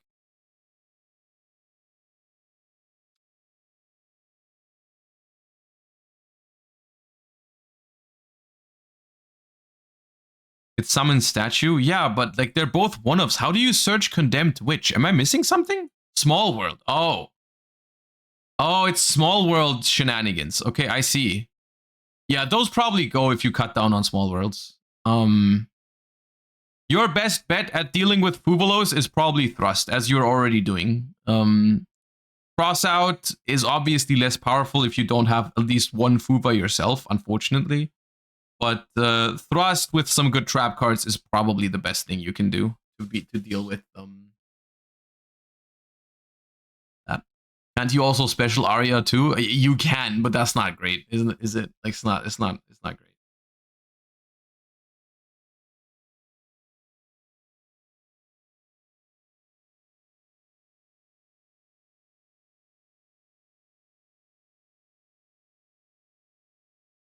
But as to answer your question, I think this deck is a rogue deck, but it can compete if played properly. And you're gonna be fighting an uphill battle with this kind of deck, but it's not impossible. It's gonna take a lot of practice though, because Melodious is not the easiest deck to pilot. At least I feel like that. I feel like the deck's rather difficult. Okay, next up we have a deck that I won't be able to offer that much input on, but I still wanted to show it off because it looked kind of cool. We've got an attempt here at Materiactor, Bestial Tenpai. Materiactors are actually way better than people give them credit for. All of them being level 3 dragons and their rank 3 being generic makes them a great pairing with Tenpai and makes Hydra your best normal summon. The ratios on hand traps is weird considering that the deck has a built-in prosperity and can add Xyz materials back to the hand during the opponent's turn. The end board can vary depending on hand trap on hand, but it's usually Exert for adding hand traps from your materials to the hand plus a non-target bounce. Exert. Which one is Exert?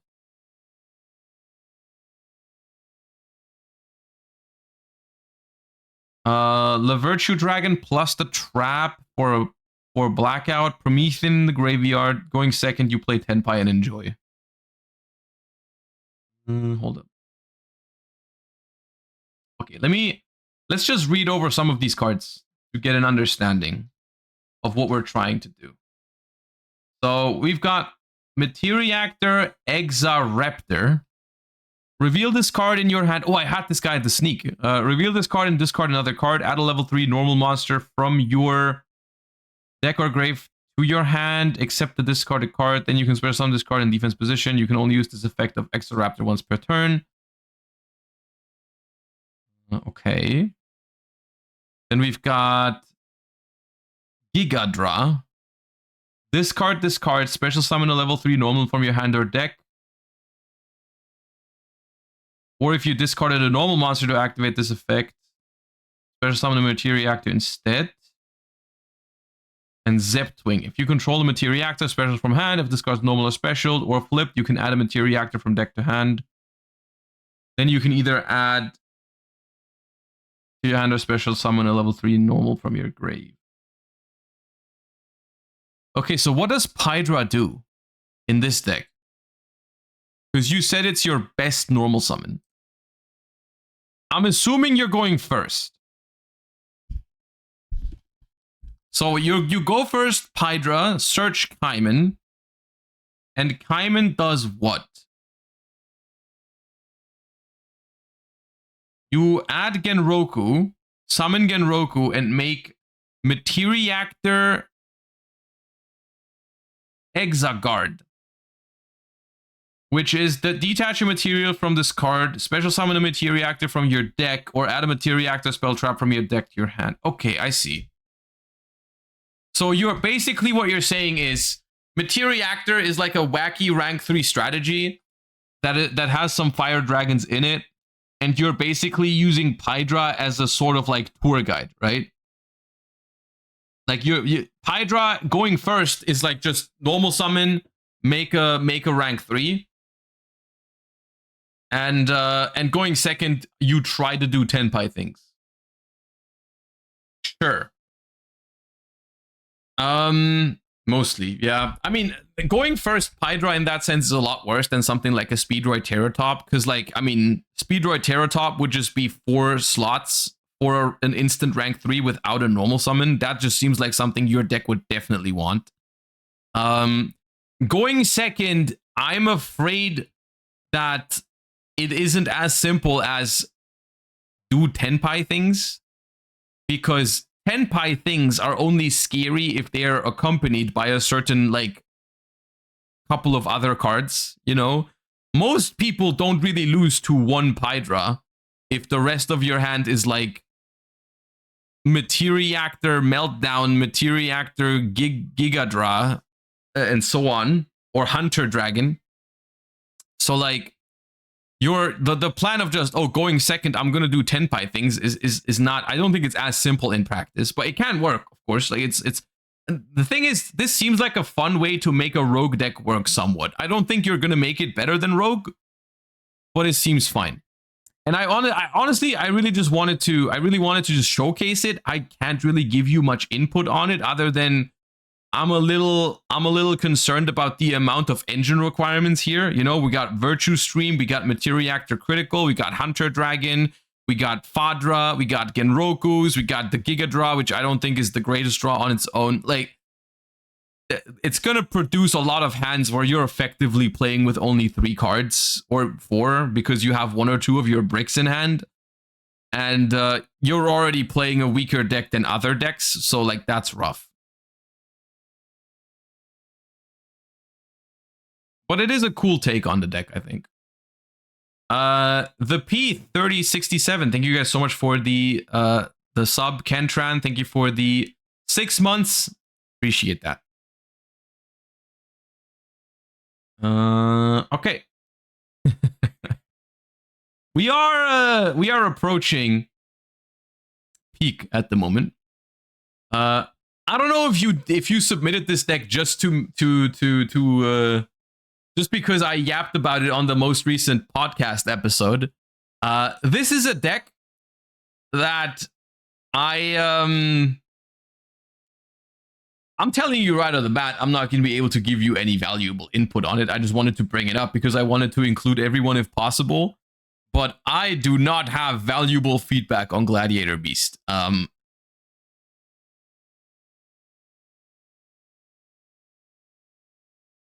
Yeah, it's actually a cool deck. See, maybe it is. Maybe it is. Genuinely, maybe the new way to play Gladiator Beast is fun. It might be. The problem that I have, and that is, once again, that is me being a Yugi boomer. There are certain archetypes that I just have problems enjoying these days if they just work so differently than what I'm used to. Like, I just hate the idea of playing a Gladiator Beast combo deck. Even if maybe it is fun. Maybe it is fun, and maybe I would love it if it just had different name and new artworks. If it came out as a completely new deck, maybe I'd be interested in it. But the fact that they're turning my beloved Gladiator Beasts from back in the day into a combo deck, something about, like, it just doesn't sit right with me. They also didn't leave much context for this. They only said, I'm not playing Charmies because of budget, and I'm not playing Lordly Load because of Droll and Detonator. That's all they said, which is two very reasonable things to say, you know? I mean, okay, just from the overall concept of the deck, all right, it seems fine. You've got 15 non-engine plus Called by the Grave, which is decent. You've got, okay, one thing that I find weird is why is it 3 Primite Roar and 2 Unexpected Die? Is Primite Roar better than Unexpected Die? Because don't they both require an empty board?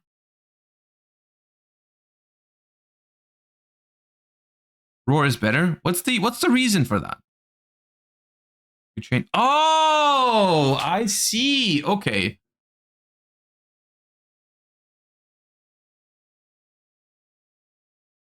Read Roar? I know what Roar does. What is that supposed to mean? Is it because of the graveyard effect? I mean, that's relevant, yeah. But like, I'm thinking there's also probably scenarios where you can chain Primate Roar to something, right? Because for example, doesn't Test Bear shuffle the monster for cost? So then you have an empty board for a moment and you can chain Primate Roar? Because that's what Blue Eyes does. When Primite Blue Eyes combos, they use Roar later on in the turn when they have a open board for a moment. Okay, I see. Okay, that makes sense. Yeah.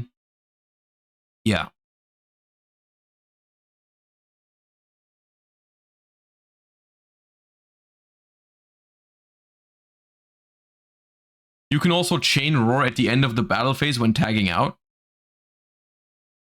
Yeah, I'm still not convinced that the end of battle phase stuff really matters for this deck.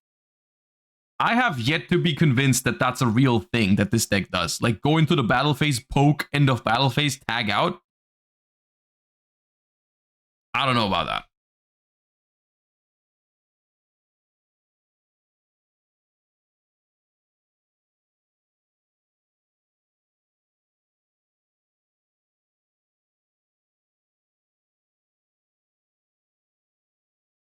This deck is pretty fun and grindy. Any thoughts on non-engine? What do you think of main decking Shifter right now? Also, I sometimes have problems with not having access to darks after Purge.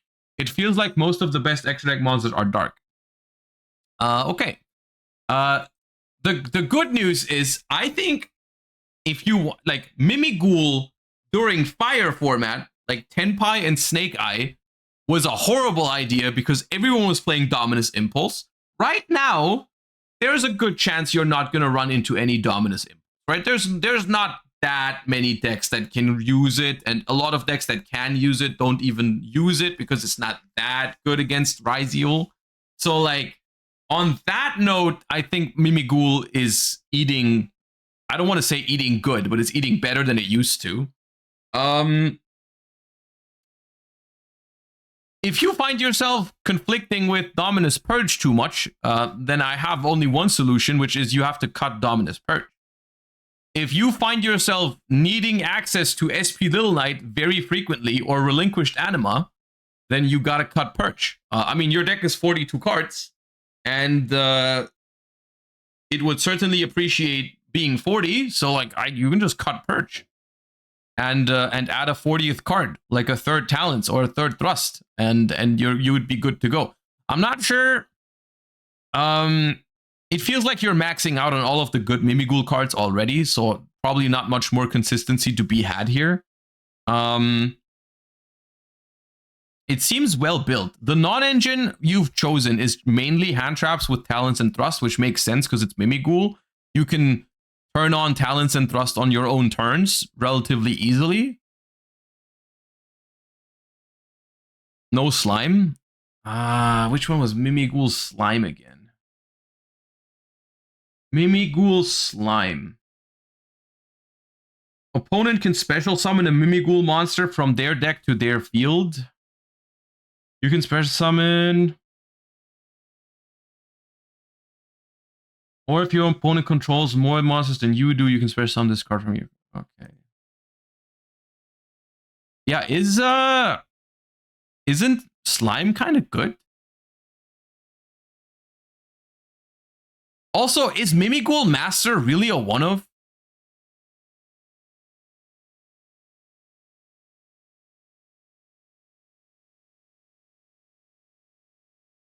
Yes, it is. Okay. Are you sure you summon it with the Exceed? I mean, yeah, but only if you get to play. That's what I'm worried about. Maybe the deck is consistent enough. Maybe it doesn't need it. It's just like I'm reading it and I'm like, it's gotta be a good starter, right? If this card is normal or special, you can add a Mimighoul monster from your deck to your hand.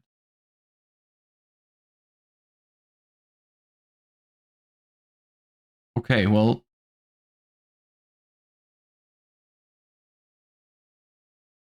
Yeah, my suggestion is take out 3 Dominus Purge. Maybe play a third Bestial. Like a second Druid Worm or something. And I think you're good to go. It looks really solid. Or maybe play a Slime.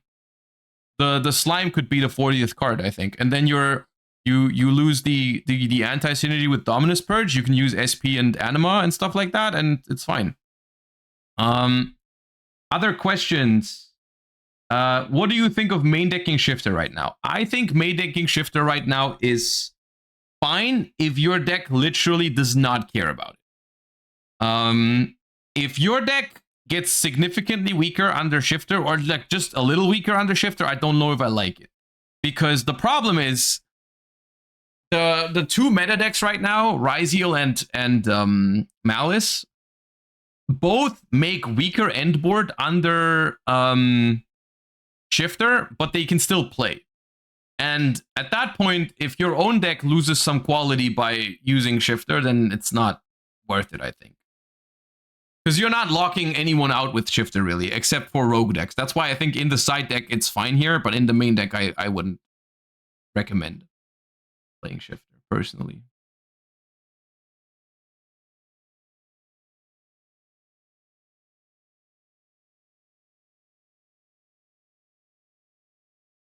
All right.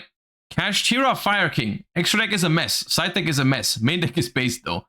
I love Fire King, and this is my cope at the moment after the original ban. I need tips how to make it less top-heavy. Too many high-level guys and Link 3+. And more streamlined. Other tips to make Fire King work. Okay. That Tally-Ho Springans?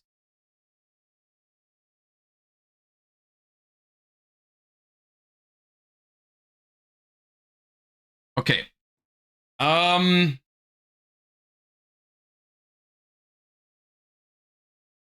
personally think that Fire King is in a rough spot right now for a couple of reasons, namely Dweller and Detonator being big problems. I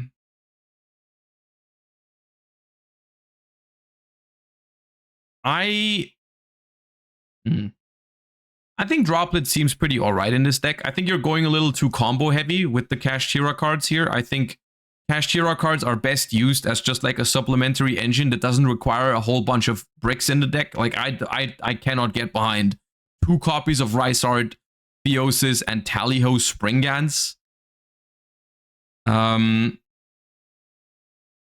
That just seems like too much investment. Also, the Therion, you're main decking the Fire Therion. I think that's just a little bit too much. I think Fire King plays best a little more like lower to the ground, like multiple copies of Skyburn, multiple copies of Garunix. But like, you can play the Kashtira cards in it. I think those are fine. I would cut them down a little bit to have some more room for actual non-engine. And I would cut the engine requirements for the Kashtira cards. I could see running 1 Rysart just because it's a fire monster, so that you have a fire to pop with Island or Volcanics if you open Fenrir. That could be fine, but I wouldn't go more than that. I would not do more than that. I also think you can easily play 3 Ponyx for consistency. I do like playing more copies of Island and Sanctuary always. Just lean more into the Fire King package. Maybe play some outs to Dweller, specifically in the side deck. That's Springan Sargass? Okay, well, either way. I don't think it should be here. I think the Garunix is fine in the main deck. I think if you're playing pure Fire King, you should play at least 2 copies of the big Garunix, because otherwise your deck is too weak if it gets banished. It's like the most important card in the deck.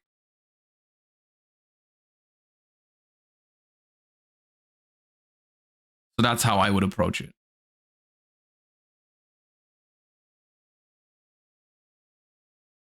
All right, and there you go. Here's your Millennium deck. I will say, I'll give you a really wacky idea that I've had at some point. I haven't actually brought it to a tournament yet. And it does involve Millennium cards. Not Exodia, though.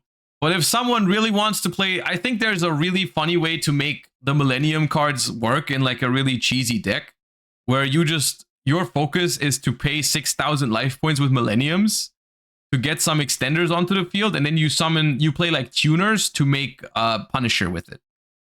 Because you're going to have like 2,000 life points, and you're going to make Punisher, which I think is a really funny concept. But I don't know if you can make it work. It's just an idea. It has nothing to do with this deck in particular. Okay, so once again, towards the end here, I'm including a couple of decks simply because I don't want to skip anybody who submitted their decks.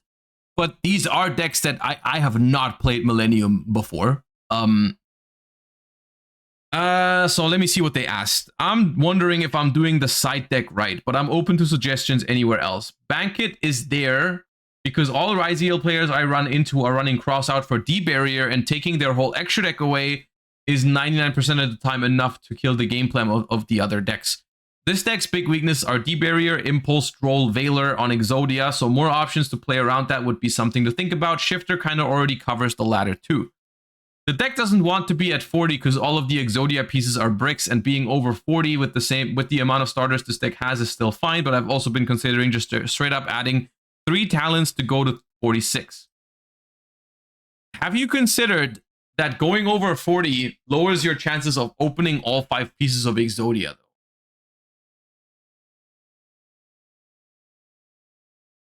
Have you thought about that?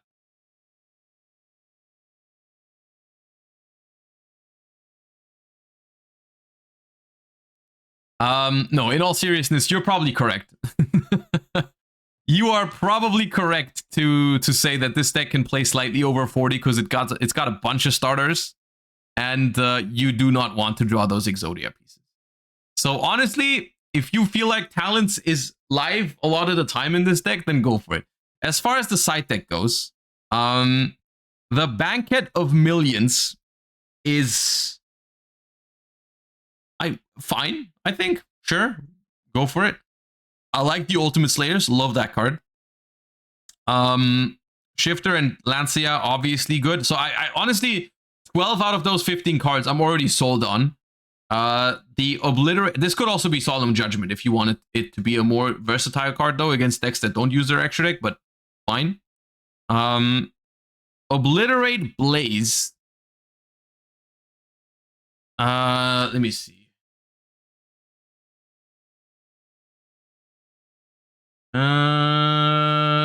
One level 10 or higher monster on the field with Exodia in its original name gains these effects.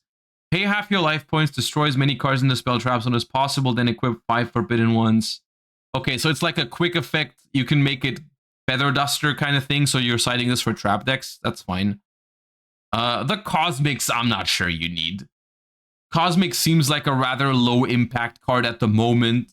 There isn't many decks that are there aren't many decks weak to Cosmic running around right now, so I think the Cosmics are slots that you can have for your own disposal. Essentially, you know, you could also keep the Banquet in there and cut the Cosmics for Solemn Judgments or something like that. So that seems fine by me.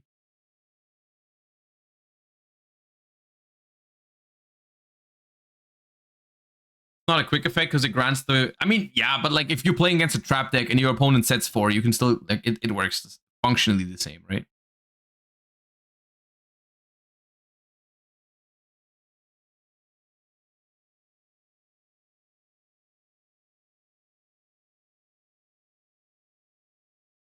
All right.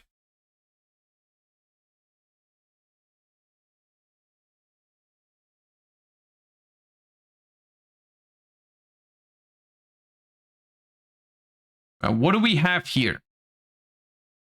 Oh, I see some based vanillas. I see some based vanillas. Behold, Primite Fiend Link. It plays really fun, but I've been struggling with the extra deck and the side deck. Everything in the extra deck comes up, even double Link Spider. Yet I feel like there are other cards I would want to run or would fit better. This is for like semi-competitive where I mostly plan on doing locals and the odd regionals. So a bit of jank is acceptable, but obviously I still want to do well. The Harpy package started as a meme, but is actually kind of busted when you know you are going first and can side in 3 thrust and you already have so many ways to summon Harpy Lady. Okay. You're playing Harpy Lady as your vanilla with Harpy's Feather Storm for thrust. That is so funny.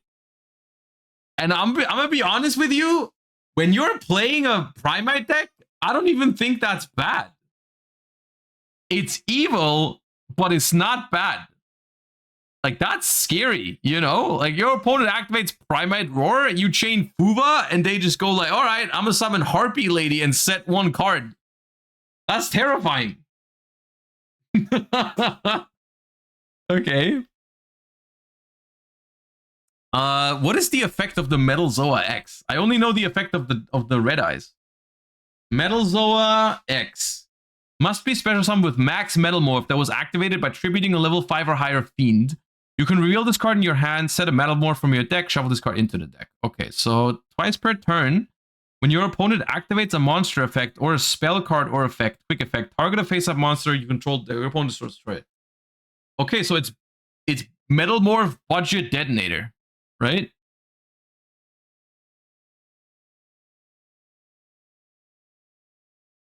It's basically, yeah, it's a mini detonator.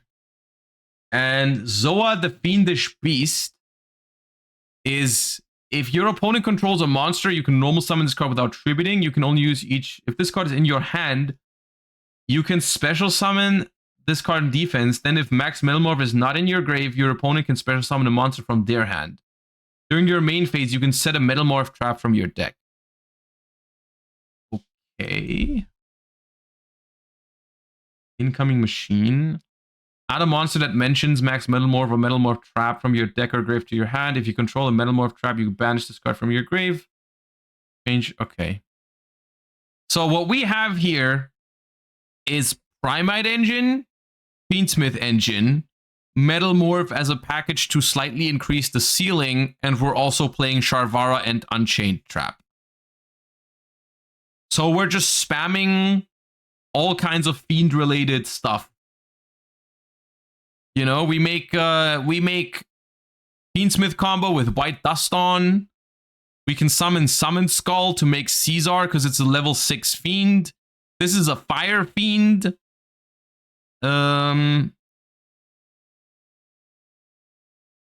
Okay.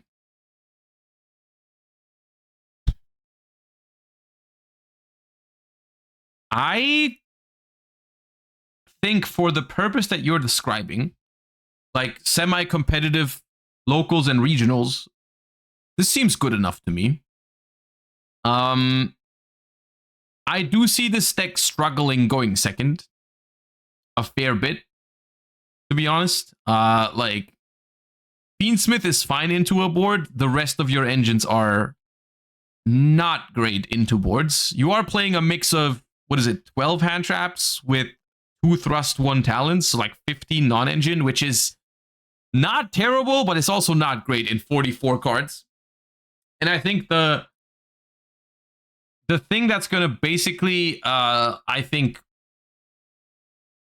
be the main problem of this deck is the amount of just raw bricks that you're playing, right? Like, you're going to draw Fiendsmith in Paradise, every one of your engines has like unusable one-ofs that are not great to draw, right? Like your Summon Skull, Dokurio Yaiba, White Dust on, Fabled Lurie is at least a play, but it's not great. Sharvara, Primite Drill Beam without a vanilla or Primite card, Abominable Chamber of the Unchained, Fiendsmith in Paradise, Max Metalmorph. Like, it's actually a shame because these engines, I mean, outside of the Fiendsmith engine, that one's very powerful, but like the Metalmorph engine and the Primite engine, they're really, really cool and mid-rangey and fun.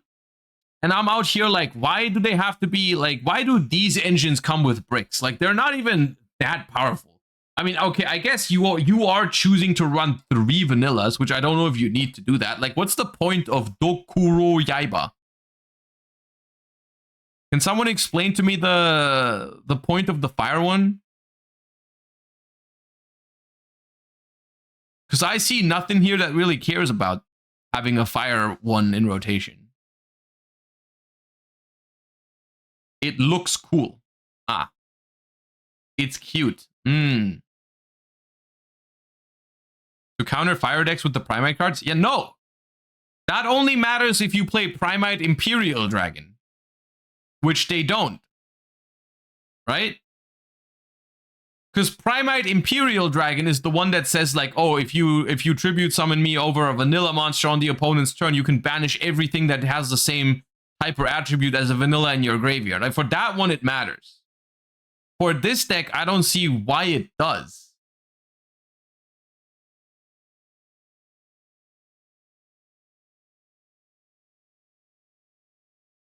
Because they don't play any rank 3s. Nothing fire related. Yeah, I don't know.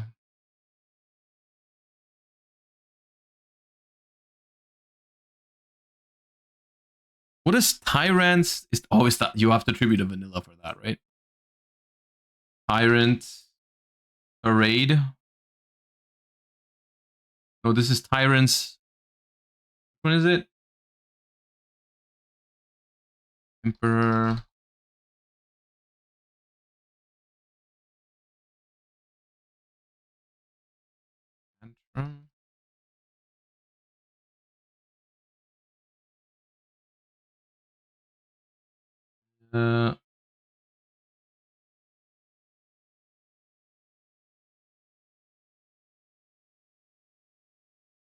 It's Tyrant Throws. Activate by tributing 2 normal monsters, except tokens. Neither player can normal or special summon effect monsters.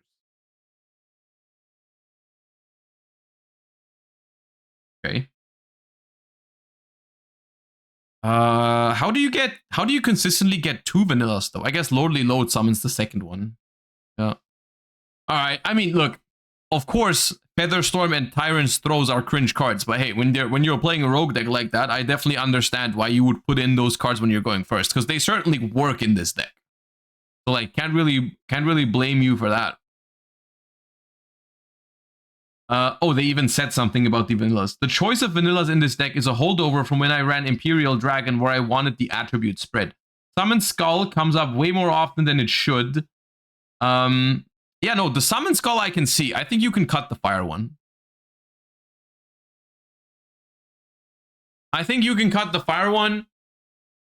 And I'm a pretty big fan of the other Unchained Trap. I just think it plays nice. But I guess your plan is to link off the Unchained card into Abawa Q, which is kind of cool. This deck just looks fun, man. I just like it. I don't know exactly how I would improve it. I would have to play it for that. But it's it just seems fun. I like it. I like it.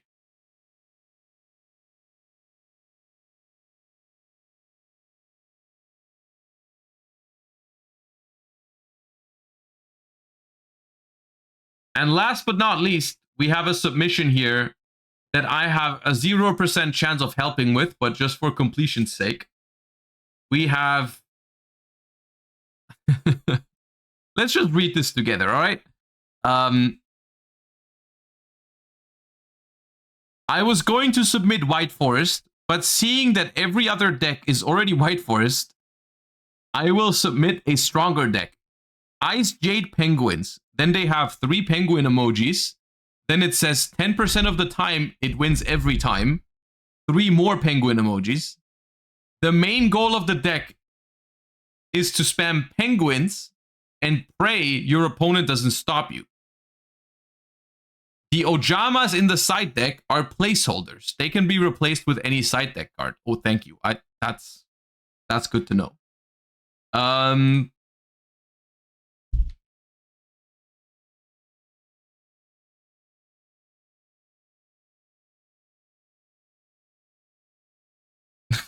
This deck looks so funny, man. It's funny. Sometimes I wish that stuff like this was actually playable. It looks so funny. Penguin sword. Like, okay, is there? I don't know. Is there someone here who actually plays penguins? Is playing penguin soldier actually the move? Try it in Master Duel. We could eventually try it in Master Duel. We don't have time for it today, but like we could. Is all of this in Master Duel except for Dominus Impulse? Is this deck completely available, or is something missing? Oh, Toad is missing, I guess.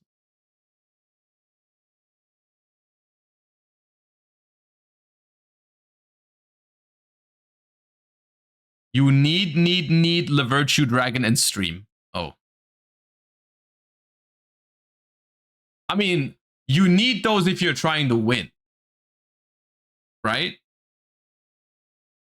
Which, I'm not sure if that would be my goal if I log into Master Duel and queue the Penguin deck. You consider that.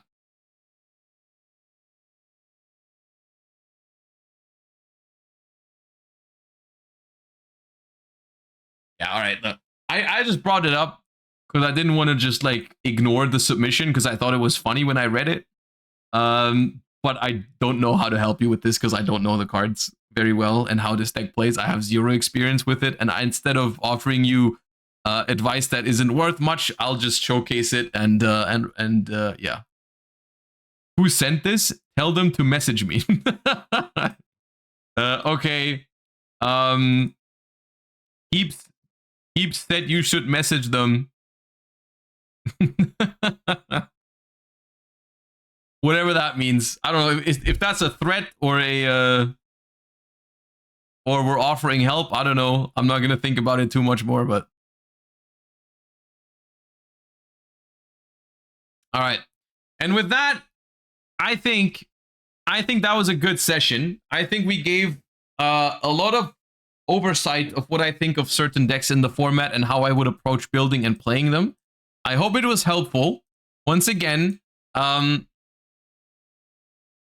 we are going to keep doing these also for Master Duel at some point, because I do want to take a look at what you guys are cooking in Master Duel as well. I just figured for this time around, it was it made sense to do TCG because we have 2 YCSs coming up in NA and Europe. I hope it was helpful. I hope your decks made it into it. We do get a lot of submissions and we do get a lot of duplicates as well. So we're gonna have to make some concessions here and there. Yeah, no one submitted Goblin Bikers. What a shame. What an absolute shame. Appreciate the 16 months, Skippo and Agoraphobic. Thank you for the 9. Appreciate that. Yeah, with that, I'm looking at the clock and it's already too late to do anything else. So I think we're gonna call it a day here. I will see you guys on Saturday for the YCS Orlando watch party. I hope you enjoyed the stream today. Hope it was helpful. And I will see you guys on Saturday. Thank you for watching.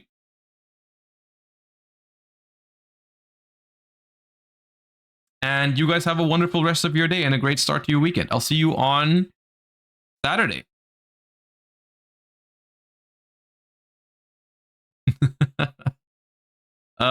Yeah, I'm sorry. Not everyone made it in. I thought I put everybody in. But I hope at least the type of deck you submitted was covered.